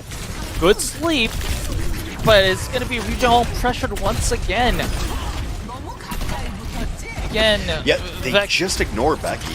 Becky's on like mid platform, just raining in some damage, but they don't even care. They just push past it. And if Old Ocean cannot defend their support line, they will continue to lose fights just like this. If you watch it, Faith and Jaehong get pressured out so hard consistently. Yeah, and the end result is that everyone else on Old Ocean just eventually bleeds down to death because they don't have any supports around them, whereas the rest of Vec is just being sustained with their supports. Once again, this is probably going to be their best chance of regaining control because Vec doesn't have any ultimates apart from the Blizzard right now, but Lijiang once again going to be the victim. And that's going to be Old Ocean having to reset once again. And they don't really have any more resets remaining. Oh, Kalios, you can't afford to die there. Oh, you're probably going to be the nano targets. And that's rough. That's really rough because now everyone has to be on Desperation Touch mode. Faith probably has... Faith or Daejeon has to be that now. Kalios can come back, okay. He's back in time. He's also in line of sight for the nano. There it is. But the question is, can it find any value? The Rampage was good on Faith, so that's going to be the potential sound period in 9. And also Daejeon falls. Lijiang is down as well, so this is just going to be it. It is. So as, you know, as much as we're talking negatively about Old Ocean, I do want to give all the props to the support line of Vec, which they've upgraded from Stage 1 to Stage 2, and those were the players who really made the enormous difference. The Lucio DPS opened up both of those fights with like opening kills. Crowd not thrilled to see their old heroes go down in such unceremonious fashion, but this has kind of been the MO for Old Ocean. They can't protect their backline, and then once the backline goes down, you can't protect your tank line, and then the damage players have to try to over-aggress and try to have to make big plays, but there's no one to help them out, and it's just been kind of this house of cards, dominoes, whatever you want to call it, of a crumbling effect. And yeah, it was Old Ocean just did not look like they could figure out what composition would be able to even possibly beat it. And Old Ocean doesn't have another composition to play. Yep, we've been talking about this rematch as well. I think Vec kind of did a very good job on identifying what the weaknesses from Old Ocean was, and I think the Junker Queen was a really good demonstration of exploiting that sort of weakness, and also the aggression onto Jaehong was just, I guess, well coordinated. So the question now is going to be whether Old Ocean can react to this, and this is going to start with the map pick for the next map. So we'll wait for that after a short break, so don't go anywhere.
Welcome back to Overwatch Champions Series Korea. We're currently approaching our second map of the final series of the day, and our second map is going to be Paraiso. Not a big surprise. This is kind of like, I don't know, maybe this is even macroed from Old Ocean right now at this point. Yeah, I think, how many times have we played Paraiso for Old Ocean? This is their map, essentially. They always pick this map. It's this in Suravasa, so we'll see. A little wrinkle, I think, yesterday maybe we got some King's Row, but for the most part, they've played 7 matches, and I think Paraiso was played 6 times, maybe 7 times. Oh. It's a map that really favors the idea of your Winston, Ana dive. I mean, I don't know how many times I gotta go back to the well and tell you that's what they play, but yeah, that's what they play. Alright, I guess it does, like, well, the win rate doesn't really say so, but I do think that the pick does make sense in a way that it forces it kind of forces both teams to play the Winston, right. Some sort of Winston composition. Yeah, no, I think what you're trying to say, it's the best map for Ana Winston dive. So it makes sense for them to be playing this pretty consistently and trying to make it work. So yes, as far as the maps that Old Ocean could win on, Paraiso is one of the top, Suravasa also one of the top, so they've been really trying to perfect this idea of what they're going to run, but again, it just, it means that no one's going to be surprised by what you're running. This map has a very specific meta that doesn't really change a ton. Proby will come in, and yeah, it's kind of like, you can run Tracer on this map, it's totally fine, but Proby may be a little more versatile than DAEJEON. Alright, also, Proby coming in hints a little bit of a traditional hit scan hero. And I do want to point out that Farm is coming in as well. So they know that Old Ocean wants them to play the Winston game, and they are indeed looking forward to they're giving hints that they will play the Winston game alongside, because if you look at Farmer's hero pool, it's Wrecking Ball, Orisa, Winston. So probably going to be the Winston. By the way, Farmer was born in 2006. Compare that to Jaehong, who was born in 1991. He's almost twice. He's more. Wait, is he more than twice? No, he's almost twice as old as Farmer. Oh, wow. I'm not going to engage in this conversation. All right. I mean, I just unironically, I kind of did splash damage to you and myself as well, but collateral damage over there. But still, good to see some young talent coming in. Hope Farmer makes the most out of this opportunity, because he hasn't been featured in a lot of these matches. Again, like a lot on the line. Like, one of these teams out. One of these teams will fight Fnatic tomorrow to get into the playoffs. Yeah, so, I mean, I guess we've been talking about... I mean, sorry for Fnatic to keep on mentioning this, but if there is ever a chance for these two teams to make it to the playoffs, there is no time like the present right now. Because as good as Fnatic can be, right now it looks like the most vulnerable Fnatic is right now, so... Sure. I make no apologies. Like, if you don't want to be talked about, then you should win your games. Brutal. I don't know. Well, I mean, seriously, that no one's talking about the teams that won their games, That's just how it goes. That's competition, baby. Like, that's that's the reason people play, right?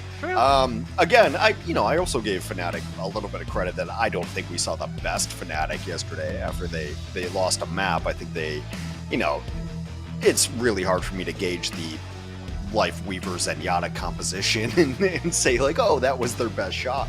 But we'll see. Back in Old Ocean have been 7-8 all season, and so they're just battling it out here to move on forward. Back has looked pretty solid. So with this map too, I'm always curious as far as how aggressive a defensive team is going to be. Again, the best teams, and this is kind of on the nanoing Pharah index, the best teams will chase you down after you lose one person on the dive, right? And they'll play defensively and they'll kind of spawn camp. So I'm wondering if Beck has that killer instinct in him. All right, let's see. And of course, to nobody's surprise, it's going to be Old Ocean running the Winston composition with Faith on the brig. As usual, the only change is going to be on the DPS line, where Becky is going to play Echo, which is, I guess, a lot of more personal comfort compared to the Pharah, and Proby on the head scan, as was foreseen when he came in as a sub. And on the Vex side of things, Farmer going to be on the Winston, and Vex, as soon as they saw Old Ocean's composition, they're making wholesale changes, and they are going to match the composition of Old Ocean, except for the Pharah. Yeah, interesting play here. I mean, Beck just was rolling out with the Widow jump shot. All right. Once that missed. The initial poke is there, and well, Dart definitely looking forward to connect some of those direct rockets like Isang did in his game, because that's how you win player of the matches, and that's how you win matches as well.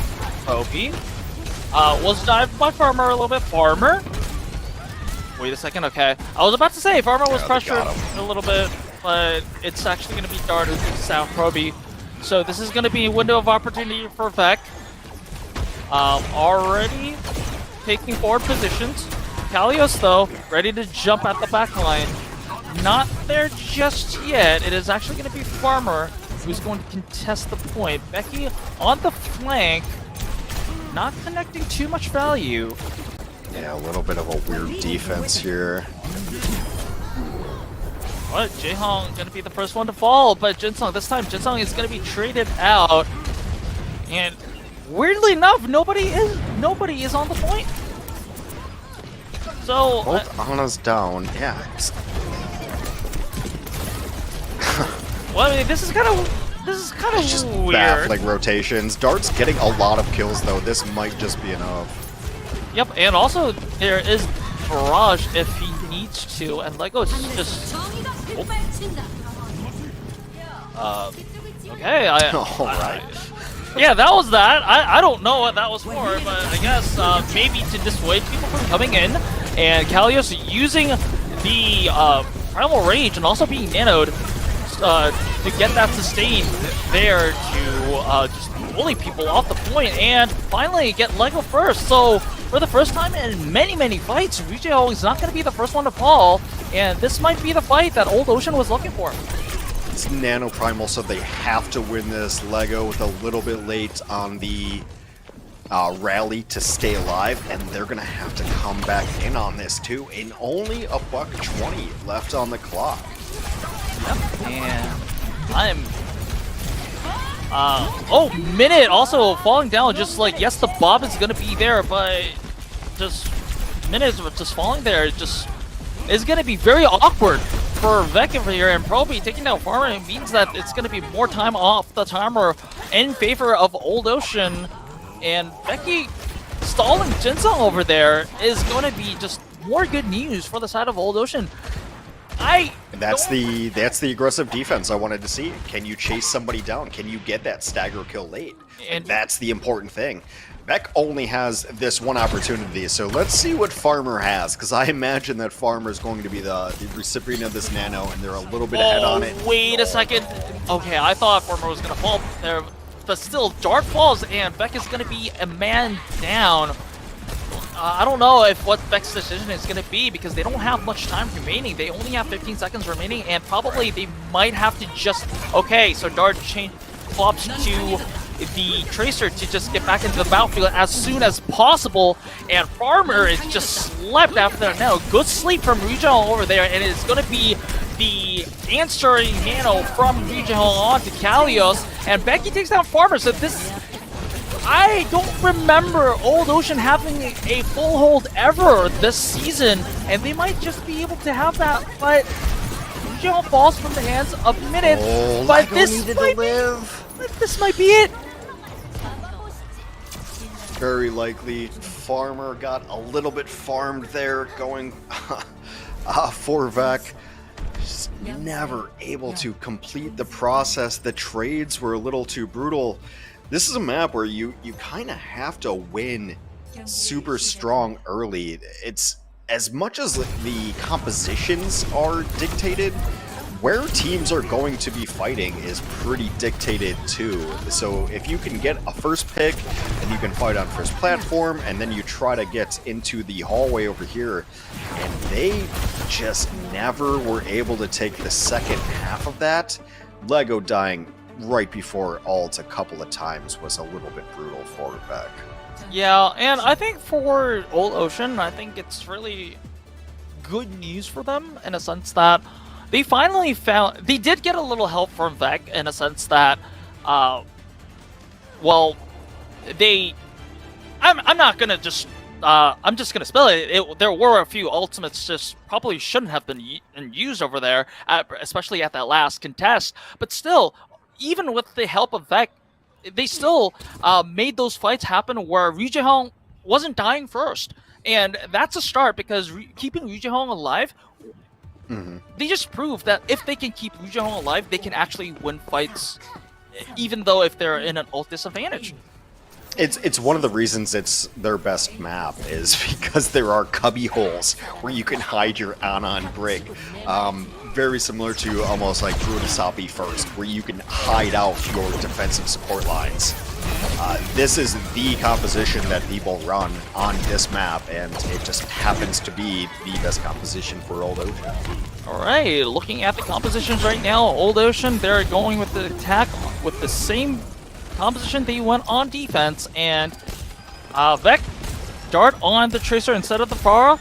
And looking like Old Ocean, they have control of the high ground so far. So let's see how that goes. Oh, good play from Lijiang over there to just identify where Farmer was instantly and just dropping that anti-nade and the sleep over there. So this might be it. Yeah. It will definitely be it. I don't hate the idea of like running the Tracer there to try to at least put some eyes and some pressure out of the back line, but that will be it. Old Ocean and Parisao. Name a better duo, I dare you. They finally win their best map. It just works so well with their composition, which is the reason they've been picking it consistently.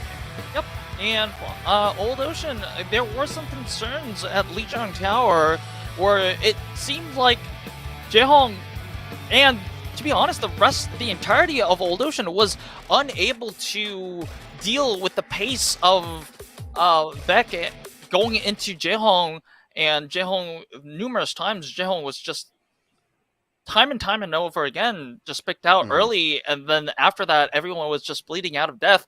Now finally, especially of course the map pick probably played a big role in this, but finally they find a way to win against the aggression of Vec, and they found also I guess they learned that they themselves can be a very aggressive team. I really like the aggression that the DPS players of Old Ocean were showing, especially in the latter parts of Paraiso.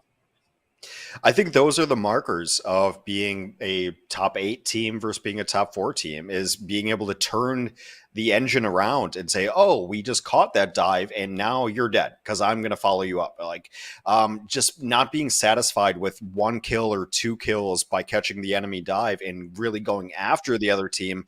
It gets the momentum on your side. You end up with more ultimate charge. It ends up just being really beneficial. So that's what you need to do if you're a 6, 7, 8 team, is not just sit back and play passively. And so Old Ocean needs to turn that gear. All right, so the series is tied 1-1. Let's go to map 3 after a short break, so don't go anywhere.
Welcome back to Overwatch Champions Series Korea. We're currently approaching our third map of our final series of the day, and it is going to be Circuit Royale that is going to be picked by Vec.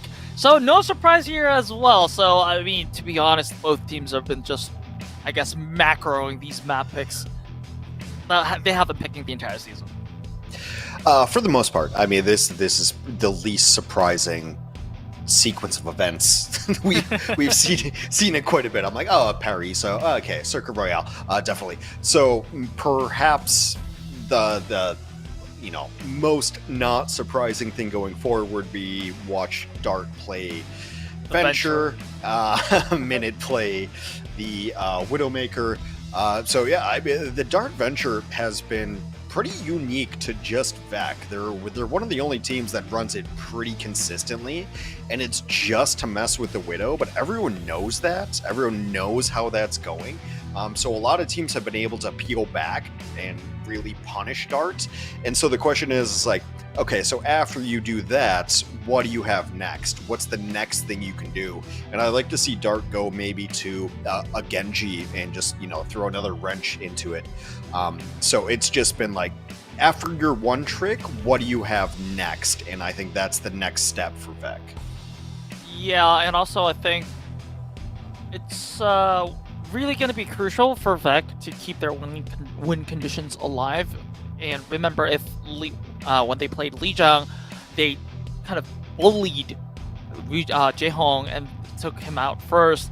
I think a lot of that responsibility is going to fall on Dart, on whether he's going to play the Venture or the Genji, to make sure that Jaehong is not fully focused on taking care of Kalios, because if Jaehong is down, probably that means that Kalios would be down in a very short-term time. And then that's how dominoes fall one by one for the side of Old Ocean. But let's see how both teams react, because now it's tied 1-1. Ladies and gentlemen, Circuit Royale. Didn't know that there was a Korean racer on Circuit Royale, but I mean, credit to the observers for finding one. Farmer is out, by the way. Gurum will sub back in. Yep. Probably, I guess, for the Sigma duty, and also just for general performance-wise, I think Gurum gets good memories on Gurum winning map 1. So going back to their winning ways. Kalios, I mean, probably doesn't really have any big complaints about Circuit Royale, as Kalios is traditionally an off-tank, so D.Va, probably one of his more comfortable picks. Okay, this also has very recently been a Juno map as well.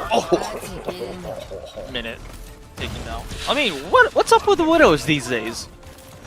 Like, wow, that's a really impressive headshot. That's just sent Proby straight to the death chamber over there. And Minute trying to take.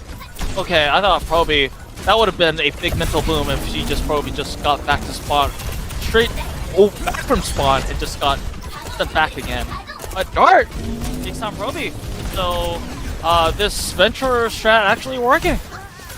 Yeah, the Dart defense has actually been kind of ridiculous until you bite off a little more than you can chew, but really just rotates through this pack room, and you see the land shark come up, and sometimes Dart pops up, sometimes Dart doesn't. It's enough to make you concerned about it and make teams have to peel back regardless if Dart commits or not. Yeah, so I kind of like this response from Becky in a sense that when Dart tries to come in, they can just, in theory, they can easily just wall off and then pick Dart first and then deal with the rest of the members later. But, I mean, none of that kind of matters if Minute just hooks and then just rips a member's head off. Let's see how it goes. Faith with the Juno ultimate over there should be able to pressure Vec enough to fall back, and actually it's going to be paired up with Becky's Blizzard, so yeah, entire team kill. That's a gutsy Blizzard right in Gurum's face, just throws it right at the Sigma.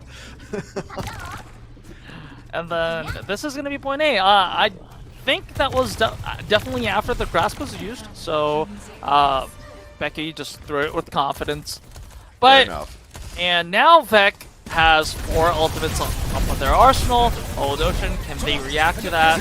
They lost Faith early on, so this is going to be either, yeah, they lost Becky and Faith. This is definitely a total reset for the side of OWCS. The question is, will Vec establish a forward defense here? You would have to think so, because losing this point is kind of rough, whereas your defense can just establish around the points, but... Oh, wow. Proby? Yeah, I mean, if you're gonna get the boost, you have to do something with it, but that's Yeah. 2 ults. They got nothing. Yep, it's been a while since we've seen a nano overclock, and also, well, unfortunately, not a lot of value from it. So this is, wait a second, at least Gurum is taken out, so OWCS, they should feel pretty good about this, but Jaehong is going to be taken out, so it's a 4v4 fade.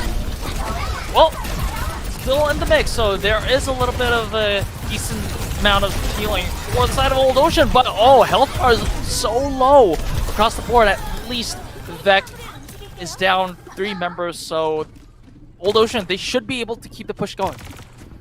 Yeah, OWCS wants to get up around this top corner and drop the Juno ultimate. Gurum does switch over to the Ram, which has been very, very good at countering the D.Va, as we've seen so far.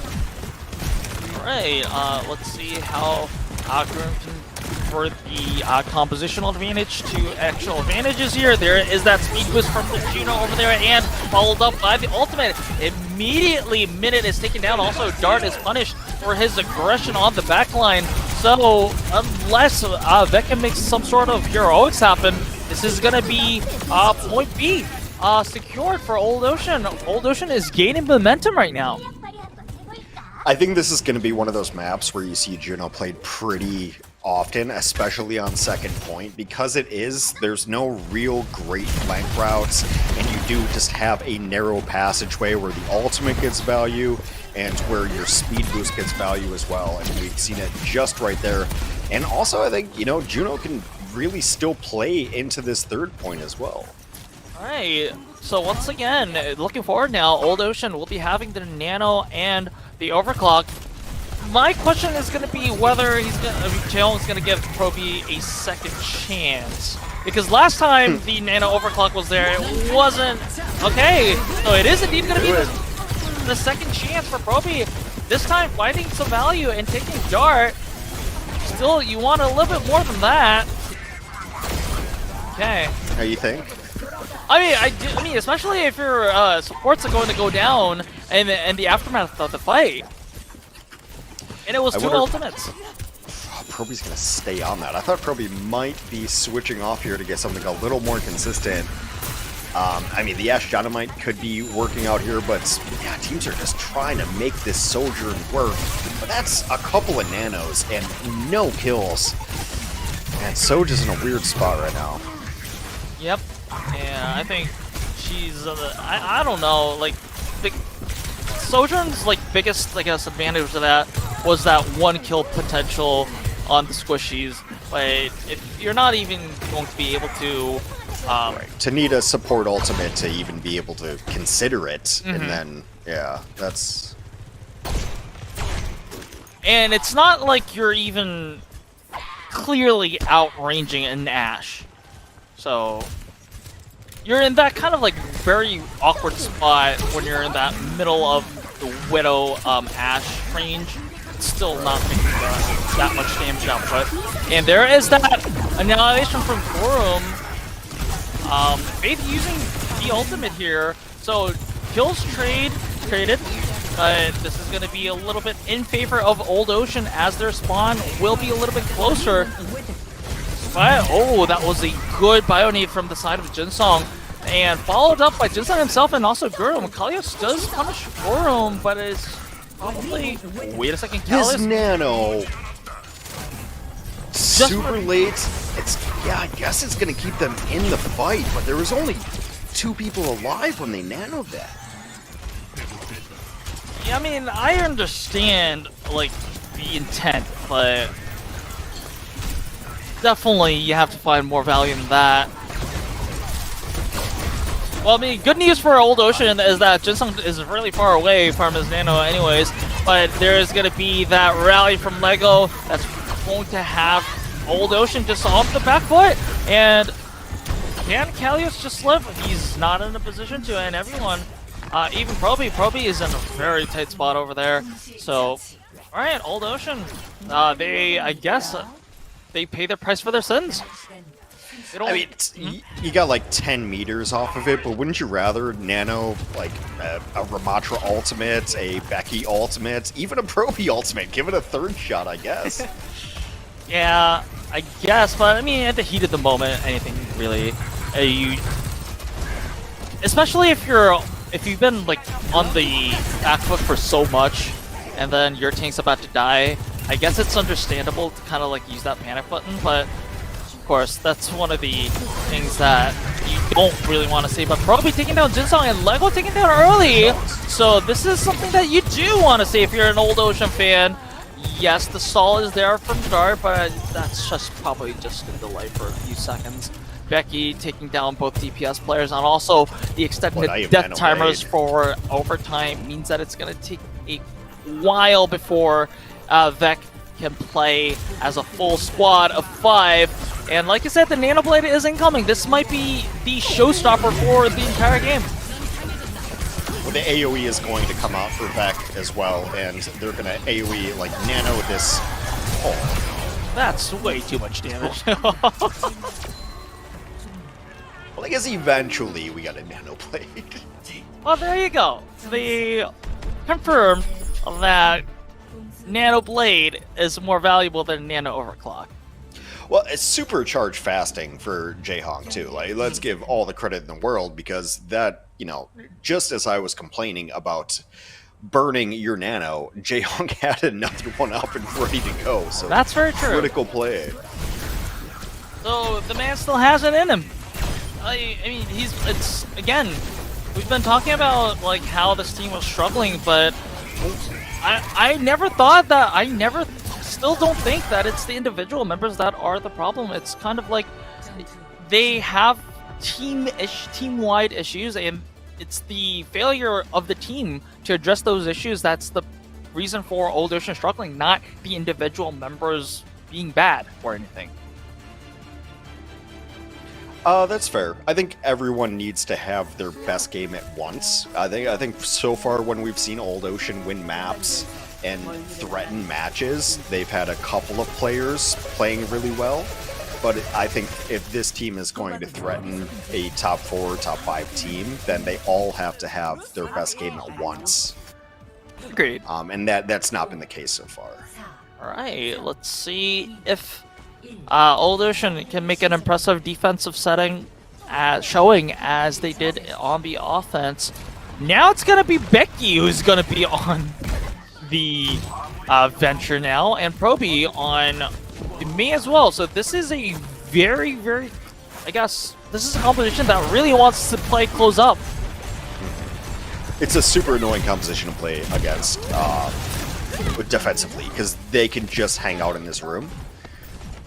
You end up walling people off, you end up getting the sustain from the venture.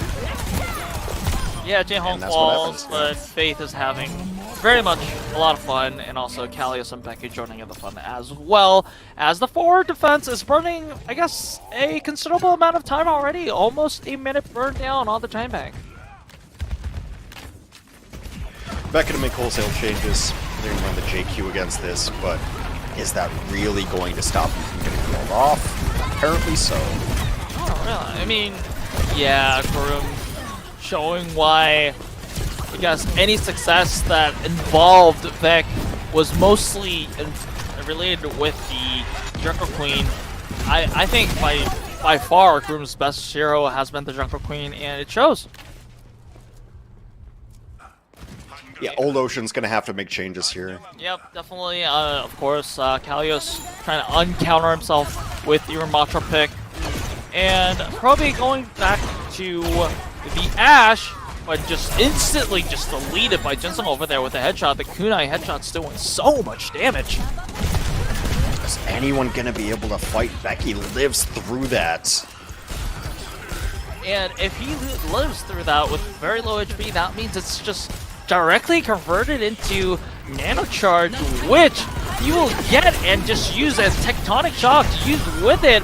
Becky finding Burrow and finding minutes, so a lot. So this is the ultimate combination value that Old Ocean has been looking for.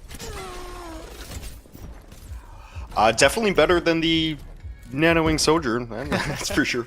We've rarely seen the Venture Ultimate really come through and have enormous moments, but that was one of them. 90 seconds left. That has some play here. So as good as the Nano Venture was, a Kitsune Venture should get them around this new bend. Alright, there is that Rush and the answering rally from both supports.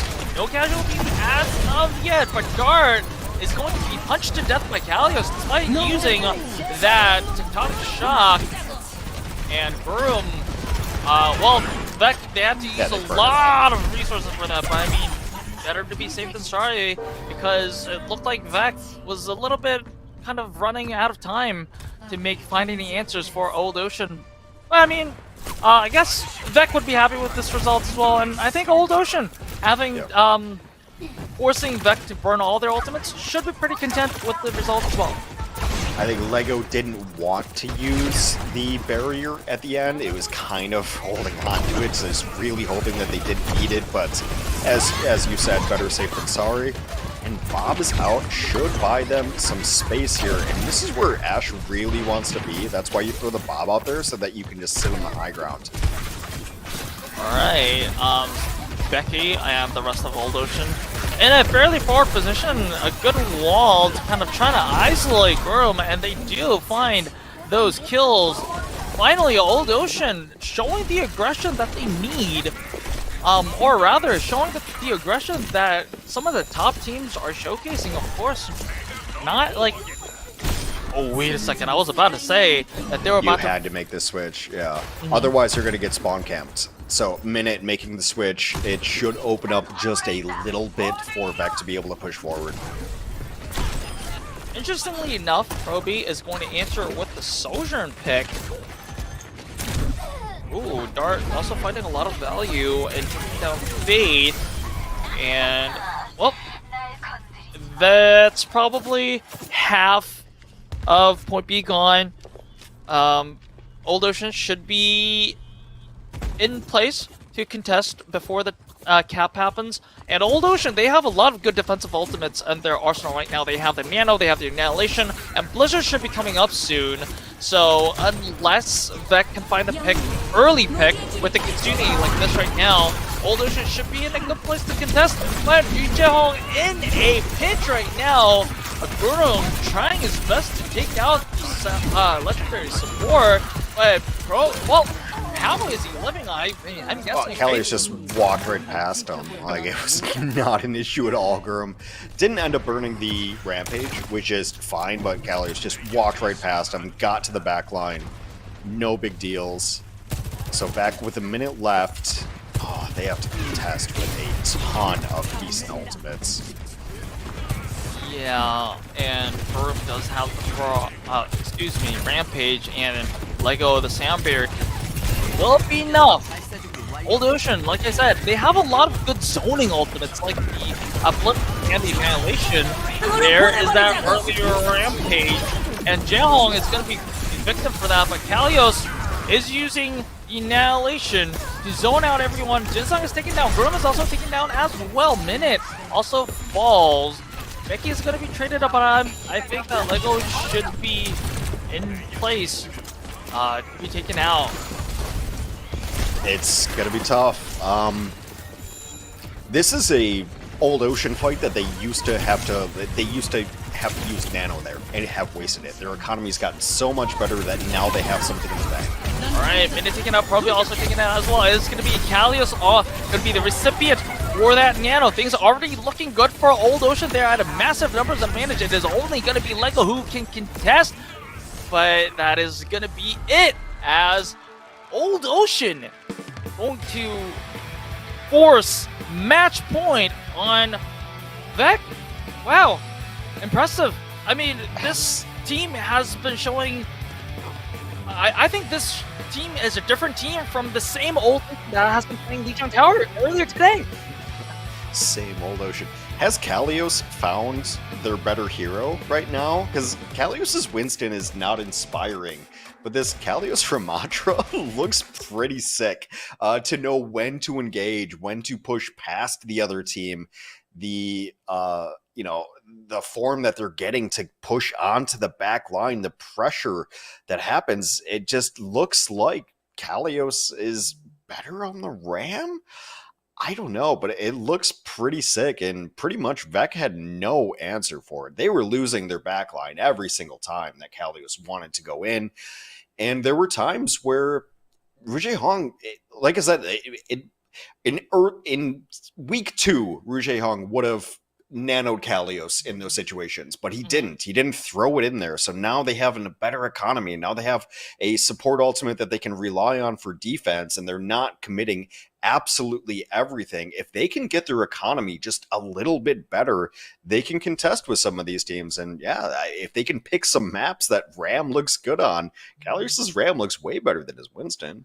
Yeah, I think it all goes on to like some of the, I guess, core problems that they have been facing, like just sending Winston up front, just having to get hit by like multiple members of whoever opponent, and then just in the meantime, very, very far away from the Winston, their Ana just dies like from the aggression from the enemy DPS. Right. Whereas Ram is of course, a little bit more closed up together, right? So maybe that just might feels be like the more issue. of a threat. Mhm. Yeah, it feels like more of a threat that the other team has to peel back more on, rather than just ignoring the Winston and being like, "Oh, I'll just go kill Rouge Hong." Mm-hmm.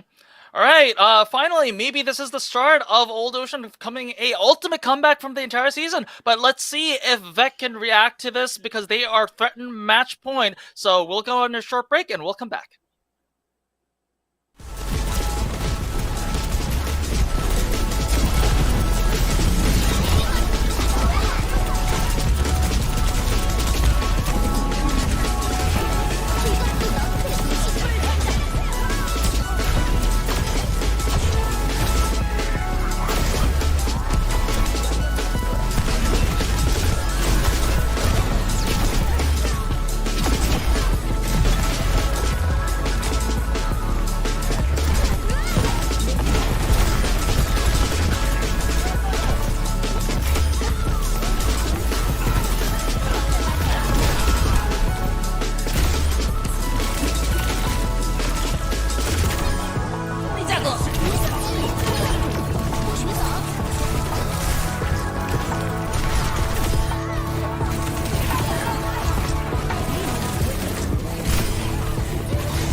Welcome back to Overwatch Champions Series Korea. We're currently on our 4th map of the final series of the day, and it is going to be Lijiang City from Vec. So this is not going to be a Sorvasa pick from Old Ocean.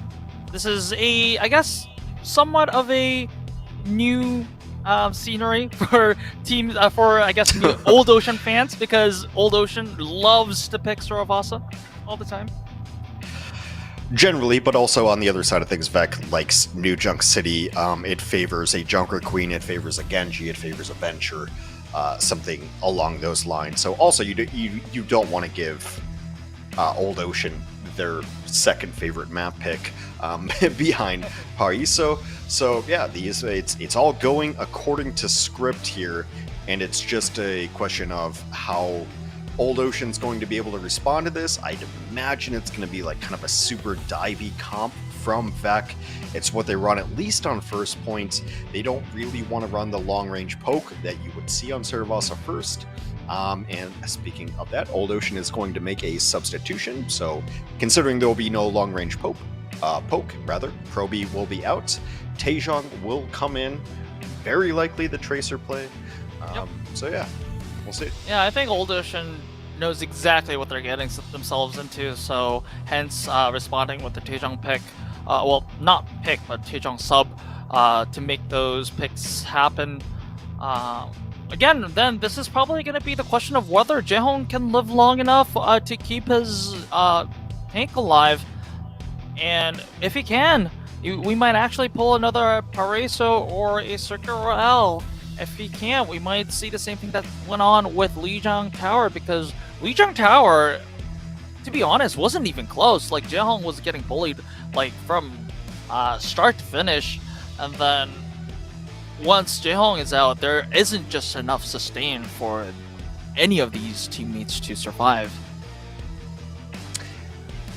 One of the issues is that they can't really run like Venture and Genji at the same time, because Dart's their best at both of those. So it'll be interesting to see, but I really have to assume Vec's been most successful when they run hard dive and they make Old Ocean make a choice of, are you going to back up and try to peel, or are you going to commit to it? And it's really putting Faith to the test. I know we've kind of hyper-focused a lot on Rouge Hong and like how they're living, but it's really, can Faith's Brig hit whip shots and push people away? Alright, let's see if Old Ocean can finish this series off, or whether Vec can tie the series up. Ladies and gentlemen, we are going to Lijiang City. Alright, Kalios definitely has a lot of confidence in the Ramatra, and rightfully so. He's been showing really good moments on the Ramatra, and Faith on hovering the Lucia right now. Jaehong on the Baptiste. I'm not sure how confident I am on Jaehong's Baptiste. I mean, I know that he's really talented in it. It's just that in recent days he's been struggling with this to keep himself alive. On the other side, this is going to be Gurum on the Mauga, and then we have Dart on the Pharah. Okay, just kind of wild comps here, a little bit unexpected. I mean, Vec is... They are still dive-ish, as long as they can live through this May engage. The May wall engage. Solo, yeah. I mean, you want to get your... Yeah, that's... I mean, I guess the game plan of Vec is Gurum just staying up long enough for Dart to make a pick or two, because Old Ocean, they have no answer to, like, I guess, flyers right now. Well, you need to super engage and then get the cardiac so that you end up getting health back, but many agents are just actually getting on the flanks and dealing with Old Ocean. Old Ocean's gonna get pushed back here. Yep, just 30% on the board for Old Ocean. Well, the good news for Old Ocean is that Kalios didn't get picked out, so can regroup as a group of 5 relatively quickly. But the question is, how much poke damage are they going to soak up before they can actually access the point? Oh, wait a second. Groom? Okay, I thought Groom was in a pinch, but it was rather... well, he was. Yeah, he was, but not as much as the rest of the members of Old Ocean. Dart kind of making a redemption out of himself after somewhat of a questionable performance on Paraiso. But yeah, redemption is always good. I think it's always difficult to gauge just how much health that Maga has.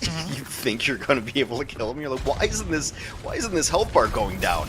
And yeah, Maga just able to cardiac overdrive and live through that. Dart with a clutch play over the top that I don't think anyone expected. Lego has to stop dying first, especially at 93%. Exactly. This is not going to look good for Vex's chances.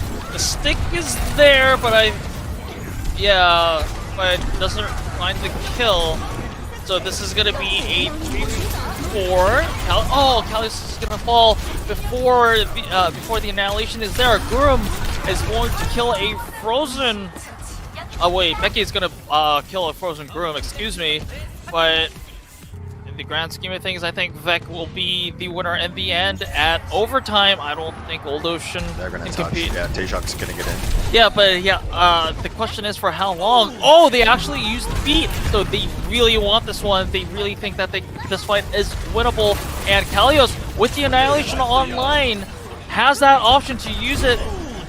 Yeah, Lego uses the beat as well. Dart takes down Jaehong with the barrage, but is going to be punished by Taejong. Kalios does use the Annihilation, but is going to be taken out by Minute. So this is a fight in Vec's favor. The flip is, point control is with Old Ocean, but not for long as Vec wins this fight, and this is going to be in favor of Vec. Lego dying first 2 fights in a row was the silver lining because he was able to actually pull up a later barrier and they absolutely needed it. Minute is going to be the hero of the day and pulls off 2 clutch kills late. And now both Lucio's about even right now. Yeah. See how this Maga head-to-head goes, but well, I mean, in terms of ultimate charge right now, Gurum is way up ahead, of course. Kalios just swapped, and also Jaehong swapped to the Kiri as well. Instantly, Faith and Becky just taken down. A delayed kill. I was about to say delayed kill of the Kalios, but it took longer than my breath. So, anyway, still a team kill. Well, extended team kill for Vec and Old Ocean. They have to back up and regroup. It's an early cage fight, but you're only down about 20% now. Just really smart play knowing where your ultimate charge is, and you don't really need the combination. So Becky and Taejong are going to have good combination ultimates for Kalios eventually when that cage fight comes up, but that's a mile away. Yep. Taejong with the pulse bomb, but Jinsung is going to start things up with the Kitsune Rush. Jinsung might be the first one to fall, though it is indeed going to be the first one to fall. Kalios taking down Jinsung. Dart probably died on his own rocket, and Becky with a lot of didn't get a lot of kill credits with the Dragon Blade, but still did enough damage for his team to follow up. So I guess good job considering the ult situation that they were in due to the composition swaps. And as close as those Magas had been, Kalios is going to just straight up lap Gurum right now. That's such a big advantage for them. And on Flashpoint, having the defensive Kitsune Rush is critical. Jaehong is going to have it as long as they don't beef this one right here. Yep, Taejong using the recall to keep himself alive. Faith also has a sound barrier if need be. There is going to be that Kitsune Rush and sound barrier for Old Ocean. Kalios is going to be the first one to fall. Well, the Dart is also traded out as well. Okay, in the end, Taejong is going to have the better trade. So I thought for a second, I kind of dropped a sweat over there after Kalios fell early though. Well, the cage fight comes in, and that's always going to be crucial for a squad. They will grab this point, 1-1 here on Flashpoint going forward, but Vec will have a cage fight of their own, and that's really about it. So how does this neutral fight go? In theory, the Pharah should be better in the neutral than the Genji. Yep. To be correct, and that's going to be it for the squishies over there. Lijiang trying his best to harass the sidelines. Now, Faith, Kalios, and Faith just taking down. Jinsong also traded out, but still, it's not going to change the grand scheme of things as Vec will be having the numbers advantage coming in when the point unlocks. So early control established by Vec over there. And this is concerning for Old Ocean in a sense that Gurum even didn't use this. This is a fight that Gurum didn't even use the cage fight. Well, able to take a fight where Old Ocean was not expecting it. And that is one of the markers of a good team, is to surprise the other squad, especially on Flashpoint, and to make sure that you have the advantage, that your engagements are the ones that matter, that you're not playing defensively. The best teams are the offensive and aggro teams. Alright, Becky with the Dragon Blade. No Kitsune Rush to pair with it. Let's see how much. Alright, as soon as Becky just pops the Dragon Blade, everyone just reacts, and this is just gonna be a dead Becky and Jaehong. Guard is taken down, but Jinsong is being very aggressive with his kunais today and takes down Taejong as well. So despite despite Becky starting things up with the Dragon Blade, fight actually goes in favor of Vec, and that might be just the third Flashpoint in favor of Vec. Old Ocean, I think, is going to press this. They do have the Kitsune Rush, and dropping your Maga inside a Kitsune Rush should be able to at least buy you some time. To me, it's all about Lego. Can Lego live through this? Lego just uses the beat up. Preemptively, this is good. And Faith taken down by Pulse Bomb by Minute. And yep, that's extra sustain from Lego. Well, a little bit of that. Too much to say that it made all the difference, but still made a very important difference and secured for Vec. Now they're threatening Old Ocean to map point, and if they just win that third and final map, Flashpoint, they will tie the series. Yeah, 2-1 going forward. Vec has to know that they're super behind on a couple of these ultimates, and so what you really want to do is just pressure Old Ocean and make them use in bad situations. Like, you would love to get beat out here. Beats out Faith. Now Old Ocean absolutely has to get value out of this. Taejong taking down Lego. Okay, so Old Ocean this time beat well used and will be able to establish early control onto the Flashpoint. And now it's actually the ult economy is in favor of Old Ocean now, because Kalios can actually defend far forward and use the cage fight to deny any access on the point.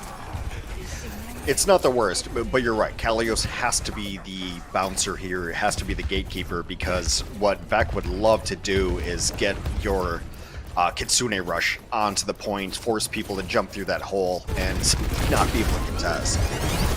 Yep, they are looking, Kalios looking for a good angle for a cage fight right now. He's waiting for enough members to be inside. Vec starts up things with the Kitsune Rush. The cage fight is there, but Kalios is just aimed down. Gurum not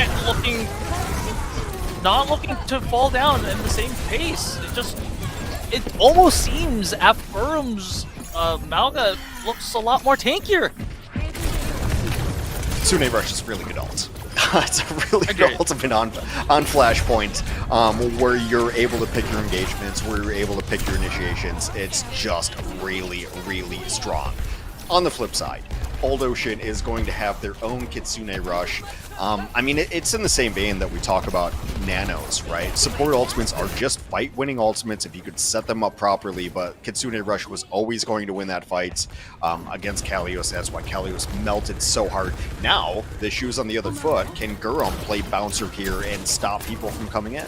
Yep, and on the other side, Lijiang is the one with the Kitsune Rush. Let's see if they can actually make Gurum just fall as quickly, but Lego is there with the extra support, so this is going to be, once again, Old Ocean falling, and if everyone... Okay, Taejong, oh, this is brutal, is going to be staggered in, because with 90%, I don't think anyone can touch. Maybe Becky or Faith. Faith goes down to the balanced beam, and we're going to map 5. Wow. Only fitting for these squads. Yep, I mean, if one of these teams are going home, like home in a sense that they're going to finish their season, why not after a full and extended series? So, yeah, neither team are going without a fight. I've said it before, I will say it again. The improvement for Vec has been the support line, and I think that map demonstrated it greatly, just how much better those players have been playing. When you have Jinsong, when you have Lego struggled a little bit early. I'm not gonna lie. Lego had a couple moments where I'm like, oh, I'm not in love with this, but towards the end, getting the Kitsune Rush value, getting the beat value was so critical. And I think Lego just kind of understood, it's like, oh, well, I shouldn't play this to the bleeding edge. I shouldn't play this to down 20 HP.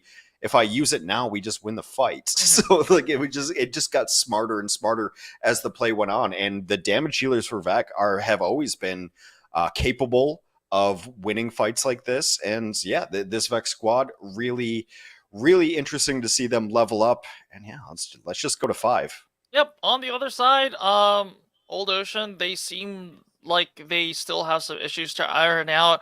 Like the same issues from, I guess, Lijiang Tower, when sometimes they were unable to meet the pace of Vec. But all of that means nothing. Whoever wins map 5 winner takes all. So after a short break, we go to map 5, so don't go anywhere.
Welcome back to Overwatch Champions Series Korea. We are approaching the final map of the final series of the day, so this is just going to be it. And it's going to be Runasapi. Old Ocean has picked this.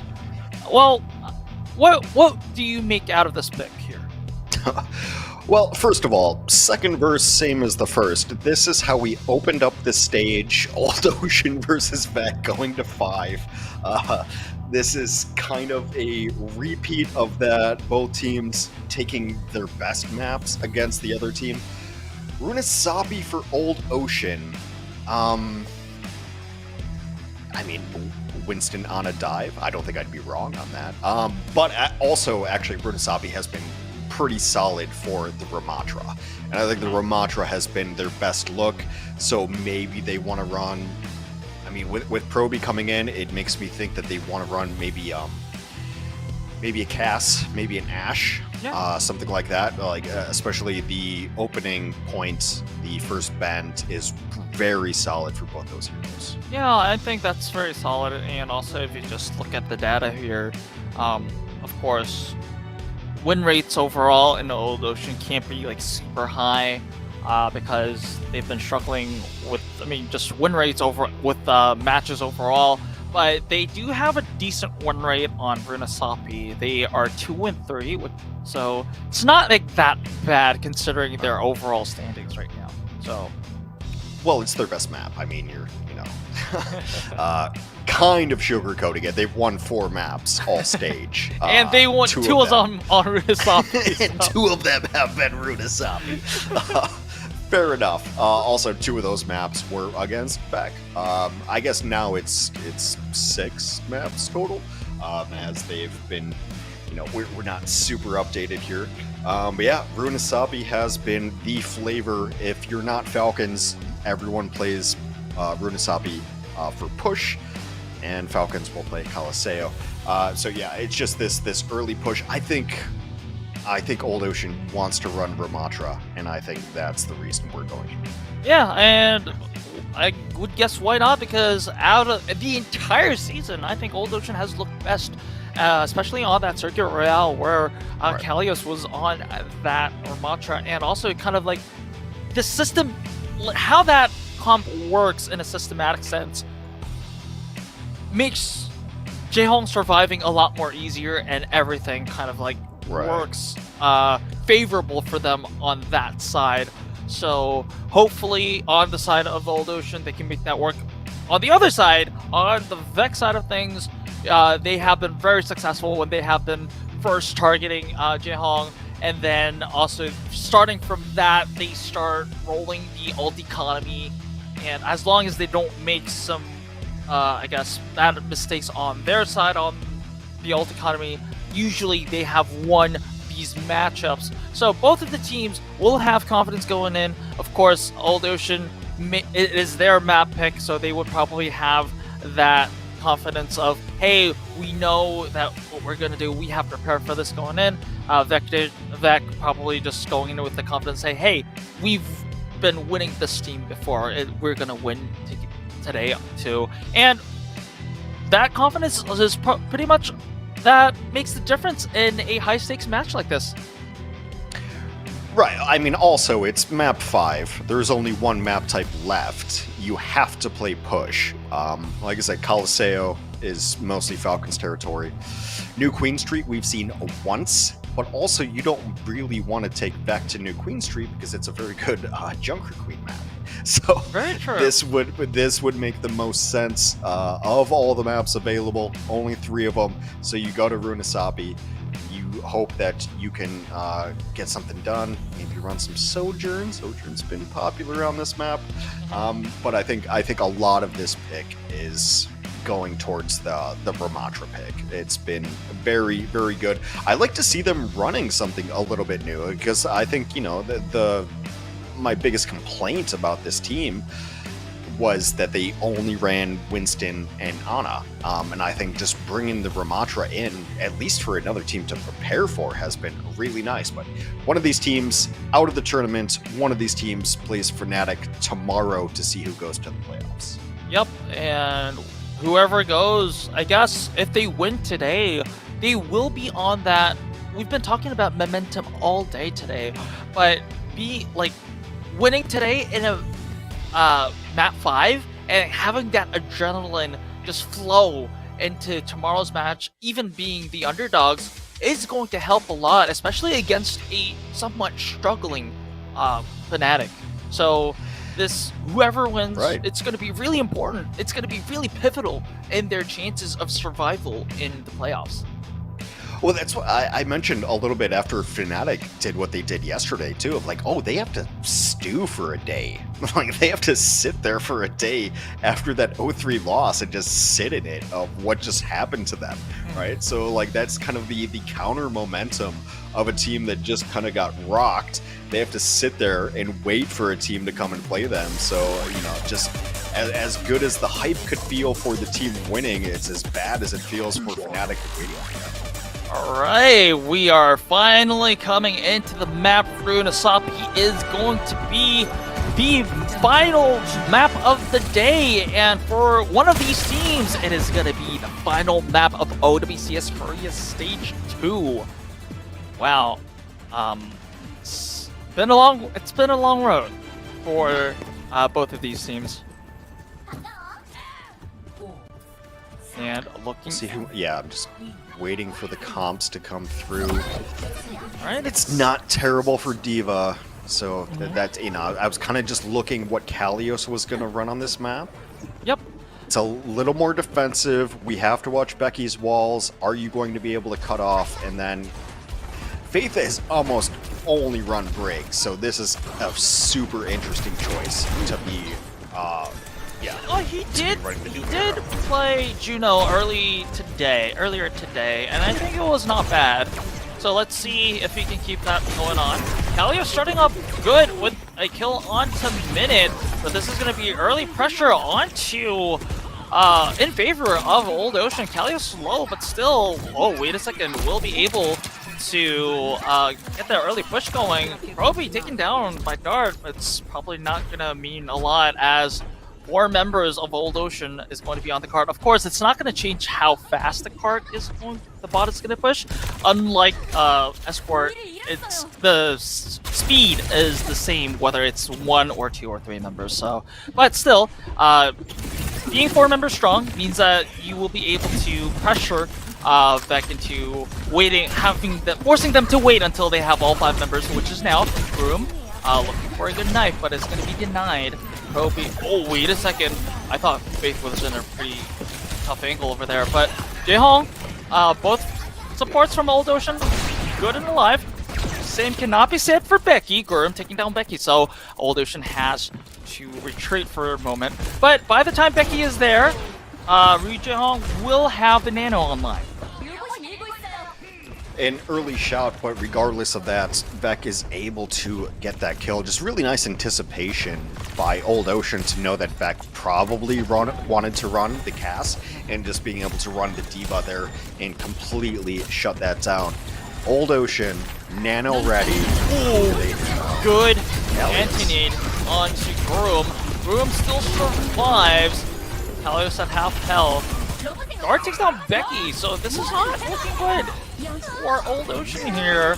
Wait a second. They got Bob out. Yeah, I spoke a little too soon as Ash and Bob gets a kill each, and Proby doesn't want less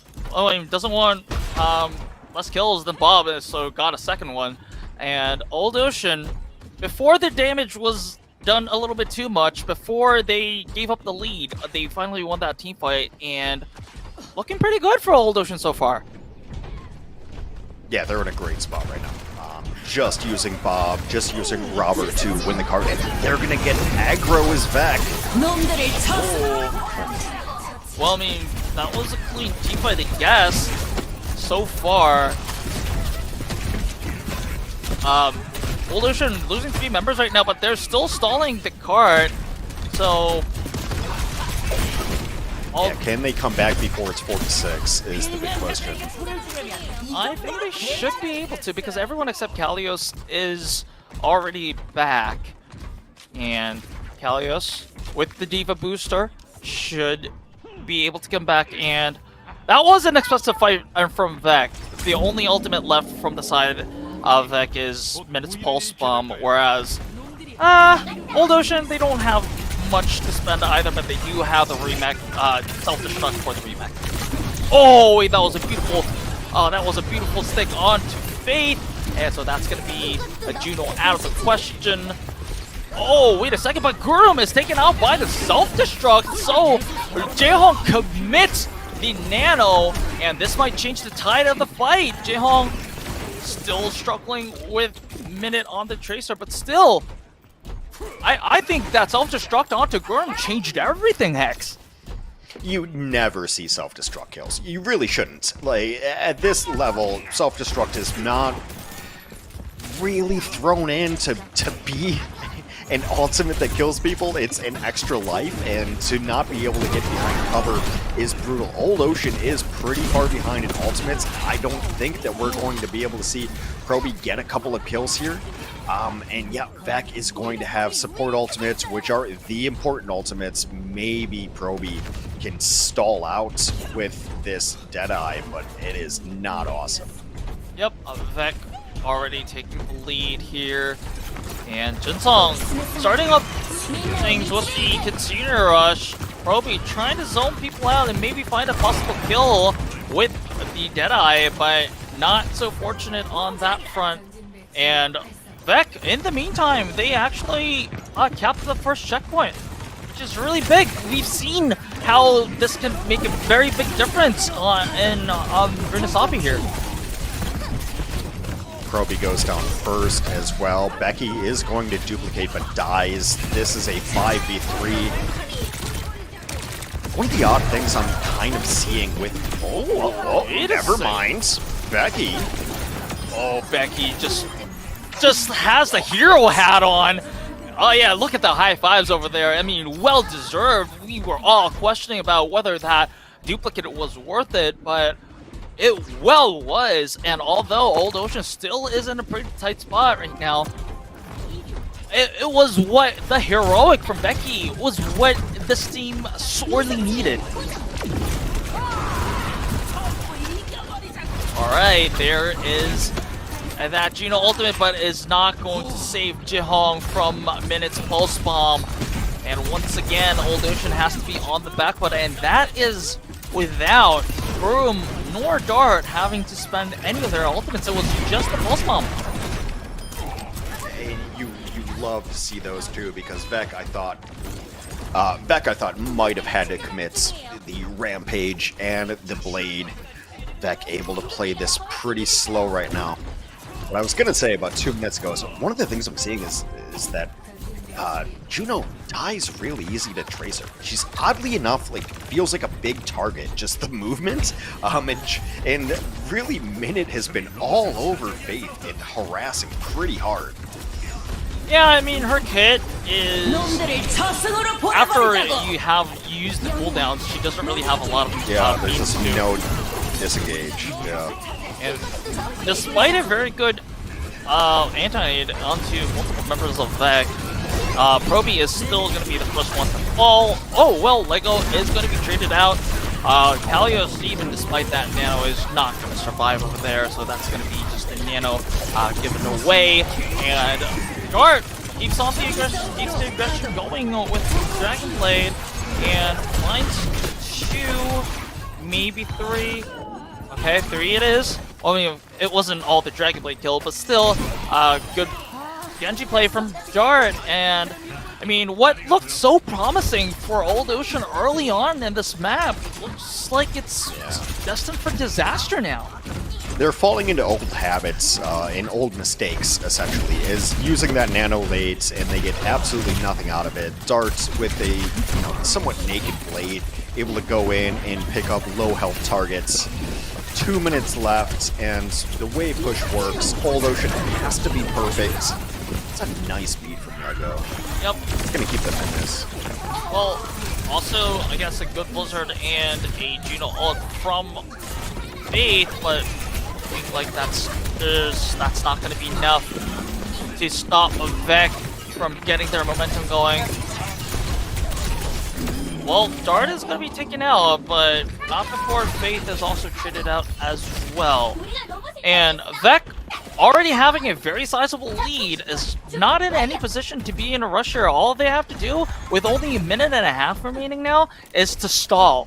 Like, they can even afford to lose fights as long as they stall long enough and bait out ultimates from Old Ocean. As long as you don't use Kitsune, Rampage, and Blade in the same fights, and should be fine. This might be the rare instance where you kind of it's like hope that your diva hits a miracle shot. You need one of those more, I guess, Kalios ultimates there. Yeah. Becky, Jihong. Oh, wait a second. I does hit it. I got what I ordered, but still, it might not be enough. You had to go for it. It's one of the only instances where you will use self-destruct offensively and try to get kills. Gets a couple, it just doesn't matter. They use Kitsune, fine. Now they have Rampage, they have Blade. Vec is in a great spot to close out this series. Exactly. And I guess the only way out of this from Old Ocean is that they just use the Pulse Bomb to win a fight.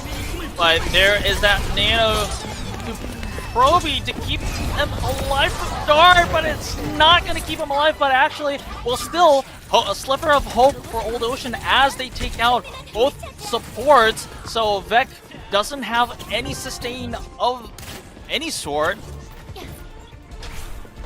Okay, they used Rampage, they used Blade. But on the other side, Old Ocean doesn't have any ultimates as well. Lego is approaching the sound barrier. Lego Faith. Let's see how it goes. Lego at 96. Lego looks like he's gonna get the beat first, so is gonna be using it first. Faith doesn't have his yet, and is taken out. Jaehong is the only support left for the side of Old Ocean. Kalios takes down Lego, but maybe the damage has already been done. Let's see. Oh, wait a second. I spoke a little bit too soon. Proby takes down Minute. Old Ocean may be on a last-minute run here, but Gurm takes down 2. This might be the start of the end for Old Ocean. Kalios is doing what he can. He also does have the self-destruct for the refill, but can he make the remake? That's going to be the question. Faith taxis his team and does use the beat, so the remake is going to be there. So good play, but Jisung will be closing on to that Kitsune rush, and also Dart and Minute, if the fight goes longer than expected, then we'll be having the Dragon Blade. Jaehong, Nano 96. Becky has to make that pulse bomb worth it. Alright, Nano on to Kalios. Also, good anti-nade on to Guru. Oh my goodness! And Becky takes down Lego.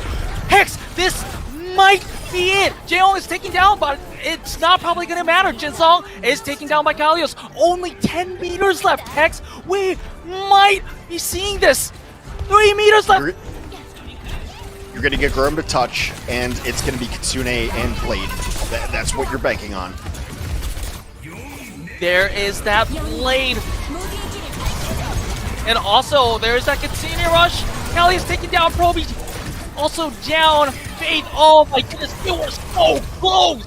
But in the end, it is going to be Vec who moves on.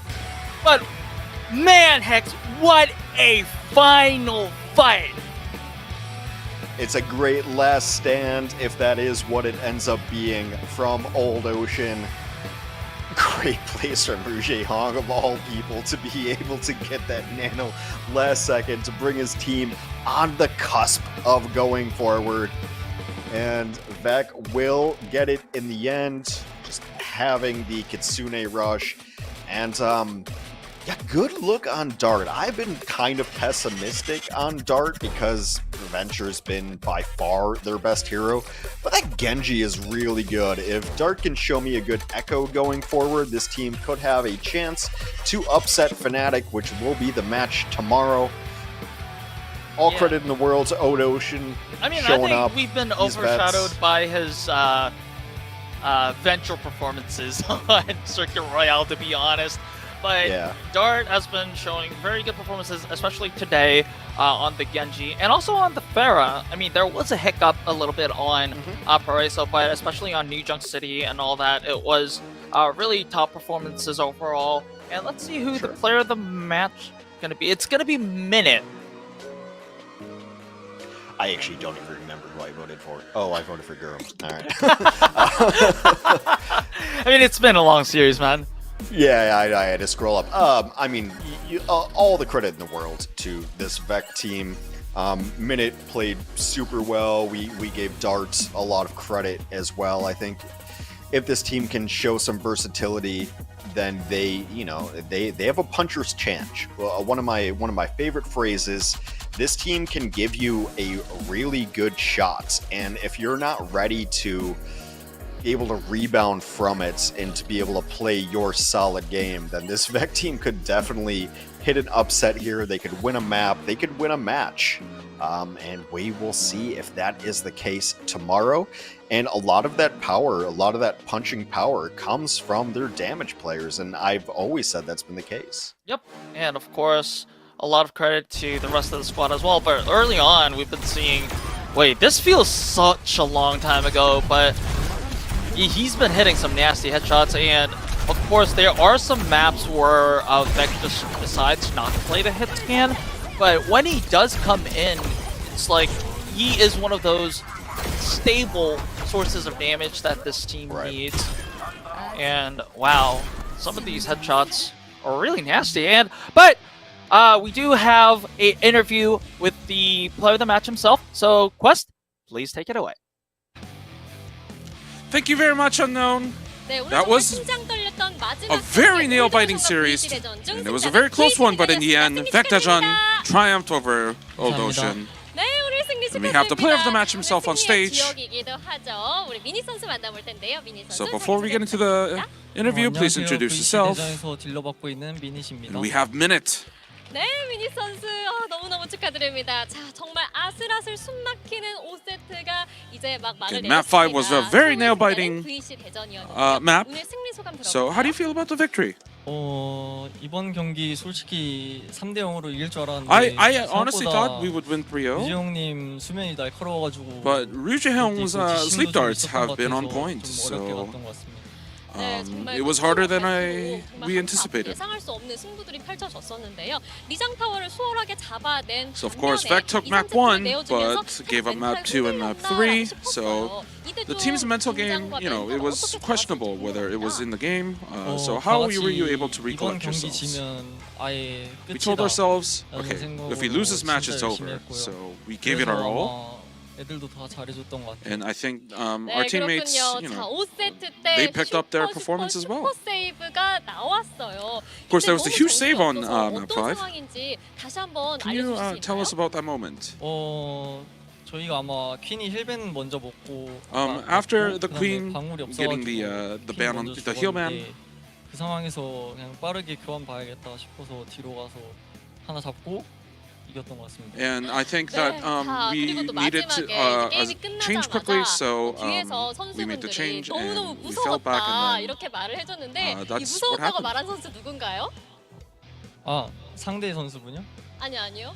지는 줄 알고 너무 무서웠다라는 VC 대전 Who was the one that said, "Oh, we were so scared that we were going to lose"? 좀 무서웠던 것 같아요. 무서웠던 I think 것 we 같아요. were all scared of 네, losing 자 그리고 today. 오늘 이 무서움에서 구출해낸 미니 선수가 있습니다. 자, 블루오션의 흐름을 끌어내는 크랙 플레이를 보여줬는데요. Of course, 자, 막세트 Minute 때 came in 상대 clutch 아나에게 부착을 해서 선템포를 and 뺏어오는 그런 플레이를 gained the early 보여줬어요. tempo 자, 오늘 본인 플레이 by 점수 한번 putting 매겨볼까요? the pulse bomb on the enemy Ana. So how do you rate your own performance today? 80점 정도 되는 것 같습니다. I give myself 80 out of 100. 생각보다 좀 긴장이 돼가지고 I was actually a little bit more nervous than I thought. So 네, 그만큼 상대 팀도 굉장히 the gameplay 계속 플레이를 wasn't, 보여주지 않았나 싶습니다. 자, didn't 오늘도 go the way VC that I 대전만의 wanted. 템포를 만들어낸 경기가 펼쳐졌는데요. 자, 오늘 좀 힘들었던 점이 있었을까요? What proved to be tricky in the match today? 2세트부터 원하던 그림도 안 나오고 약간 구도도 안 나왔던 것 같아서 Our game plan, it didn't go the way that we wanted in map 2 and 3. 네, But we 그렇다면 오늘 gathered 우리 팀 ourselves 1등 and 공신도 focused 한번 and 뽑아볼까요? won. So, who was the key player?